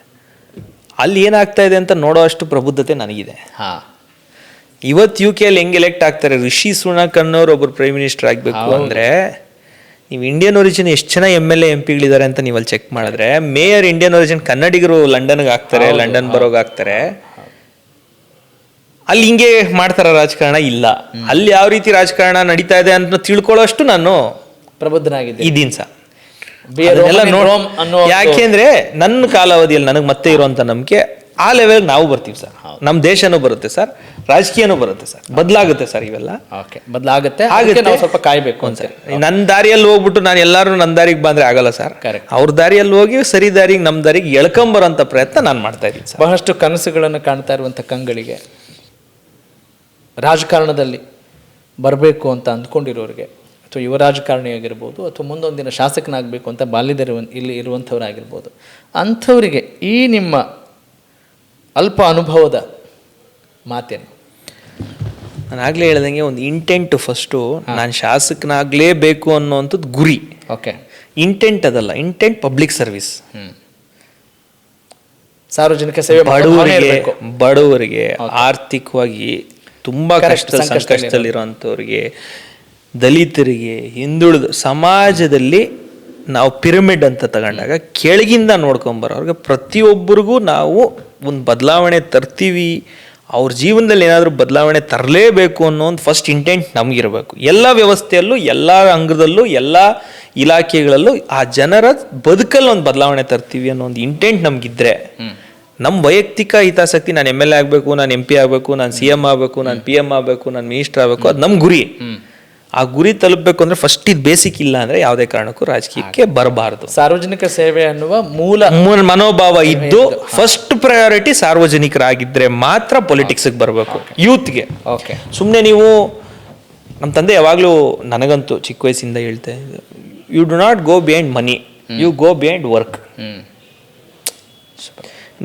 ನಾನು ಒಳ್ಳೆಯ ಒಂದು ಇಂಡಸ್ಟ್ರಿಯಲ್ ವೇರ್ಹೌಸ್ ಮಾಡ್ತೀನಿ ಅಂತ ಹೋಗು, ಆಟೋಮ್ಯಾಟಿಕ್ ಮನಿ ಬರುತ್ತೆ. ಕರೆಕ್ಟ್. ನೀನು ಪ್ರಾಡಕ್ಟ್ ಹಿಂದೆ ಹೋಗು, ನೀನು ಮಾಡ್ತಾರಂಥ ಕೆಲಸ 100% ಜೆನ್ಯೂನ್ ಕೆಲಸ ಮಾಡಕ್ ಹೋಗು, automatic money will follow. Priority should not be money. ನಾನು 500 ಕೋಟಿ 50 ಕೋಟಿ 5 ಕೋಟಿ 10 ಕೋಟಿ ಬಂದ್ಬಿಡುತ್ತೆ ನನಗೆ ಅಂತ ಯಾವುದೇ ಕೆಲಸ ಮಾಡ್ಕೊಂಡು ಹೋದ್ರೆ ನಿಮ್ಗೆ ದುಡ್ಡು ಬರೋದೇ ಇಲ್ಲ ಅಂತ ನಮ್ಮ ತಂದೆ ನಮ್ಗೆ ಹೇಳ್ಕೊಟ್ರು ಅಂತ ನಾನು ಅದನ್ನ ಫಾಲೋ ಮಾಡ್ತಾ ಇರೋದು. So nothing is about money, it is about work. ಇದು ಮನೋಧೋರಣೆಗೆ ಸಂಬಂಧಪಟ್ಟಾಗ ಹೇಳಿದ್ರಿ, ಇದ್ರ ಜೊತೆಗೆ ಮತ್ತೆ ಬೇರೆ ಏನು ಮಾಡ್ಕೊಳ್ಬೇಕು ಅವರು? You should be connected to the ground. ಜನರ ಮಧ್ಯೆ ಇರಬೇಕು, ಜನರ ಆಲೋಚನೆಗಳೇನಿದೆ ಅಂತ ಅರ್ಥ ಮಾಡ್ಕೊಬೇಕು, ಜನರ ಥಿಂಕಿಂಗ್ ಏನಿದೆ, ಜನ ನಿಮ್ಮಿಂದ ಏನು ಎಕ್ಸ್ಪೆಕ್ಟ್ ಮಾಡ್ತಾ ಇದ್ದಾರೆ ಅದನ್ನು ಗ್ರಹಿಸೋ ಅಷ್ಟು ಶಕ್ತಿ ನಮಗಿದ್ದು ಆ ರೀತಿ ನಮ್ಮ ನಡವಳಿಕೆ ಇದ್ದರೆ ಜನ ನಮ್ಮನ್ನು ಇಷ್ಟಪಡ್ತಾರೆ. ನಾನಿರೋದು ಹಿಂಗೆ, ಹಳೆ ಕಾಲದ ಥರ ನಾನಿರೋದು ಹಿಂಗೆ ರೀ ಹಂಗೆ ಅಂದರೆ ಆಗಲ್ಲ. ಜನಕ್ಕೇನು, ಜನರ ಮಧ್ಯೆ, ಸಾರ್ವಜನಿಕ ಬದುಕಲ್ಲಿ ಜನರ ಮಧ್ಯೆ, ಈ ಸಮಾಜದ ಮಧ್ಯೆ ನಾವು ಒಬ್ಬರಾಗಿ ಸರ್ವೇ ಸಾಮಾನ್ಯರಾಗಿ, ಹಿಂದಿನ ಕಾಲದ ಥರ ಪವರು ಅದೆಲ್ಲ ಇಲ್ಲ, ಸರ್ವೇ ಸಾಮಾನ್ಯ ವ್ಯಕ್ತಿಯಾಗಿ ಸಾರ್ವಜನಿಕ ಜೀವನದಲ್ಲಿದ್ದರೆ ಮಾತ್ರ ಪೊಲಿಟಿಕಲಿ ಒಳ್ಳೇದಾಗುತ್ತೆ ಅನ್ನೋದು ನನ್ನ ವೈಯಕ್ತಿಕ ಅಭಿಪ್ರಾಯ. ಅದನ್ನ ಅಳವಡಿಸ್ಕೊಂತ ಕೆಲಸ ಯುವಕರು. ಅಲ್ಲ, ಈಗ ಪಟ್ಟುಗಳು ನಾವೆಲ್ಲ ಏನು ಬೇಕಿಲ್ಲ ಸರ್. ಸರ್ ನಿಜವಾಗ್ಲೂ ಹೇಳ್ತಾ ಇದೀನಿ, ನೀವು ಹೇಳ್ತಾ ಇದ್ರೆ ನನಗೆ ಇದು ಯಾವ ಪಟ್ಟು ಬೇಕಿಲ್ಲ. ಜನ ನಿಮ್ಮನ್ನ ಇಷ್ಟಪಡ್ಬೇಕು, ಜನ ನಿಮ್ಮನ್ನ ಆಯ್ಕೆ ಮಾಡ್ಬೇಕು. ನೀವು ಇಲ್ಲಿ ಆಯ್ಕೆ ಮಾಡಿಲ್ಲ ಅಂದ್ರೆ ಯಾವ ಪಟ್ಟು ಇಟ್ಕೊಂಡು ಏನ್ ಮಾಡ್ತೀರಾ? ಕರೆಕ್ಟ್ ಅಲ್ವಾ? ನೀವು ನಾನು ಇಲ್ಲಿ MLA ಆಗಿಲ್ಲ ಅಂದ್ರೆ ಇವತ್ತು ನೀವು ಕುತ್ಕೊಂಡು ಮಾತಾಡ್ತೀರಾ? ನಾನು ನೀವು MLA ಆಗಿದೆ ಅಂದ್ರೆ ವಿಮರ್ಶೆ ಅಧ್ಯಕ್ಷನಾಗ್ತೀನಾ? ನಾನು MLA ಆಗಿದೆ ಅಂದ್ರೆ ವಿಧಾನಸೌಧದಲ್ಲಿ ಹೋಗಿ ಪ್ರಶ್ನೆ ಮಾಡೋಕ್ಕಾಗತ್ತಾ? ಅದಕ್ಕೆ ಬೇಕಾಗಿರೋಂಥ ಬೇಸಿಕ್ ಒಂದೇ, ಸಾರ್ವಜನಿಕವಾಗಿ ನಾವು ಒಳ್ಳೆ ರೀತಿಯಲ್ಲಿ ನಡ್ಕೊಂಡು ಹೋಗಿ ಜನ ನಮ್ಮನ್ನು ಇಷ್ಟಪಡಬೇಕು, ಜನರ ಪರವಾಗಿ ನಮ್ಮ ಕಾಳಜಿ ಇರಬೇಕು, ಜನರ ಪರವಾಗಿ ನಾವು ಕೆಲಸ ಮಾಡಬೇಕು. ಆ ಬೇಸಿಕ್ ಒಂದಿದ್ರೆ ಎವ್ರಿಥಿಂಗ್ ಎಲ್ಸ್ ವಿಲ್ ಫಾಲೋ. ಯಾವ ಪಟ್ಟು ಬೇಕಿಲ್ಲ ಅನ್ನೋದು ನನ್ನ ವೈಯಕ್ತಿಕ ಅಭಿಪ್ರಾಯ. ಓಕೆ, ನಿಮ್ಗೆ ಯಾವ ಇಲ್ಲಿವರೆಗೂ ಸಾರ್ವಜನಿಕ ಸೇವೆಯ ಒಂದು ಹಿತಾಸಕ್ತಿ ಇಚ್ಛೆ ನಿಮ್ಮನ್ನು ಇಲ್ಲಿವರೆಗೂ ತಂದಿದೆ? Yes sir. ಓಕೆ, ಮತ್ತೆ ಬೇರೆ ಏನೂ ಇಲ್ಲ ಅಷ್ಟೇ. ಓಕೆ, ದುಡ್ಡಿನ ಅವಶ್ಯಕತೆ ಎಷ್ಟರ ಮಟ್ಟಿಗೆ ಇದೆ ಒಬ್ಬ ರಾಜಕಾರಣಿ ಆಗಬೇಕು ಅಂತ? ನಾಗಲೇ ಹೇಳಿದ್ನಲ್ಲ ಸರ್, ಜೀವನ ನಡೆಸಬೇಕು ಅಂದ್ರೆ ದುಡ್ಡು. ಅಲ್ಲಲ್ಲ, ಈಗ ಇದರಲ್ಲಿ ಎಲ್ರಿಗೂ ಬೇಕು, ಕರೆಕ್ಟು. ಇದರಲ್ಲಿ ಸ್ವಲ್ಪ ಎಲ್ಲ ಅಂತಾರಲ್ಲ, ಜನಬಲ, ತೋಳ್ಬಲ, ಆಮೇಲೆ ಹಣಬಲ ಅಂತ ಹೇಳ್ತಾರಲ್ಲ, ಅದೆಲ್ಲ ಅವಶ್ಯಕತೆ ಇಲ್ವಾ? ಅದು ಇದೆಯಾ? ಅಲ್ಲ, ನೀವು ಅದ್ರ ಬಗ್ಗೆ ಒಂದೇ ಹೇಳಿದ್ರಿ, ಈಗ ಅದಕ್ಕಾಗಿ ಕೇಳಿದೆ. ಇವತ್ತಿನ ಕಾಲದಲ್ಲಿ ಸರಳವಾಗಿ ನೇರವಾಗಿ ಹೇಳಬೇಕು ಅಂದರೆ ಎಲ್ಲನೂ ಇರ್ಬೇಕು ಸರ್. ಪೊಲಿಟಿಕಲಿ ಅನ್ನೋದಕ್ಕಿಂತ ಸೋಷಿಯಲಿ ಎಲ್ಲ ಇರ್ಬೇಕು ಸರ್. ಜನಬಲ ಇರಲೇಬೇಕು, ಜನ ನಿಮ್ಮನ್ನು ಇಷ್ಟಪಡಬೇಕು. ಆಮೇಲೆ ಎಲ್ಲೋ ಶಕ್ತಿ ಇಲ್ಲದಿರೋ ಕಡೆ ನೀವು ಹೋಗ್ಬಿಟ್ಟು ಒಂದು ಸಣ್ಣ ಸಭೆನೂ ಮಾಡೋಕ್ಕಾಗಲ್ಲ ಸರ್. ಕರೆಕ್ಟ್. ನಮ್ಮ ಲೀಡ್ರ್ ಇದ್ದು, ನಮ್ಮ ಲೀಡ್ರಿಗೆ ಬಲ ಇದ್ದು, ನಮ್ಮ ಲೀಡ್ರ್ ಇರೋವಂಥ ಪಂಚಾಯತಿಗೆ ನಾವು ಹೋಗೋವಂಥದ್ದು. ನಮಗೆ ಲೀಡರ್ಶಿಪ್ ಕೊರತೆ ಗ್ರೌಂಡಲ್ಲಿ ಇಲ್ಲ ಅಂದ್ರೂ ನಾನೇ ಎಲ್ಲರನ್ನೂ ಸೇರ್ಸೋಕ್ಕೂ ಆಗಲ್ಲ ಸರ್. ನನಗೆ ನನ್ನ ಲೀಡ್ರು ಅಂತ ಇರ್ತಾರೆ, ನನಗೆ ಅವ್ರ ಲೀಡರ್ಶಿಪ್ನ ದಾರಿ ಎಳ್ದಿರೋ ಅಂಥವ್ರು 100 ಜನ ಪಟ್ಟಿ ಕೊಡ್ತೀನಿ ನಮ್ಮ ತಾಲೂಕಲ್ಲಿ.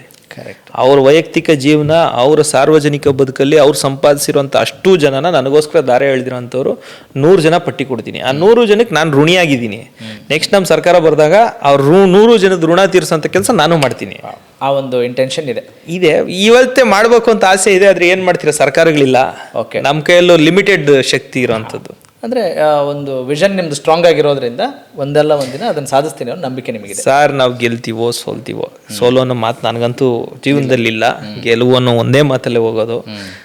ನೋಡಿ ಸರ್, ಗ್ರಾಮ ಪಂಚಾಯತಿಗಳು ನಾನು ಗೆದ್ದಾಗ ಮತ್ತೆ ಆನ್ ರೆಕಾರ್ಡ್ ಭಾರತೀಯ ಜನತಾ ಪಾರ್ಟಿ ಬೆಂಬಲಿತ ಅಧ್ಯಕ್ಷರು 2 ಇದ್ದಿದ್ದು ಸರ್ ದೊಡ್ಡಬಳ್ಳಾಪುರ ತಾಲೂಕಲ್ಲಿ 23 ಪಂಚಾಯತಿಯಲ್ಲಿ.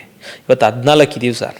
ಓಕೆ, ಮುಂದಕ್ಕೆ 23ಕ್ಕೆ 23 ಮಾಡ್ತೀವಿ ಸರ್. ನಮ್ಮ ಲೀಡರ್ಗಳಿಗೆ ಶಕ್ತಿ ಇದ್ರೆ ಮಾತ್ರ ನನಗೇನಾದ್ರೂ ಶಕ್ತಿ. ಫೈನ್, ಆ ವಿಶ್ವಾಸ ನಿಮ್ಗೆ. ಹಾಗಾಗಿ ಬೇಸಿಕ್ ಕ್ಯಾಡರ್ ಬಿಲ್ಡ್ ಮಾಡೋದು ತುಂಬಾ ಮುಖ್ಯ. ಆ ಬೇಸಿಕ್ ಕ್ಯಾಡರ್ ಯಾರು, ಆ ಬೂತಲ್ಲಿ ನಮ್ಮ ಗ್ರಾಮ ಪಂಚಾಯತಿ ಸದಸ್ಯನೇ ನಮಗೆ ಲೀಡ್ರು. ಅವನು ಸರಿ ಇದ್ರೆ ಮಾತ್ರನೇ ನಾವು ಉದ್ಧಾರ ಆಗಕ್ಕಾಗೋದು. ಈಗ ನಿಮಗೆ ಪಕ್ಷ ಆ ನಿಟ್ಟಿನಲ್ಲಿ ಒಂದು ದೊಡ್ಡ ಜವಾಬ್ದಾರಿ ಕೂಡ ಕೊಟ್ಟಿದೆ ಸರ್. ಹೇಗೆ ನಡೀತಾ ಇದೆ ಸರ್? ನಮಗೊಂದು ಅಡ್ವಾಂಟೇಜ್ ಏನು ಅಂದರೆ, ವಿಜಯಣ್ಣವರೇ ಯುವ ನಾಯಕರು ಇರೋದ್ರಿಂದ, ಅವರೇ ಯುವಕರು ಇರೋದ್ರಿಂದ ಅತಿ ಹೆಚ್ಚು ಯುವಕರು ಆಟೋಮೆಟಿಕ್ಕಾಗಿ ಸಂಘಟನೆ ಆಗ್ತಾ ಇರೋವಂಥದ್ದು. ಕೆಲವೊಂದು ಆಯಾಮಗಳಲ್ಲಿ ಇನ್ನೂ ಹೆಚ್ಚಾಗಿ ನಾವು ನರೇಂದ್ರ ಮೋದಿಜಿಯವರು ಕಳೆದ ಆಗಸ್ಟ್ 15ನೇ ತಾರೀಕು 1 ಲಕ್ಷ ಯುವಕರನ್ನು ನಾವು ರಾಜಕೀಯಕ್ಕೆ ತರ್ತೀವಿ ಅಂತ ಶುರು ಮಾಡಿದ್ದಾರೆ. ಈ ಬಾರಿ ನಾನು ನಮ್ಮ ತಾಲೂಕಲ್ಲಿ 3ನೇ ತಾರೀಕು ಚಾಲನೆ ನೀಡ್ತಾ ಇದ್ದೀನಿ. ಭಾನುವಾರ 3ನೇ ತಾರೀಕು ಮಿಷನ್ 2026 ಅಂತ ಹೇಳಿ 23 ಗ್ರಾಮ ಪಂಚಾಯತಿಗಳಲ್ಲೂ ಪ್ರತಿಯೊಂದು ಗ್ರಾಮ ಪಂಚಾಯತಿ ಸೀಟ್ಗೂ ಯುವಕರು ಬರಬೇಕು, ಹೊಸ ಲೀಡರ್ಶಿಪ್ ತರಬೇಕು, ಹೊಸ ಯುವಕರು ಪ್ರಜಾಪ್ರಭುತ್ವದ ವ್ಯವಸ್ಥೆಗೆ, ಚುನಾವಣೆ ವ್ಯವಸ್ಥೆಗೆ ಬರಬೇಕು ಅಂತ ನನ್ನ ತಾಲೂಕಲ್ಲಿ ಮಿಷನ್ 2026. ಯಾಕಂದರೆ ಗ್ರಾಮ ಪಂಚಾಯತಿ ಚುನಾವಣೆ ಬರೋ ಜನವರಿ ಫೆಬ್ರವರಿಗೆ ಬರುತ್ತೆ. ಅದರಲ್ಲಿ ಹೊಸ ನಾಯಕತ್ವವನ್ನು ತರಬೇಕು. ನಮ್ಮೆಲ್ಲ ಲೀಡರ್ಗಳು ಅದರಲ್ಲಿ ಆ್ಯಕ್ಟಿವ್ ಆಗಿ 3ನೇ ತಾರೀಕಿಂದ ಶುರು ಮಾಡ್ತೀವಿ. ಮಧುರೆ ಹೋಬಳಿಯಿಂದ ಪ್ರತಿಯೊಂದು ಗ್ರಾಮದಲ್ಲೂ ಯುವಕರು ರಾಜಕೀಯಕ್ಕೆ ಬರಬೇಕು ಅನ್ನೋ ನನಗೂ ಆಸೆ ಇದೆ. ಹೊಸತನ ಬರಬೇಕು, ಹೊಸ ಆಲೋಚನೆಗಳು ಬರಬೇಕು ಅಂತ. ಅದೇ ಆಸೆ ವಿಜಯಣ್ಣವರು ಇಟ್ಕೊಂಡಿದ್ದಾರೆ, ನಮ್ಮ ಪಾರ್ಟಿನೂ ಇಟ್ಕೊಂಡಿದೆ. ಇಡೀ ನಾನು ಆಗಲೇ ಹೇಳ್ದಂಗೆ ನರೇಂದ್ರ ಮೋದಿಜಿಯವರು 1 ಲಕ್ಷ ಯಾವುದೇ ರಾಜಕೀಯ ಹಿನ್ನೆಲೆ ಇಲ್ದಿರೋಂಥ ಯುವಕರನ್ನು ರಾಜಕೀಯಕ್ಕೆ ತರುವಂಥ ಪ್ರಯತ್ನ ಮಾಡ್ತೀವಿ ಅಂತ ಹೇಳಿದ್ದಾರೆ. ರಾಜಕೀಯಕ್ಕೆ ತರೋದು ಅಂದರೆ MLA MP ಮಾಡೋದು ಮಾತ್ರ ಅಲ್ಲ, ಒಂದು ಗ್ರಾಮ ಪಂಚಾಯತಿ ಸದಸ್ಯ ಆಗುವಂಥದ್ದು ರಾಜಕೀಯದಲ್ಲಿ ಒಂದು ಅಚೀವ್ಮೆಂಟ್, ಅಡಿಪಾಯ ಆಗಬೇಕಲ್ಲ. ಪಂಚಾಯತಿಯಿಂದ ಪಾರ್ಲಿಮೆಂಟ್ಗೆ ಹೋಗಿರುವಂಥ ಕೋಟಾ ಶ್ರೀನಿವಾಸ್ ಪೂಜಾರಿ ಅವರ ಕಥೆಯನ್ನು ನಾವು ನೋಡಿದ್ದೀವಿ. ಆ ರೀತಿಯಲ್ಲಿ ಪಾರದರ್ಶಕವಾಗಿ ಆಗುತ್ತೆ ಮುಂದಕ್ಕೆ ಅಂತ. ಈಗ ನೀವು ಆಂಧ್ರ CM ನೋಡಿದ್ರೆ he was a ZP member. ಹೌದು. 2000 ತೆಲಂಗಾಣ CM 2005 or 6 ಇರಬೇಕೇನೋ ಅದನ್ನು ಮುಂಚೆ. ಹೌದು, ಅಷ್ಟೇ ಸರ್. 2005, 6, 7 ಇರಬೇಕು. ZP member, MLC, MLA, MP, MLA, CM without being a minister. So ಆ ರೀತಿ ಇವತ್ತು ಗ್ರೋತ್ಗಳಾಗ್ತವೆ. ತಾಲೂಕು ನಾನು ಹೇಳಿದ್ನಲ್ಲ, ಗ್ರಾಮ ಪಂಚಾಯತಿ ಮೆಂಬರ್ ಇವಾಗ MP ಆಗಿ ನಮ್ಮ ಕೋಟ ಶ್ರೀನಿವಾಸ್ ಪೂಜಾರ್ ಹೋಗಿದ್ದಾರೆ. ಹೌದು. ನೋಡೋಣ, ಆ ರೀತಿ ಯುವಕರು ತರಬೇಕು ಅನ್ನೋಂಥದ್ದು, ಬರಬೇಕು ಅನ್ನೋಂಥದ್ದು ಪಕ್ಷದ ಅಪೇಕ್ಷೆ ಇದೆ. ಆ ರೀತಿ ಪಕ್ಷ ಕಟ್ಟಕ್ಕೆ ನಾನು ನಮ್ಮ ಅಧ್ಯಕ್ಷರಿಗೆ ಪ್ರಾಮಾಣಿಕವಾದಂಥ ಸಹಕಾರವನ್ನು ನೀಡ್ತಾ ಇದ್ದೀನಿ. ಈಗ MLA, MP, CM ಅಂತ ಹೇಳಿದ್ದು ಕೇಳ್ತಾ ಇದ್ದೀನಿ. ನಿಮಗೆ CM ಅಂತ ಆ ಶಬ್ದ ಕೇಳಿದ ತಕ್ಷಣ ಏನು ಅನ್ಸುತ್ತೆ, ಏನು ಯೋಚನೆ ಬರುತ್ತೆ ನಿಮಗೆ? ಸರ್, ಅದು ತುಂಬ ದೊಡ್ಡ ಹುದ್ದೆ. ಅದು ಏನಾಗುತ್ತೆ, ನಾನು ಆಗಲೇ ಹೇಳಿದೆ, ಯು ಹ್ಯಾವ್ ಟು ಬಿ ನಮ್ಮ ಸಮಾಜದ ಎಲ್ಲ ರಂಗದ ಬಗ್ಗೆ ಹ್ಯಾಂಡ್ಸ್ ಆನ್ ಎಕ್ಸ್ಪೀರಿಯನ್ಸ್ ಇದ್ದು. ಈಗ ನಮ್ಮ ಯಡಿಯೂರಪ್ಪ ಸಾಹೇಬರು ಬಡವರ ಪರವಾದಂಥ, ರೈತರ ಪರವಾದಂಥ ಮುಖ್ಯಮಂತ್ರಿಗಳು, ರೈತ ಮುಖ್ಯಮಂತ್ರಿಗಳು ಅಂಥೇಳಿ ರೈತರ ಪರವಾಗಿ ಮಾಡಿರೋಂಥದ್ದು. ಆ ರೀತಿ ಅವರು ಈ ರಾಜ್ಯವನ್ನು ಕಟ್ಟಲಿಕ್ಕೆ ಅವ್ರದ್ದೇ ಆದಂಥ ಕೊಡುಗೆಯನ್ನು ಕೊಟ್ಟಿರುವಂಥದ್ದು. ಆ ಹುದ್ದೆ ತುಂಬ ದೊಡ್ಡ ಹುದ್ದೆ. ನಾನಾಗಲೇ ಹೇಳಿದಂಗೆ 224 ಜನ ಶಾಸಕರನ್ನ ಸಂಭಾಳಿಸ್ಕೊಂಡು 7 ಕೋಟಿ ಜನರ ಭವಿಷ್ಯವನ್ನು ಬರೆಯುವಂಥ ಹುದ್ದೆ ಯಾವುದಾದ್ರೂ ಇದ್ದರೆ, ಯಾವ ಇಲಾಖೆಯಲ್ಲಿ ಯಾವ ಪ್ರೋಗ್ರಾಮ್ ಆದರೂ ಕೊಡೋಕ್ಕೆ ಯಾವುದಾದ್ರೂ ಅಧಿಕಾರ ಇದ್ದರೆ ಆ ಹುದ್ದೆಗೆ. ಪ್ರಜಾಪ್ರಭುತ್ವದ ವ್ಯವಸ್ಥೆಯಲ್ಲಿ ಅತಿ ಶಕ್ತಿಶಾಲಿ ಹುದ್ದೆ, ರಾಜ್ಯ ಮಟ್ಟಕ್ಕೆ ಅದೇ ಹುದ್ದೆ. ಆ ಹುದ್ದೆಯನ್ನು ಅಲಂಕರಿಸುವಂಥವ್ರು ಎಲ್ಲ ರಂಗದಲ್ಲೂ ಎಲ್ಲರ ಬಗ್ಗೆ ಎಲ್ಲ ವಿಶ್ವಾಸಗಳು ಹೊಂದಿರೋಂಥವ್ರು ಆದಾಗ ಖಂಡಿತವಾಗ್ಲೂ ರಾಜ್ಯದ ಪ್ರಗತಿ ಹೆಚ್ಚಿನ ರೀತಿ ಆಗುತ್ತೆ. ಓಕೆ, ಆ ಕನಸಿದೆಯಾ ಮುಂದೆ? ಯಾವುದೇ ಕಾರಣಕ್ಕೂ ಮಾಲೆ ಹಾಕಿದ್ದೀನಿ. ನಮ್ಗೆ ಅಷ್ಟೆಲ್ಲ ಇಲ್ಲ ಸರ್. ನಮ್ಗೇನು ಅಂದರೆ ಜನಕ್ಕೆ, ನಾನಾಗಲೇ ಹೇಳಿದೆ, ಸೋಷಿಯಲಿ ಆರಾಮಾಗಿ ಓಡಾಡ್ಕೊಂಡು ನಮ್ಮ ಜನರ ಜೊತೆ ನಾವು ಇದ್ಕೊಂಡು ನಮ್ಮ ಸುತ್ತಾಡ್ಕೊಂಡು ಫ್ಯಾಮಿಲಿ ಲೈಫು ತಾಲೂಕು ಎಲ್ಲ ಇರಬೇಕು. ಅದು ಬಿಟ್ಟು ಸುತ್ತು 8 ಜನ ಗನ್ಮ್ಯಾನ್ಗಳು ನೀವು ನಿಮ್ಮ ಪರ್ಸ್ನಲ್ ರೀಸರ್ಚ್ಗೆ ಟೈಮ್ ಇಲ್ಲದೆ ಇರೋ ರೀತಿ ಅಂಥ ಕೆಲಸಗಳೆಲ್ಲ ನಮ್ಮ ಕೈಲಿ ಜೀವನದಲ್ಲೇ ಬೇಡ ಸರ್.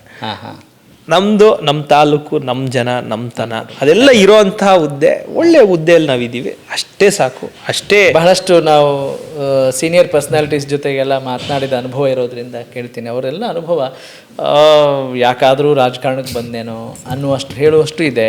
ಫ್ಯಾಮಿಲಿಗೆ ಟೈಮ್ ಕೊಡ್ತಾ ಇಲ್ಲ ಅನ್ನೋದೆಲ್ಲ ಇದೆ. ತಮಗೆ ಫ್ಯಾಮಿಲಿಗೆ ಟೈಮ್ ಕೊಡಲಿಕ್ಕೆಲ್ಲ ಆಗ್ತಾ ಇದೆಯಾ ಸರ್? ನಮ್ಮ ಟೈಮ್ ಇರೋದೇ ಬರೀ ತಾಲೂಕಿಗೆ ಬಿಟ್ಟರೆ ನನ್ನ ಫ್ಯಾಮಿಲಿಗೆ ಸರ್. ನನಗೆ ಮಗ 3 ವರ್ಷ, ನನ್ನ ಮಗ ಈಸ್ 3 year old.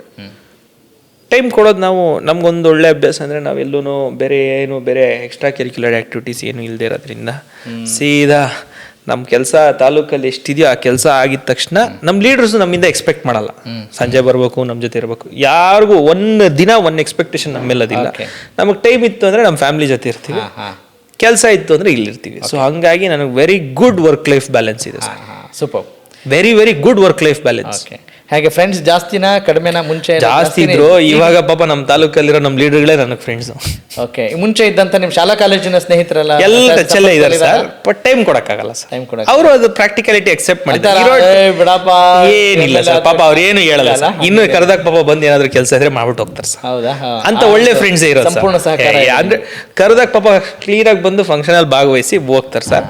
ಅದು ಬಿಟ್ರೆ ಯಾರು ನಮ್ಮನ್ನ ಪ್ರಶ್ನೆ ಮಾಡೋ ಅಂಥದ್ದು, ಯಾಕೆ ಟೈಮ್ ಕೊಡಲ್ಲ. ಈಗ ನನ್ನ ಕ್ಲೋಸೆಸ್ಟ್ ಫ್ರೆಂಡ್ ಎಂಗೇಜ್ಮೆಂಟ್ಗೆ ಹೋಗೋಕ್ಕಾಗಿಲ್ಲ. ಈಗ ನನ್ನ ಮಗಂದು ಜಾಯ್ನಿಂಗ್ ಡೇಟು ಇಲ್ಲಿ ಸಂತೋಷ್ ಲಾಡ್ ಸಾಹೇಬ್ರು ಮೀಟಿಂಗ್ ಇಟ್ಕೊಂಡಿದ್ರು ಸ್ಕೂಲ್ದು, first day of school, 3 years, ಈಗ ಫಸ್ಟ್ ಪ್ರೀ ಸ್ಕೂಲ್ಗೆ ಹಾಕಿರೋದು. ವೈಫು ಕರೆಕ್ಟಾಗಿ ಹೇಳಿದ್ರು, ನಾಳೆ ನೋಡು ನೀನು ಬರಲೇಬೇಕು ಅಂತ. ಸಂತೋಷ್ ಲಾಡ್ ಸಾಹೇಬ್ರು ಇಲ್ಲೇ ಪ್ರೋಗ್ರಾಮ್ ಇಟ್ಕೊಂಡಿದ್ರು. ಮಿನಿಸ್ಟರ್ ಬಂದಾಗ ನನ್ನ ಅಧ್ಯಕ್ಷತೆ, ನಾವು ಇಲ್ಲ ಅಂದ್ರೆ ತಪ್ಪು. ಸೊ ಈ ರೀತಿ ಆಗ್ತಾವ ಜೀವನದಲ್ಲಿ. You miss a lot of things, but you are gaining so much more sir. ಅಲ್ಲ, ಅದನ್ನ ಈ ಸಮಾಜದಲ್ಲಿ ಗೌರವ ಬೇಕು ಅಂದ್ರೆ ಅಷ್ಟು ಮಾತ್ರ ಬಿಡಕ್ಕಾಗಲ್ಲ ಅಂದ್ರೆ ನಾವು ಇದಕ್ಕೆ ಬರಲೇಬಾರ್ದು sir. Super, that is all very minor. ಅಂತವೆಲ್ಲ ಬಿಡ್ಲೇಬೇಕಾಗುತ್ತೆ ಸರ್. ಯಾರು ನಾನು ಆಗ್ಲೇ ಹೇಳಿದ ಇನ್ವಿಟೇಷನ್ ಕಾರ್ಪೆಟ್ ಹಾಕಿ ಯಾರು ಕರೆದಿಲ್ಲ, ನಾವು ಬೈ ಚಾಯ್ಸ್ ಬಂದಿದೀವಿ. ಅಂಥದನ್ನ ನಾವು ಸಸ್ಟೈನ್ ಮಾಡೋ ಕೆಪಾಸಿಟಿ ನಾವು ಬೆಳೆಸ್ಕೊಬೇಕು, ಫ್ಯಾಮಿಲಿಗೆ ಅರ್ಥ ಮಾಡಿಸ್ಕೊಳ್ಳೋ ನಮ್ಮ ತಾಯಿಗೆ ಫಸ್ಟ್ ಡೇನೇ ಹೇಳ್ಬಿಟ್ಟೆ ಬುದ್ಧಿ ನೋಡಿ, ನಾನು ರಾಜಕೀಯಕ್ಕೆ ಹೋಗ್ತಾ ಇದೀನಿ, ನಾನು ಮನೆ ಮಗ ಅಂತ ಅನ್ಕೊಂಡ್ಬಿಟ್ರೆ ಬೀದಿ ಮಗ ಅಂತ ಅನ್ಕೊಂಡ್ರೆ ನಾವು ಇಡೀ ಸಮಾಜಕ್ಕೆ ನಾವು ಬೀದಿಯಲ್ಲೇ ಜಾಸ್ತಿ ಮನೆಗಿಂತ ಆಚೆ ಸಮಾಜದಲ್ಲೇ ಜಾಸ್ತಿ ಇರ್ತೀವಿ, ಇದನ್ನ ಅರ್ಥ ಮಾಡ್ಕೊಳ್ಳಿ ಅಂತ. ಅಂದ್ರೆ ನಾನು ಹೇಳೋದು ಮೋರ್ ಆಫ್ ಮನೆಗಿಂತ ಆಚೆ ಇರೋಂಥದ್ದೇ ಅಂತ ಅನ್ಕೊಂಡ್ಗಳಿಗೆಲ್ಲ ಹೊರಗಡೆ ಎಲ್ಲ ಹೋಗ್ತಾ ಇರ್ತೀರಾ? ಇಲ್ಲ ಸರ್, ತುಂಬಾ ಕಮ್ಮಿ ಟೈಮು ನಮಗೆ ಆಗಲ್ಲ. ಮುಂಚೆ ಆದ್ರೆ ಬರೀ ನೀವು ಸೋಷಿಯಲ್ ಸರ್ವಿಸ್ ಆದ್ರೆ ಒಂದು ಗೌರ್ಮೆಂಟ್ ನೀವು MLA ಆಗಿದ್ದಾಗ ಬೈ ಪ್ರೋಟೋಕಾಲ್ ನಮಗೆ 10 ಬರ್ತವೆ. ಎಲ್ಲಾ ರಾಷ್ಟ್ರೀಯ ಹಬ್ಬಗಳ ಆಚರಣೆಗೆ ನಾವು ಇರ್ಲೇಬೇಕಾಗತ್ತೆ, ಪೂರ್ವಭಾವಿ ಸಭೆಗಳು ಇರ್ಬೇಕಾಗತ್ತೆ. 28 ಇಲಾಖೆ ತಾಲೂಕಲ್ಲಿ ಇರುವಂತದ್ದು ದಿನಕ್ಕೆ 1 ಇಲಾಖೆ ಮೀಟಿಂಗ್ ಮಾಡಿದ್ರು 28 ದಿನ ಮೀಟಿಂಗ್ ಮಾಡಬಹುದು. ಕರೆಕ್ಟ್ ಆಗಿ ಮಾಡಿದ್ರೆ ಸರ್ 24 ಅವರ್ಸ್ ಕೆಲಸ ಇದೆ ಸರ್ ಒಬ್ಬ MLA ಗೆ ಅಲ್ವಾ? ನಿದ್ದೆ ಮಾಡಿದ್ರು 24 ಗಂಟೆ ಕೆಲಸ ಇದೆ ಸರ್. ಓಕೆ, ನಿಮ್ಮ ಜಿಲ್ಲೆಯ ಬೇರೆ ಪಕ್ಷದ ಶಾಸಕರ ಜೊತೆ ಹೆಂಗಿದ್ದೀರಾ ನೀವು? ಎಲ್ಲ ರಾಜ್ಯದಲ್ಲಿರೋ ಎಲ್ಲ ಮಂತ್ರಿಗಳು, ಎಲ್ಲ ಶಾಸಕರಿಗೂ ಎಲ್ಲರ ಹತ್ರ ನಾನು ತುಂಬಾ ಚೆನ್ನಾಗಿದ್ದೀನಿ. ನಾನು ಅತ್ಯಂತ ಕಿರಿಯ ವಯಸ್ಸಿಂದ ನನ್ನ ಪಾರ್ಟಿಯಲ್ಲಿ ಶಾಸಕನಾಗಿರೋದ್ರಿಂದ ಎಲ್ಲಾ ಪಾರ್ಟಿಯವರು ನಮ್ಮ ನಡವಳಿಕೆ ಸರಿ ಇದ್ರೆ ನಮ್ಮನ್ನು ಇಷ್ಟಪಡ್ತಾರೆ ಅನ್ನೋದು ನನ್ನ ನಂಬಿಕೆ. You are enjoying that company? Sir, ನಮ್ಗೆ ಈವಲ್ ಇಂಟೆನ್ಷನ್ಸ್ ಏನೂ ಇಲ್ಲ ಸರ್. ಅಲ್ಲ, ರಾಜಕಾರಣದಲ್ಲಿ ಇನ್ನೊಂದು ಶಾಸಕರು ಯಾರು ಶತ್ರುಗಳು ಅಲ್ಲ, ಮಿತ್ರರು ಅಲ್ಲ ಅನ್ನೋ ಭಾವನೆ ಇದೆ. ಒಂದೇ ಒಂದು ಲೈನಲ್ಲಿ ಸಮಪ್ ಮಾಡ್ಬೇಕು ಅಂದ್ರೆ ಜೀವನದ ಗುರಿ ಇದ್ದಿದ್ದು ಯಾವತ್ತೋ ಒಂದಿನ ವಿಧಾನಸೌಧದಲ್ಲಿ MLA ಆಗಿ ಹೋಗ್ಬೇಕು ಅಂತ ಸರ್. ಕೋವಿಡ್ ಬರುತ್ತೆ ಅಂತ ಗೊತ್ತಿಲ್ಲ, ಬೇಗ ಆಗುತ್ತೆ ಅಂತ ಗೊತ್ತಿಲ್ಲ, ಏನೂ ಗೊತ್ತಿಲ್ಲ ಸರ್ ನನಗೆ. ಸರ್ ದೊಡ್ಡಬಳ್ಳಾಪುರ ನಮ್ಮ ತಂದೆಯವ್ರ ತಾಯಿಯ ಹುಟ್ಟವ್ರ ಮನೆ. ನನ್ನ ಹೆಂಡತಿ ಇಲ್ಲಿಂದ ಮದುವೆ ಆಗ್ಬೇಕು ಅಂತ ನನ್ನ ಹಣೆ ಬರದಲ್ಲಿ ಬರ್ದಿತ್ತು. ನಾನು ದೊಡ್ಡಬಳ್ಳಾಪುರದಲ್ಲೇ ಬಂದು ಮದುವೆ ಆಗ್ಬೇಕು ಅಂತ ನನ್ನ ಹಣೆ ಬರ ಬರ್ದಿತ್ತು. ಮದುವೆ ಆಗಿ ಕೋವಿಡ್ ಬರಬೇಕು ಅಂತ ದೇವ್ರ ಹಣೆ ಬರ ಬರ್ದು ಕಳಿಸ್ಬಿಟ್ಟಿದ್ದ. ಅದಾಗಿದ್ದಕ್ಕೆ ನಾನು ಆಗಿದ್ದೀನಿ. I am grateful. ನನ್ನ ಜೀವನದ ಗುರಿ ಇಷ್ಟೇ, ಇನ್ನೇನೇ ಬಂದ್ರು ನನಗೆ bonus. Everything else I accept it as a bonus and a gift from god and people ಅಂತ ನನ್ನ ಭಾವನೆ ಇರೋದು. ನನ್ನ ಗೋಲ್ ರೀಚ್ ಆಗ್ಬಿಟ್ಟಿದ್ದೀನಿ ಸರ್. ನನಗೆ ಇನ್ನೇನು ಬಂದ್ರು ನಮ್ಮ ಅಪೇಕ್ಷೆ ಅಥವಾ ಸಾರ್ವಜನಿಕರ ಉದ್ದೇಶ ನಿರೀಕ್ಷೆ ಇದೇ ಆಗಿರುತ್ತೆ. ಇದೇ ಉದ್ದೇಶ, ಇದೇ ನಿಮ್ಮ ಚಿಂತನೆ ಯಾವಾಗ್ಲೂ ನಿರಂತರವಾಗಿರ್ಲಿ ಅಂತ. ಆ ಗುರಿ ತಲುಪಿಸಿರೋ ಜನಕ್ಕೆ ಋಣ ಐತೆ, ಪ್ರಾಮಾಣಿಕವಾಗಿ ಋಣ ತೀರಿಸಲೇಬೇಕು, ಕೆಲಸ ಮಾಡಲೇಬೇಕು. ಆ ಒಂದು ಕಂಪಲ್ಷನ್ ನನ್ನ ಮೇಲೆ ನನಗಿದೆ. 24 ನಾನು ಆಗ್ಲೇ ಹೇಳಿದೆ 24/7 ವರ್ಕ್ ಮಾಡಬೇಕು ಅಂತ. ಆದಷ್ಟು ಪ್ರಯತ್ನ ಪಡ್ತೀವಿ. ಅಂದರೆ ಕೆಲವೊಂದು ಕೆಲಸಗಳು ನಿಮಗೆ ಗೊತ್ತಿರೋಂಗೆ ಆಗಲ್ಲ. ಈಗ ನೋಡಿ, first Saturday, third Saturday without fail ಒಂದು ಪಂಚಾಯತಿಗೆ ಹೋಗಿ ತಹಸೀಲ್ದಾರಿಂದ EO ಇಂದ ಎಲ್ಲ ಇಲಾಖೆ ಅಧಿಕಾರಿಗಳನ್ನ ಕರ್ಕೊಂಡೋಗಿ ಒಂದು ಪಂಚಾಯತಿಲಿ ಕೂತ್ಕೊಂತೀನಿ. ಫಸ್ಟ್ ಸ್ಯಾಟರ್ಡೆ, ಥರ್ಡ್ ಸ್ಯಾಟರ್ಡೆ ಒಂದು ಪ್ರಯತ್ನ. ಈಗ ನಾನು ಮಾಡ್ತಾ ಇದ್ದೀನಿ. ನಮ್ಮ ಜಿಲ್ಲಾಧಿಕಾರಿಗಳು ಹೇಳಿದ್ದಾರೆ, ಅದನ್ನೇನಂತಾರೆ ಜನಸ್ಪಂದನ ಅಂತೇಳಿ ಎಲ್ಲ ಕಡೆ ಮಾಡಿ ಅಂತ ಹೇಳಿದೀನಿ. ನಾನು ಜನಕ್ಷೇಮ ಸಂಕಲ್ಪ. ಒಂದು ಲೇಬರ್ ಕಾರ್ಡ್ ಬೇಕು ಅಂದ್ರೆ ಹುಡುಕಂಡು ನಮ್ಮ ಆಫೀಸಿಗೆ ಬರಬಾರ್ದು. ಆ ಪಂಚಾಯತಿಗೆ ಹೋಗಿ ನಾನು ಕ್ಯಾಂಪ್ ಆಗ್ತಿದ್ರೆ ಲೇಬರ್ ಇನ್ಸ್ಪೆಕ್ಟರ್ ಅಲ್ಲೇ ಕೊಡಬೇಕು. ಆ ಪಂಚಾಯತಿ ವ್ಯಾಪ್ತಿಯಲ್ಲಿ ಯಾವುದೇ ಸ್ಕೂಲಲ್ಲಿ ಟೀಚರ್ ಸರಿ ಇಲ್ಲ ಅಂದ್ರೆ ಅಲ್ಲೇ ಕಂಪ್ಲೇಂಟ್ ಬರಬೇಕು. ಎಲ್ಲಾದ್ರೂ ಅಂಗನವಾಡಿಯಲ್ಲಿ ಊಟ ಸರಿಯಾಗಿ ಕೊಡ್ತಾ ಇಲ್ಲ ಅಂದ್ರೆ ಅಲ್ಲೇ ಬರಬೇಕು. ನಾನು ಆಗ್ಲೇ ಹೇಳಿದೆ, ಅನುದಾನ ಒಂದು ಪಾರ್ಟ್ ಸರ್. ಸರ್ಕಾರಿ ಕಾರ್ಯಕ್ರಮಗಳ ಸಂಪೂರ್ಣ ಅನುಷ್ಠಾನ ಮಾಡೋದು ನನ್ನ ಜವಾಬ್ದಾರಿ ಇದೆ. All schemes have to be implemented properly in my constituency. ಅದು ಮೊದಲನೇ ಆದ್ಯತೆ. ಇನ್ನು ಬಹಳಷ್ಟು ವಿಚಾರಗಳು ಇದಾವೆ. ಮಾತನಾಡ್ತಾ ಹೋದ್ರೆ ಮುಂದಿನ ದಿನಗಳಲ್ಲಿ ಮತ್ತಷ್ಟು ನಾವು ಖಂಡಿತವಾಗ್ಲೂ ನಾನು ಅರ್ಧ ಗಂಟೆ 1 ಅವರ್ ಮುಗಿಸ್ಬಿಡೋಣ ಸರ್ ಅಂತೆ. ಪ್ರೆಸ್ ಮೀಟ್ ಇದೆ ಅಂತೇಳಿ ಕಂಟಿನ್ಯೂಸ್ ನಮ್ದು ಕರೆಕ್ಟ್ ಆಗಿದೆ. ನಿಮ್ಮ ಜೊತೆ ಮಾತಾಡಿ ನನಗೂ ತುಂಬಾ ಸಂತೋಷ ಆಯ್ತು sir. Lot of positive thinking ಇರೋದ್ರಿಂದ, ಪಾಸಿಟಿವಿಟಿ ಇರೋ ಕಡೆ ನಮ್ಗೆ ಖುಷಿ ಆಗುತ್ತೆ ಸರ್ ಮಾತಾಡೋಕ್ಕೆ. ನಮಗೂ ಅಷ್ಟೇ ಬೇಕಾಗಿರೋದು. ಏನನ್ನ ನಾವು ಮಾತನಾಡ್ತೀವಿ ಜನರಿಗೆ ಅದು ತಲುಪಲಿ ಅನ್ನೋ ಒಂದು ಪ್ರಾಮಾಣಿಕ ಉದ್ದೇಶ. ಹಾಗೆಯೇ ಈ ಹೋರಾಟಗಳ ನಡುವೆ ಪಾಸಿಟಿವಿಟಿ ಅನ್ನೋದ್ರ ನಡುವೆ ಯಾವುದೋ ಕೇಸು ಹಾಕಿದಾಗೆಲ್ಲ ನೆಗೆಟಿವ್ ಆಗಿ ಕೂಡ ಬರುತ್ತೆ. ಅದಕ್ಕೆ ಎಷ್ಟು ರೆಡಿ ಮಾಡ್ಕೊಳ್ಬೇಕು. ಈಗ ನಿಮಗೂ ಕೂಡ ಯಾವುದೋ ಒಂದು ಕೇಸ್ ಕೂಡ ಅಟ್ರಾಕ್ಟ್ ಆಗಿತ್ತು. ಏನಿಲ್ಲ ನೋಡಿ ಸರ್, ನಮ್ದು ಏನು ಸಾರ್ವಜನಿಕರ ಪರವಾಗಿ ನಾವು ಹೋರಾಟ ಮಾಡುವಾಗ ಎಷ್ಟು ಕೇಸ್ ಹಾಕ್ಸಕ್ಕೂ ರೆಡಿ ಇರ್ಬೇಕು ಸರ್. ಯಾರಿಗೂ ಏನೋ ತೊಂದರೆ ಆಗುತ್ತೆ, ನಾವು ಅಲ್ಲಿ ಒಂಚೂರು ಕ್ಲಾರಿಟಿ ಕೊಡ್ಬೋದಾ ತಾವು? ನನಗೆ ಯಾವುದೇ ಕಾರಣಕ್ಕೂ ನನ್ನ ಮೇಲೆ ಯಾವುದೇ ಕ್ರಿಮಿನಲ್ ಕೇಸ್ ಇದುವರೆಗೂ ಇಲ್ಲ, ಮುಂದಕ್ಕೂ ಬರಲ್ಲ. No criminal activity. ಮಾನನಷ್ಟ ಮೊಕದ್ದಮೆಗಳು, ಸಾರ್ವಜನಿಕವಾಗಿ ಹೋರಾಟ, ಅನ್ಲಾಫುಲ್ ಅಸೆಂಬ್ಲಿ, ಇವೆಲ್ಲ ಬಂದೇ ಬರ್ತವೆ sir. That is not a criminal activity. ಇವಾಗ ಎಲ್ಲೋ ಒಂದ್ ಕಡೆ ಯಾರಿಗೂ ಅನ್ಯಾಯ ಆಗುತ್ತೆ, ನಾವು 500 ಜನ ಹೋಗಿ ಅದನ್ನ ಕೇಳೋ ಪ್ರಶ್ನೆ ಮಾಡೋ ಅಂತ ತಪ್ಪಲ್ಲ. ಅದು maybe as per law ಅವ್ರೇನೋ ಕೇಸ್ ಹಾಕ್ಬೇಕು, ಅವ್ರ ಪಾಪ ಹಾಕ್ತಾರೆ. ಅದು ಅಪರಾಧ ಅಲ್ಲ. ನಾವು ಅಪರಾಧ ತಪ್ಪೇನೋ ಆಗ್ಬೋದು, ಅಪರಾಧ ಅಂತೂ ಜೀವನದಲ್ಲಿ ಮಾಡಲ್ಲ. ಯಾವುದು ಕೇಸುಗಳೇನಂತ, ಈಗ ಉದಾಹರಣೆಗೆ ಯಾವುದೋ ಒಂದು ಸ್ಕ್ಯಾಮ್ ಬಗ್ಗೆ ಹೋರಾಟ ಮಾಡ್ತಾ ಇದ್ದೀನಿ, ಮಾನನಷ್ಟ ಮೊಕದ್ದಮೆ 50 ಕೋಟಿ ಹಾಕಿದ್ದಾರೆ. ಏನು ಮಾಡೋಕ್ಕಾಗುತ್ತೆ? ಫೇಸ್ ಮಾಡಲೇಬೇಕು. ಸಾರ್ವಜನಿಕರಿಗೆ ನಾವು ಅನುಕೂಲ ಆಗಬೇಕು, ಸಾರ್ವಜನಿಕರಿಗೆ ಮೋಸ ಆಗಬಾರ್ದು ಅಂತ ಒಂದು ಸ್ಕ್ಯಾಮ್ ಬಗ್ಗೆ ಹೋರಾಟ ನಡೆಸ್ತಾ ಇದ್ದೀನಿ. ರಿಸ್ಟ್ರಿಕ್ಟಿಂಗ್ ಆರ್ಡರ್ ತಂದವ್ರೆ. ಕರೆಕ್ಟ್. ಅದಕ್ಕೆ ನಾನು ಕ್ರಿಮಿನಲ್ ಕೇಸ್ ಅಂತ ಹೇಳಿಲ್ಲ. ಕರೆಕ್ಟ್ ಇದೆ ಸರ್, ನೀವು ಪಾಪ ಹೇಳೋದು ಸರಿ ಇದೆ, ನೀವು ಹೇಳಿದ ತಪ್ಪಲ್ಲ. ನಾನಾಗಲೇ ಹೇಳ್ದಂಗೆ ಅಂಥವೆಲ್ಲ ಮಾಮೂಲಿ. ಈಗ ಯಾರೋ ಒಬ್ರಿಗೆ ತೊಂದರೆ ಆದರೆ ನಾವು ಅಲ್ಲಿ ಹೋಗ್ಲೇಬೇಕು ಸರ್. ಕರೆಕ್ಟ್. ಅದರಿಂದ ಒಂದು ಕೇಸ್ ಬೀಳುತ್ತೆ ಅಂದರೆ ಏನು ಮಾಡೋಕ್ಕಾಗಲ್ಲ. ಸಾರ್ವಜನಿಕ ಬದುಕಲ್ಲಿ ಇದ್ದಾಗ ಅಷ್ಟು ಮಾತ್ರ ಇಲ್ಲ ಅಂದರೆ ಇನ್ನು ಹಂಗಂತ ಹೇಳಿ ಕೇಸ್ ಹಾಕ್ಸ್ಕೊಬೇಕು ಅಂತ ನಾನೇನು ಹೇಳಲ್ಲ. ಅದನ್ನು ಕಾನೂನು ರೀತಿ ಹೋರಾಟ ಮಾಡಿ ಪ್ರತಿಯೊಂದನ್ನು ಸ್ಕ್ವಾಶ್ ಮಾಡಿಸ್ಕೊಂತೀನಿ. ಯಾಕಂದರೆ ಇಟ್ ಇಸ್ ಲೀಗಲ್ ಫೈಟ್ ಅಲ್ವಾ ಸರ್. ನಮಗೂ ಯಾರಿಗೂ ನನಗೊಂದು ನೋ ಪಾರ್ಕಿಂಗ್ ಟಿಕೆಟು ಇಲ್ಲ. MLA ಆಗೋವರೆಗೂ MLA ಕ್ಯಾಂಡಿಡೇಟ್ ಆಗೋವರೆಗೂ ನೋ ಪಾರ್ಕಿಂಗ್ ಟಿಕೆಟು ಇಲ್ಲ. ಏನೋ ಒಂದು ಎಲೆಕ್ಷನ್ ಅಫೆನ್ಸ್ ಅಂತ ಹೇಳೋ 3-4 ಕೇಸ್ಗಳು ಹಾಕೊಂಡ್ರು ಎಲ್ಲ ಮಾಮೂಲಿ ಇದ್ದಿದ್ದೆ. ಪೊಲಿಟಿಕಲ್ ಎದುರಿಸುವಷ್ಟು ಧೈರ್ಯ ನೀವು ಸರ್. ಈಗ ಜನ ಏನೇನೋ ಮಾಡ್ತಾರೆ. ಒಂದು ಕಾರಲ್ಲಿ ನನ್ನ ಪಾಂಪ್ಲೆಟ್ ಇತ್ತಂತೆ, ಅದ್ರಲ್ಲಿ ನನ್ನ ಫೋಟೋ ಇತ್ತು, ಮೋದಿ ಅವ್ರ ಫೋಟೋನು ಇತ್ತು. ಮೋದಿ ಅವ್ರ ಮೇಲೆ ಯಾಕೆ ಕೇಸ್ ಹಾಕಿಲ್ಲ ನೀವು? ಕರೆಕ್ಟ್. ಇಲ್ಲ ಸರ್, ನೀವು ಕ್ಯಾಂಡಿಡೇಟ್ ಈ ಕಾನ್ಸ್ಟಿಟ್ಯೂನ್ಸಿಗೆ ಅದಕ್ಕೆ ನಿಮ್ಮ ಮೇಲೆ ಹಾಕ್ತೀವಿ ಅಂತಾರೆ. ಏನು ಮಾತಾಡ್ತೀರಾ ಸರ್? CM ಕ್ಯಾಂಡಿಡೇಟ್ ಮೇಲೆ ಹಾಕೋಕ್ಕಾಗತ್ತಾ? ಇಲ್ಲ ಮಿನಿಸ್ಟ್ರಿ ಕ್ಯಾಂಡಿಡೇಟ್ ಮೇಲೆ ಏನು ಸುಮ್ಮನೆ ಹೇಳ್ಬೇಕು, ಕೇಸ್ ಮಾಡಬೇಕು ಅಂತೇಳಿ ಟಾರ್ಗೆಟ್ ಮಾಡೋಂಥದ್ದು ಮಾಮೂಲಿ ಆಗ್ತದೆ. ಈಗ ನಾನು ಹೇಳಿದ್ನಲ್ಲ ಸರ್, ಒಂದು ಪಾಂಪ್ಲೆಟು, ಒಂದು ಗಾಡಿಯಲ್ಲಿ 4 ಪಾಂಪ್ಲೆಟು 2 ಶಾಲೆ ಇತ್ತು, ನನ್ನ ಮೇಲೆ ಕೇಸ್ ಹಾಕೋರೋದಕ್ಕೆ. ನಾನು ಆ ಗಾಡಿಯಲ್ಲೂ ಇರಲಿಲ್ಲ, ಆ ಗಾಡಿಯಲ್ಲಿ ಇರೋರ ಸಂಪರ್ಕದಲ್ಲೂ ಇರಲಿಲ್ಲ. ಸೊ ಈ ರೀತಿ ಸಣ್ಣ ಪುಟ್ಟ ಅಫೆನ್ಸ್, ಎಲೆಕ್ಷನ್ ಅಫೆನ್ಸ್ ಅಂತ ಹೇಳಿ ಕೇಸ್ಗಳು ಹಾಕೋದು ಮಾಮೂಲಿ, ಸರ್ವೇ ಸಾಮಾನ್ಯ. Okay, I will not take some more time. ವಿಷಯ ಇಷ್ಟೇ. ಈಗ ಎಲ್ಲದಕ್ಕೂ ಕೂಡ ಡೇ ಬೈ ಡೇ ಅಪ್ಗ್ರೇಡ್ ಆಗ್ತಾ ಇರಬೇಕು. ನಿಮ್ಮ ಸ್ಕಿಲ್ನ ಅಪ್ಲಿಫ್ಟ್ ಮಾಡ್ಕೊಳ್ಬೇಕಂತಿರುತ್ತೆ. ಒಂದಿಷ್ಟು ರೂಲ್ಸು ರೆಗ್ಯುಲೇಷನ್ಸು ನಿಮ್ಮ ಪಕ್ಷ ಕೊಟ್ಟಂಥ ಜವಾಬ್ದಾರಿ ನಿಭಾಯಿಸಲಿಕ್ಕೆ ದೈಹಿಕವಾಗಿ, ಮಾನಸಿಕವಾಗಿ, ಭಾವನಾತ್ಮಕವಾಗಿ ಎಲ್ಲ ರೀತಿಯಿಂದಲೂ ಕೂಡ, ಮತ್ತು ನೀವು you are more into spirituality, that's good thing. So ನಿಮ್ಮನ್ನು ಅಪ್ಗ್ರೇಡ್ ಮಾಡ್ಕೊಳ್ಳೋಕೆ ಬೇರೆ ಏನೆಲ್ಲ ಮಾಡ್ಕೊಳ್ತಾ ಇದ್ರಿ? ಪುಸ್ತಕ ಓದುವಂಥದ್ದು, ಅಥವಾ ಟೆಕ್ನಾಲಜಿ ಸ್ಟಡೀಸಾ, ಅಥವಾ ಯಾರೋ ರಿಸರ್ಚ್ ಟೀಮ್ ಇದೆಯಾ? ಏನು ಮಾಡ್ಕೊಳ್ತಾ ಇದ್ರಿ ಸರ್? ನನ್ನ ಬಿಲೀಫು, ನಾವೇನೋ ದೊಡ್ಡದಾಗಿ ಪ್ರೀಚ್ ಮಾಡೋವಂಥದ್ದು ವಿದ್ಯಾವಂತರು ಮತ್ತೊಂದು ಇನ್ನೊಂದು, ದಟ್ ಈಸ್ ಅ ನೆಸೆಸಿಟಿ. ಅದೊಂದು ಬ್ಯಾಕ್ಗ್ರೌಂಡ್ ಬೇಕಾಗಬೇಕು. ಬಟ್ ಆ ಮೊಮೆಂಟ್ನ ಹ್ಯಾಂಡಲ್ ಮಾಡೋಕ್ಕೆ ನಾವು ಗ್ರೌಂಡೆಡ್ ಇರಬೇಕು. ಒಂದು ಓದೋ ಅಂಥದ್ದು ಅದು ನಾವು ಮಾಡಲೇಬೇಕು. ಕರ್ನಾಟಕ ಲ್ಯಾಂಡ್ ರೆವಿನ್ಯೂ ಆ್ಯಕ್ಟ್ ಅಂದರೆ ಏನು ಅಂತ ನಾನು ಹೇಳೋಕ್ಕಲ್ಲ. ನಾನೊಂದು ಸೆಷನ್ಗೆ ಹೋದಾಗ ಎದುರುಗಡೆ ಇರುವಂಥ ಮುಖ್ಯಮಂತ್ರಿಗಳೇನು ಮಾತಾಡ್ತಾರೆ, ಕೃಷ್ಣ ಬೈರೇಗೌಡರು ಸಾಹೇಬ್ರು ಏನು ಮಾತಾಡ್ತಾರೆ, ಪ್ರಿಯಾಂಕ್ ಖರ್ಗೆ ಏನು ಮಾತಾಡ್ತಾರೆ, HC ಮಾದೇವಪ್ಪ ಅವ್ರು ಏನು ಮಾತಾಡ್ತಾರೆ, HK ಪಾಟೀಲ್ ಅವ್ರು ಏನು ಮಾತಾಡ್ತಾರೆ, ಅರ್ಥ ಆಗುವಷ್ಟು ನಾನು ತಿಳುವಳಿಕೆ ಇರಬೇಕು, ಓದ್ಕೊಂಡಿರ್ಬೇಕು. ಅದಕ್ಕೆ ನನಗೆ ಬ್ಯಾಕ್ಗ್ರೌಂಡ್ ವರ್ಕ್ ನೆಸೆಸಿಟಿ ಇದೆ. ಸಮಸ್ಯೆ ಹೇಳಲಿಕ್ಕೆ ಪ್ರಾಕ್ಟಿಕಲಿ ಆನ್ ಗ್ರೌಂಡ್ ಇರಬೇಕು. ಈ ಕರ್ನಾಟಕ ಲ್ಯಾಂಡ್ ರೆವಿನ್ಯೂ ಆ್ಯಕ್ಟ್ ಅಂದರೆ ಏನು ಅಂತ ಓದ್ಕೊಂಡಿದ್ದೀನಿ. ಉದಾಹರಣೆಗೆ ರೆವೆನ್ಯೂ ಬಗ್ಗೆ ನನಗೇನು ಅಷ್ಟು ಮಾಹಿತಿ ಇರಲಿಲ್ಲ, ಈಗೆಲ್ಲ ತಿಳ್ಕೊಂಡಿದ್ದೀನಿ. ಒಂದು ಆಕಾರ ಬಂದಿಂದ ಹಿಡಿದು ಸರ್ವೆಯಿಂದ ಹಿಡಿದು ಈ ಪ್ರತಿಯೊಂದು ಸಾರ್ವಜನಿಕ ಬದುಕಲ್ಲಿ ನಾವು ತಿಳ್ಕೊಳ್ಳೇಬೇಕಾಗತ್ತೆ. ಅದು ಸೊ ಈ ರೀತಿ ತಿಳ್ಕೊಳ್ಳೋಂಥದ್ದು, ಓದೋವಂಥದ್ದು ನಮ್ಮನ್ನು ನಾವು ಎಕ್ವಿಪ್ ಮಾಡ್ಕೊಬೇಕು. ಪ್ರಾಕ್ಟಿಕಲ್ ಪ್ರಾಬ್ಲಮ್ಸ್, ಜನರ ಸಮಸ್ಯೆ ಮಾತಾಡ್ಲಿಕ್ಕೆ ನಾವೇನು ಓದ್ಕೋಬೇಕಾಗಿಲ್ಲ, ಜನರ ಮಧ್ಯೆ ಇರಬೇಕು. ಕರೆಕ್ಟ್. ಅದನ್ನು ಮಾಡಬೇಕು. ಈಕ್ವಲಿ, ಎರಡಕ್ಕೂ ಈಕ್ವಲ್ ಟೈಮ್ ಕೊಡೋವಂಥದ್ದು ನಾನು ಮಾಡ್ತಾ ಇದ್ದೀನಿ sir. Practicality is most important. ಅನ್ನು ಥಿಯರಿಟಿಕಲ್ ಬೇಕು to improve your knowledge, but to know and to experience is everything ಅನ್ನೋದು ನನ್ನ ವೈಯಕ್ತಿಕ. ನಿಮ್ಮ ಅಕಾಡೆಮಿಕ್ ಎಜುಕೇಷನ್ ಇದೆಯಲ್ಲ, ಅದು ನಿಮ್ಮ ಈಗ ಪ್ರೆಸೆಂಟ್ ನಿಭಾಯಿಸ್ತಾ ಇರುವಂಥ ಜವಾಬ್ದಾರಿಗೆ, ಶಾಸಕ ಸ್ಥಾನಕ್ಕೆ ಎಷ್ಟು ಪೂರಕ? Academic education builds your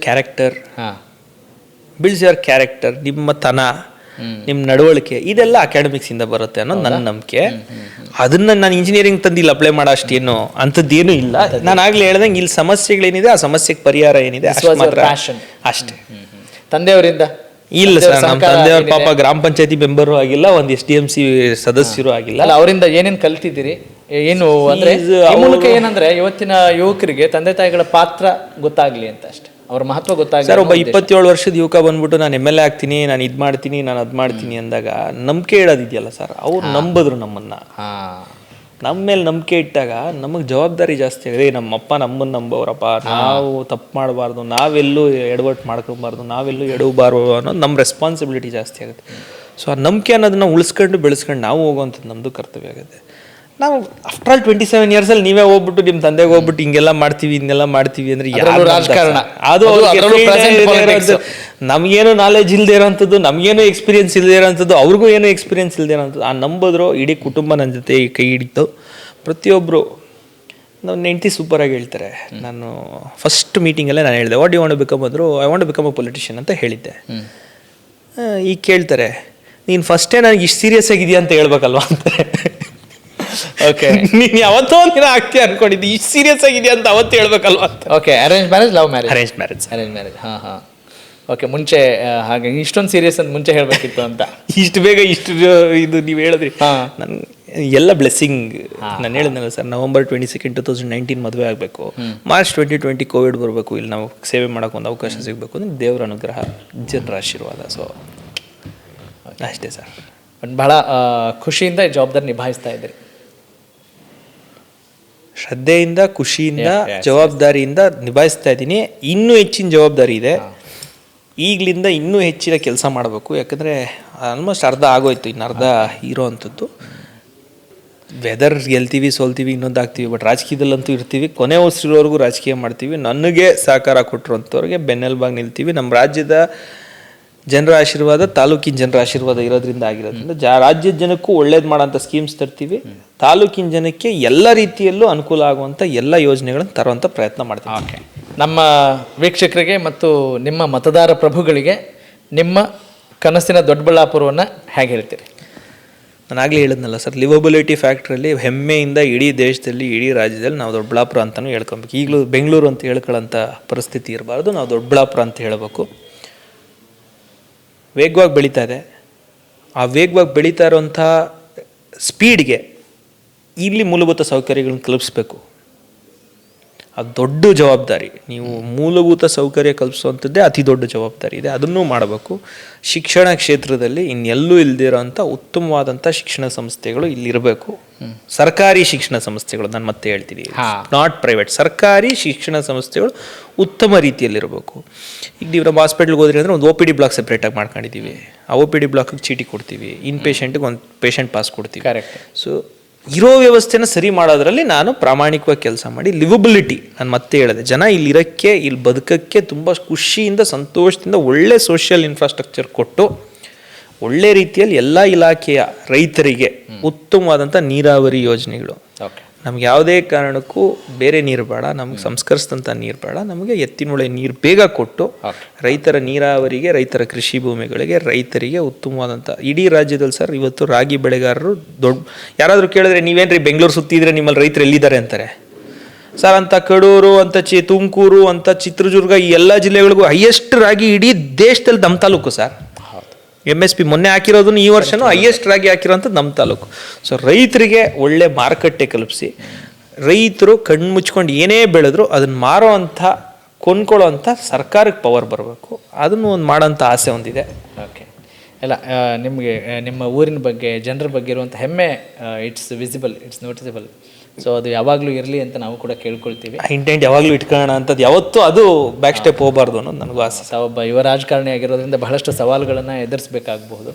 okay, ಇಂಟರ್ವ್ಯೂಗಿಂತ ಮುಂಚೆ ಏನು ಅಂದ್ಕೊಂಡಿದ್ರಿ ನೀವು? ಇಂಟರ್ವ್ಯೂ ಕೂತ್ಕೊಳ್ಳೋಕೆ ಮುಂಚೆ ಏನಿಲ್ಲ ಸರ್, ಬೇಗ ಅಲ್ಲಿ ಹೋಗ್ಬೇಕು, ಮಾಡಬೇಕು ಅಂತ ಸಾಕು ಅಂತ ಬೇಗ ಮುಗಿಸ್ಬಿಟ್ಟಲ್ಲ. ಹಂಗೂ 2 ಅವರ್ ತಗೊಂಡಿದ್ದೀವಿ ಸರ್. ಸೊ ನಿಮ್ಮ ರೀತಿ ನೀವು ಪ್ರಶ್ನೆ ಮಾಡೋಂಥದ್ದು ಅದರಿಂದ ಕಂಟಿನ್ಯೂ ಆಗ್ತಾ ಇದೆ. So it's a good interview. ನನಗೂ ಒಳ್ಳೆ ಅನುಭವ. ನೀವು ಆಗಲೇ ಹೇಳ್ದಂಗೆ ಪ್ರತಿದಿನ ನಮಗೂ ಕಲಿಯೋಕ್ಕೊಂದು ಅವಕಾಶ. ಪ್ರತಿ ರೀತಿ ಪ್ರಶ್ನೆಗೂ ಆನ್ಸರ್ ಮಾಡೋಂಥದ್ದು ನಮ್ಮ ಜವಾಬ್ದಾರಿ ಇರುತ್ತೆ. ಯಾಕಂದರೆ ಒಂದು ಜವಾಬ್ದಾರಿಯುತ ಸ್ಥಾನದಲ್ಲಿ ಕೂತಿರೋವಂಥದ್ದು. ನಮಗೂ ಒಳ್ಳೆ ಅನುಭವ ಈ ಇಂಟರ್ವ್ಯೂ. ತಮ್ಮ ಜೊತೆ ಮಾತಾಡಿ ತುಂಬ ಸಂತೋಷ ಆಯ್ತು ಸರ್. ಧೀರಜ್ ಅವರೇ, ಈಗ ಇತ್ತೀಚೆಗೆ ಸಾಮಾನ್ಯವಾಗಿ ಜನರ ಮನಸ್ಥಿತಿಯಲ್ಲಿ ಏನಿದೆ ಅಂತ ಹೇಳಿದ್ರೆ, ಬೇಡಪ್ಪ ರಾಜಕಾರಣಿಗಳ ಮಕ್ಕಳು ರಾಜಕಾರಣಿಗಳೇ ಆಗ್ತಾರೆ ಅನ್ನೋ ಒಂದು ಪರಿಪಾಠ ಇದೆ. ಆಮೇಲೆ ಅಫ್ಕೋರ್ಸ್ ಹಾಗೆ ಆಗ್ತಾ ಇದೆ ಅಲ್ವಾ? ಅದು ಬಹಳಷ್ಟು ನೆಗೆಟಿವಿಟಿ ಕಾರಣ ಆಗ್ತಾ ಇದೆ, ಕುಟುಂಬ ರಾಜಕಾರಣಕ್ಕೆ ಕಾರಣ ಆಗ್ತಾ ಇದೆ. ಇಂಥ ಒಂದು ವ್ಯವಸ್ಥೆಯಲ್ಲಿ ಏನು ಅನ್ಸುತ್ತೆ ನಿಮಗೆ? ಒಬ್ಬ ರಾಜಕಾರಣಿ ಮಕ್ಕಳು, ನೀವು ಅನ್ಬೋದು ರಾಜಕಾರಣಿ ಮಕ್ಕಳು ರಾಜಕಾರಣ ಆಗಬಾರ್ದಾ ಅಂತ. ಆದರೆ ಆ ಒಂದು ಮನಸ್ಥಿತಿ ಇದೆಯಲ್ಲ, ಕುಟುಂಬ ರಾಜಕಾರಣ ಆವರಿಸಿ ಅದು ಸಮಾಜದ ಸ್ವಾಸ್ಥ್ಯವನ್ನು ಹಾಳು ಮಾಡ್ತಾ ಇದೆ, ಅಸಮಾನತೆಗೆ ಎಡೆ ಮಾಡಿಕೊಡ್ತಾ ಇದೆ, ಮತ್ತೊಬ್ಬರಿಗೆ ಒಂದು ನ್ಯಾಯ ದೊರಕಿಸಿಕೊಡುವ ನಿಟ್ಟಿನಲ್ಲಿ ಎಲ್ಲೋ ಘಾಸಿ ಆಗ್ತಾ ಇದೆ ಅನ್ನೋದು ಜನಜನಿತವಾಗಿರುವಂಥದ್ದು. ಅದ್ರ ಬಗ್ಗೆ ತಮ್ಮ ಚುಟುಕಾದ ಅಭಿಪ್ರಾಯ ಏನು? ಒಂದು ಸರ್, ಯುವಕರು ರಾಜಕಾರಣಕ್ಕೆ ಬರಬೇಕು ಅನ್ನೋದು ಪ್ರತಿಯೊಬ್ಬರ ಅಪೇಕ್ಷೆ. ಓಕೆ, ಪ್ರತಿಯೊಬ್ಬರ ಅಪೇಕ್ಷೆ ಇದೆ. ನೀವು ಸಾರ್ವಜನಿಕರಲ್ಲಿ ಕೇಳಿದ್ರು ಯುವಕರು ಬರಲಿ, ಒಂದು ಬದಲಾವಣೆ ತರ್ತಾರೆ ಅನ್ನೋಂಥದ್ದು ಇದೆ. ಯಾಕಂದ್ರೆ ನನ್ನ ವೈಯಕ್ತಿಕ ಯುವಕ ಇದ್ದಾನೆ, ಬದಲಾವಣೆ ತರ್ತಾನೆ, ಹಾಕಪ್ಪ ಇವನು ಓಟು ಅಂತ ಹಾಕಿದ್ದಾರೆ ಸರ್. ಒಂದು ಸ್ಪೆಸಿಫಿಕ್ ಆಗಿ ಹೇಳಬೇಕು ಅಂದರೆ, ನಮ್ಮ ಆ್ಯಾವ್ರೇಜ್ ಏಜ್ ಏನಿದೆ, ನಮ್ಮ ಸಮಾಜದ ಆ್ಯಾವ್ರೇಜ್ ಏನು ಏಜ್ ಇದೆ, ಆ ಆ್ಯಾವ್ರೇಜ್ ಏಜ್ ಇಲ್ಲಿ ಪೊಲಿಟಿಕ್ಸಿಗೆ ಬಂದರೂ ತುಂಬ ಒಳ್ಳೇದು ಸರ್. ಈಗ 65 ಇರ್ಬೋದೇನೋ ಇವತ್ತು ಆ್ಯಾವ್ರೇಜ್ ಏಜು, ಅಥವಾ 55 ಇರ್ಬೋದೇನೋ. 35-40 ಇಳಿಬೇಕು ಸರ್. ಹೊಸ ಚಿಂತನೆ ಬರಬೇಕು. ಓಕೆ, ಆ ಹೊಸಬರು ಇವರೇ ಆಗಬೇಕು, ಅವರೇ ಆಗಬೇಕು ಅನ್ನೋದು ನಾವು ಹೇಳ್ಬಾರ್ದು ಸರ್. ಓಕೆ, ಈಗ ನಾನೇನೋ ನನಗೆ ಇಂಟ್ರೆಸ್ಟ್ ಇತ್ತು, ನನಗೆ ಎಲ್ಲ ರೀತಿ ನನ್ನ ಮನೇಲಿ ನಂಬಿದ್ರು, ನಾನು ಆದೆ ಸರ್. ಹಂಗಂತ ಹೇಳಿ ಇನ್ನೊಬ್ಬರು ಶಾಸಕರು, ಮಾಜಿ ಶಾಸಕರು ಅವ್ರ ಮಗ ಆಗಬಾರ್ದು ಅನ್ನೋದು ನಾನು ಒಪ್ಪಲ್ಲ ಸರ್. ಅಲ್ಲ, ಓಕೆ, ಅಂದರೆ ಇಫ್ ದೇ ಹ್ಯಾವ್ ನಾನು ಆಗಲೇ ಹೇಳಿದೆ, ಬೈ ಚಾಯ್ಸ್ ಬರ್ಬೇಕು sir. By choice, by chance ಬರಬಾರ್ದು ಸರ್. ಫೋರ್ಸ್ ಮಾಡಿ ಯಾರನ್ನೂ ತರೋದು ತಪ್ಪು. ನಾನು ಇದೀನಿ ನೀನು ಆಗಲೇಬೇಕು ಅಂತ ಥರ ತಪ್ಪು ಸರ್. ಬೈ ಚಾಯ್ಸ್ ನಾನು ಆಗಲೇಬೇಕು, ನಾನು ಒಳ್ಳೇದು ಮಾಡಲೇಬೇಕು, ನಾನು ಜನಕ್ಕೆ ಒಳ್ಳೇದು ಮಾಡ್ತೀನಿ ಅನ್ನೋ ಇಂಟೆಂಟ್ ಇದ್ದು, ಅವ್ರ ಕಮಿಟ್ಮೆಂಟ್ ಇದ್ದು, ಅವ್ರಿಗೆಲ್ಲ ರೀತಿಯಾದಂಥ ಅಬಿಲಿಟೀಸ್ ಆ್ಯಂಡ್ ಕೇಪಬಿಲಿಟೀಸ್ ಇದ್ದು ಅರ್ಹತೆ ಇರೋರು ಆಗ ತಪ್ಪೇ ಇಲ್ಲ ಸರ್. ನನ್ನ ಪ್ರಕಾರ ಅರ್ಹತೆ ಇದ್ದು ಯುವಕರು ಒಬ್ಬ ಶಾಸಕರ ಮಗನೋ ಒಬ್ಬ ರಾಜಕಾರಣಿ ಮಗನೋ ಆಗದ್ ತಪ್ಪಿಲ್ಲ. ಹಂಗಂತ ಹೇಳಿ ಇಲ್ಲಿ ಆಗೋದೆಲ್ಲ ಬರೀ ನನ್ನ 3 ಮಕ್ಕಳು MLA ಆಗ್ಬೇಕು, ನಾನು ಮಕ್ಕಳಾಗ್ಬೇಕು, ಅದು ತಪ್ಪು. ಕರೆಕ್ಟ್ ನೀವು ಹೇಳೋದು ಕುಟುಂಬ ರಾಜಕಾರಣ, ಅದು ಒಪ್ತೀನಿ. ಹಂಗಂತ ಹೇಳಿ ನನ್ನ 3 ಆಗ್ಲೇಬಾರ್ದು, ಅವ್ರ ಕೇಪಬಿಲಿಟಿ ಇದ್ರು ಅಂದ್ರೆ ಆಗ್ಲಿ, ಅಂದ್ರೆ ಅರ್ಹತೆ ಇತ್ತು ಅಂದ್ರೆ ಆಗ್ಲಿ. ರೈಟ್ ಟು ರಿಕಾಲ್ ಅಂತ ಕೇಳಿರ್ಬೋದು ನೀವು. ಇದನ್ನ ನಟ ನಿರ್ದೇಶಕ ಸೂಪರ್ ಸ್ಟಾರ್ ಉಪೇಂದ್ರ ಅವರು ಉತ್ತಮ ಪ್ರಜಾಕೀಯ ಪಕ್ಷ ಅನ್ನೋದನ್ನು ಸ್ಥಾಪನೆ ಮಾಡಿದರು. ಅಂದರೆ ಅದರಲ್ಲಿರೋ ನೀವೆಲ್ಲ ಹೇಳೋ ವಿಚಾರಗಳೇ ಇದ್ದಾವೆ ಸರ್. ಈಗ ಅದನ್ನು ನೀವು ಎಂಡೋರ್ಸ್ ಮಾಡ್ತೀರಾ? ರೈಟ್ ಟು ರಿಕಾಲ್ ಯಾರು ಚೆನ್ನಾಗಿ ಕೆಲಸ ಮಾಡಿಲ್ಲ ಅಂತಂದರೆ ಅವ್ರನ್ನ ಇಳಿಸ್ಬೇಕು. ಆಮೇಲೆ ಜನರಿಗೆ ಏನು ಅಪೇಕ್ಷೆಗಳಿದಾವೋ ಅಥವಾ ಕಾಮನ್ ಏನು ಕೆಲಸಗಳನ್ನ ಮಾಡ್ಕೊಳ್ಬೇಕಾಗಿದೆ, ಮೂಲಭೂತ ಸೌಕರ್ಯಗಳು ಒದಗಿಸೋದಿರ್ಬೋದು, ಅವ್ರು ಏನು ಹೇಳ್ತಾರೆ ಅದನ್ನು ಮಾಡೋದು ಒಬ್ಬ ಕರ್ತವ್ಯ. ಒಬ್ಬ ಕಾರ್ಮಿಕನ ಕೆಲಸ ಮಾಡಬೇಕು ಒಬ್ಬ ಶಾಸಕ ಅನ್ನೋ ಅದೇ ಅಲ್ವಾ ಸರ್ ಇವತ್ತು ಪ್ರಜಾಪ್ರಭುತ್ವದ ವ್ಯವಸ್ಥೆ. 5 ವರ್ಷಕ್ಕೆ ಒಂದ್ಸತಿ ನಾವು ಹೋಗ್ತೀವಿ, ಜನರು ಮತಭಿಕ್ಷೆ ಕೇಳ್ತೀವಿ, ನಾವು ನಿಮ್ ಕೆಲಸ ಮಾಡ್ತೀವಿ, ನನಗೆ ಓಟ್ ಕೊಡು ಅಂತ ಕೇಳೋದು. ಕೆಲಸ ಮಾಡಿಲ್ಲ ಚೆನ್ನಾಗಿ ಕೆಲಸ ಮಾಡಿಲ್ಲ ಅಂತ ಹೇಳಿದ್ರೆ ನಮಗೆ ಸೀಟ್ ಕೊಡಲ್ಲ, ನಮಗೆ ಹಾಕಲ್ಲ ಜನ. ಆತನನ್ನ ಇಳಿಸ್ಬೇಕು. ಅದೇ ಆಗ್ತಾ ಇರೋದಲ್ಲ ಸರ್, ಚೆನ್ನಾಗಿ ಕೆಲಸ ಮಾಡಿಲ್ಲ ಅಂದ್ರೆ ಇಳಿಸ್ತಾರೆ. ಅದಕ್ಕೆ ಒಂದು ನಿಯಮ ಅಂತ ಇಲ್ಲ, ಕಾನೂನು ಅಂತಿಲ್ಲ, ಕಾಯ್ದೆ ಅಂತ ಇಲ್ಲ. ಅದು ನೆಕ್ಸ್ಟ್ ಅವ್ರು ಬೇಕಾದ್ರೆ ಇಳಿಸ್ತಾರೆ. ಈಗ ಅದೇ ರೈಟ್ಸ್ ಇರೋ ಜನಕ್ಕೆ ಸರ್, ಅದೇ ಅದು ರೈಟ್ ಟು ರಿಕಾಲ್. ಎಷ್ಟೋ ಜನರಿಗೆ ಇರತ್ತೆ, ಏನು ಕೆಲಸ ಮಾಡ್ತಿಲ್ರಿ ಅಂತ 1 ವರ್ಷದಲ್ಲೇ ಅನ್ಸುತ್ತೆ, ಅಂತವ್ರನ್ನ ಇಳಿಸ್ಬೇಕು ಅನ್ನೋ ಒಂದು ಕಾಯ್ದೆ. ನಮ್ಮ ಬಾಬಾ ಸಾಹೇಬರು ಬರ್ದಿರೋಂಥ ಸಂವಿಧಾನದಲ್ಲಿ ಅದು ಅವಕಾಶ ಇಲ್ಲ. ಅದು ಹೊಸದಾಗಿ ಬರಬೇಕು ಅನ್ನೋ ಒಂದು ಚಿಂತನೆ ಇದೆ. ಇಲ್ಲ ಸರ್, ನಾನೇನದನ್ನ ನಂಬಲ್ಲ. ಈಗ ನೀವು ಹೇಳಿದ್ದಕ್ಕೆ, ಈಗ ಉಪೇಂದ್ರ ಅವರು ಅತ್ಯುತ್ತಮ ನಿರ್ದೇಶಕರು, ನಟರು. ಅವ್ರ ಮಗ ನಟ ಆದ್ರೆ ತಪ್ಪ? ಅವ್ನ ಸ್ವಂತ ಸಾಮರ್ಥ್ಯದ ಮೇಲೆ ಅವ್ರು ಇದ್ರೆ ಆಗ್ಲಿ. ಫೋರ್ಸ್ಫುಲಿ ಅವ್ರಿಗೆ ನಟನೆನೇ ಬರದೆ ಸುಮ್ಮನೆ ಅವ್ನ ಕೈಯಲ್ಲಿ ಮಾಡ್ಸೋದು ತಪ್ಪು. ಸೊ ಆ ರೀತಿ ಪ್ರತಿಭೆ ಇದ್ರು ರಾಜಕಾರಣದಲ್ಲಿ ಅವ್ರಿಗೆ ಸ್ವಂತ ಕೇಪಬಿಲಿಟಿ ಇದ್ದು ಅವರು ಆಗ್ತಾರೆ. ಯಾಕೆ ಸರ್ ಜನನಾಯಕರಾಗಬಾರ್ದು? ಆಗ್ಬಹುದು, ತಪ್ಪೇನಿಲ್ಲ. ಫೋರ್ಸ್ಫುಲಿ ಯಾರು ಆಗಬಾರ್ದು ಅಷ್ಟೇ. Last question, what's your opinion on Prajaakeeya, ಉತ್ತಮ ಪ್ರಜಾಕೀಯ ಪಕ್ಷದ ಬಗ್ಗೆ ನಿಮ್ಮ ಅಭಿಪ್ರಾಯ ಏನು ಸರ್? ಅದು ಇವತ್ತಿನ ನಮ್ಮ ಸಂವಿಧಾನದಡಿಯಲ್ಲಿ ನಮ್ಮ ರಾಜಕೀಯ ವ್ಯವಸ್ಥೆಗೆ ಅವರ ಆಲೋಚನೆಗಳು ನನ್ನ ಪ್ರಕಾರ ಐಡಿಯಾಲಜಿ ಬೇರೆ. ಅವರು ಉತ್ತಮ ಪ್ರಜಾಕೀಯ, ಅವರು ಒಂದು ಉತ್ತಮವಾದಂಥ ಪ್ರಾಕ್ಟಿಕ್ಯಾಲಿಟಿ ಇಲ್ಲದೆ ಇರೋವಂಥ ಥಿಂಕಿಂಗಲ್ಲಿ ಇದ್ದಾರೆ ಅನ್ನೋದು ನನ್ನ ವೈಯಕ್ತಿಕ ಅಭಿಪ್ರಾಯ. ಪ್ರಾಕ್ಟಿಕಲ್ ಥಿಂಕಿಂಗ್ ಇಲ್ಲ ಅದರಲ್ಲಿ ಅನ್ನೋದು ನನ್ನ ಅಭಿಪ್ರಾಯ. ಅವ್ರ ಆಲೋಚನೆ ಸರಿ ಇರ್ಬೋದು, ಬಟ್ ಪ್ರಾಕ್ಟಿಕ್ಯಾಲಿಟಿಗೆ ಹತ್ರ ಇಲ್ಲ ಅನ್ನೋದು ನನ್ನ ಒಪಿನಿಯನ್ ಸರ್. Thank you. ಸ್ನೇಹಿತರೆ, ಗಮನಿಸಿದ್ರಲ್ಲ, ಒಬ್ಬ ರಾಜಕಾರಣಿ ಅಂತ ಹೇಳಿದ ತಕ್ಷಣ ನೀವು ಎಲ್ಲ ಆಯಾಮಗಳಲ್ಲೂ ಯೋಚನೆ ಮಾಡುವಂಥವ್ರನ್ನ ನೋಡಿರ್ತೀರಿ. ಮುಂಚೆ ಅಂಥ ರಾಜಕಾರಣಿ ಇದ್ದರು, ಇಂಥ ರಾಜಕಾರಣಿ ಇದ್ದರು ಅಂಥೇಳಿ. ಆದರೆ ಎಲ್ರಿಗೂ ಬೇಕಾಗಿರೋದೇನು, ನಮ್ಮ ಕ್ಷೇತ್ರದ ಶಾಸಕರು ಹಿಂಗಿದ್ರೆ ಚೆನ್ನಾಗಿ ಅನ್ನೋ ಒಂದು ಭಾವನೆಯನ್ನು ವ್ಯಕ್ತಪಡಿಸ್ತಿರ್ತೀರಿ. ಈಗ ಧೀರಜ್ ಮುನ್ರಾಜ್ ಅವ್ರ ಜೊತೆ ಮಾತನಾಡುವಾಗಲೂ ಕೂಡ ಬಹಳಷ್ಟು ಸಕಾರಾತ್ಮಕ ಚಿಂತನೆ ಇದೆ, ಉತ್ಸಾಹ ಇದೆ. ಅವರಲ್ಲಿ ಸಂಭಾಷಣೆ ಉದ್ದಕ್ಕೂ ಗಮನಿಸಬೇಕಾದಂಥ ಒಂದು ಸಾಮಾನ್ಯ ಅಂಶ ಏನು ಅಂತ ಹೇಳಿದರೆ, ನಾವೆಲ್ಲೂ ದಾರಿ ತಪ್ಪಬಾರ್ದು. ಆಮೇಲೆ ತಂದೆ ತಾಯಿಗಳ ಪಾತ್ರವನ್ನು ಕೂಡ ಹೇಳಿದ್ರು, ನಮ್ಮನ್ನು ನಂಬಿದ್ದಾರೆ ಅಂಥೇಳಿ. ಅಂದರೆ ನಾವು ಅಬ್ಸರ್ವ್ ಮಾಡುವಂಥ ಒಂದು ಸಾಮರ್ಥ್ಯ ಬೆಳೆಸ್ಕೊಂಡ್ರೆ ಬಹಳಷ್ಟು ಒಳ್ಳೆಯ ವಿಚಾರಗಳನ್ನ ಕಲಿಬಹುದು ಅಂತ ನನಗನ್ನಿಸ್ತು. ಎಲ್ಲವನ್ನೂ ಕೂಡ ಏನೇನಿದೆ ಪ್ರೆಸೆಂಟಲ್ಲಿ, ಈಗ ಸದ್ಯ ವಾಸ್ತವಾಂಶಗಳಲ್ಲಿರುವಂಥ ಸವಾಲುಗಳನ್ನ ನೀಟಾಗಿ ನಿಭಾಯಿಸ್ಕೊಂಡು ಹೋಗೋಣ ಅನ್ನೋ ಒಂದು ತಾಕತ್ತು, ಧೈರ್ಯ, ಸಾಮರ್ಥ್ಯ ಅವರ ಈ ಶಾಸಕ ಸ್ಥಾನವನ್ನು ಅಲಂಕರಿಸಿ ಅಲ್ಪ ಅವಧಿಯಲ್ಲೇ ಅದನ್ನು ಪರೀಕ್ಷೆ ಮಾಡ್ಕೊಳ್ತಾ ಇದ್ದಾರೆ. ಹೀಗಾಗಿ ಇಲ್ಲಿ ಎಲ್ಲರೂ ಕೂಡ ಜೀವಿಸುವಂತಾಗಬೇಕು, ಬದುಕುವಂತಾಗಬೇಕು ಅನ್ನುವ ಒಂದು ಉದಾತ್ತ ಚಿಂತನೆಯನ್ನು ಇಟ್ಕೊಂಡಿದ್ದಾರೆ. ಅವ್ರಿಗೆ ಒಳ್ಳೆಯದಾಗಲಿ ಅಂತ ನಾವು ಕೂಡ ಕೇಳ್ಕೊಳ್ಳೋಣ. ಹಾಗೆಯೇ ಈ ಕಾರ್ಯಕ್ರಮ ನಿಮಗೆ ಬಹಳ ಇಷ್ಟವಾಗಿದೆ ಅನ್ನೋದು ನನ್ನ ನಂಬಿಕೆ. ನಮಸ್ಕಾರ.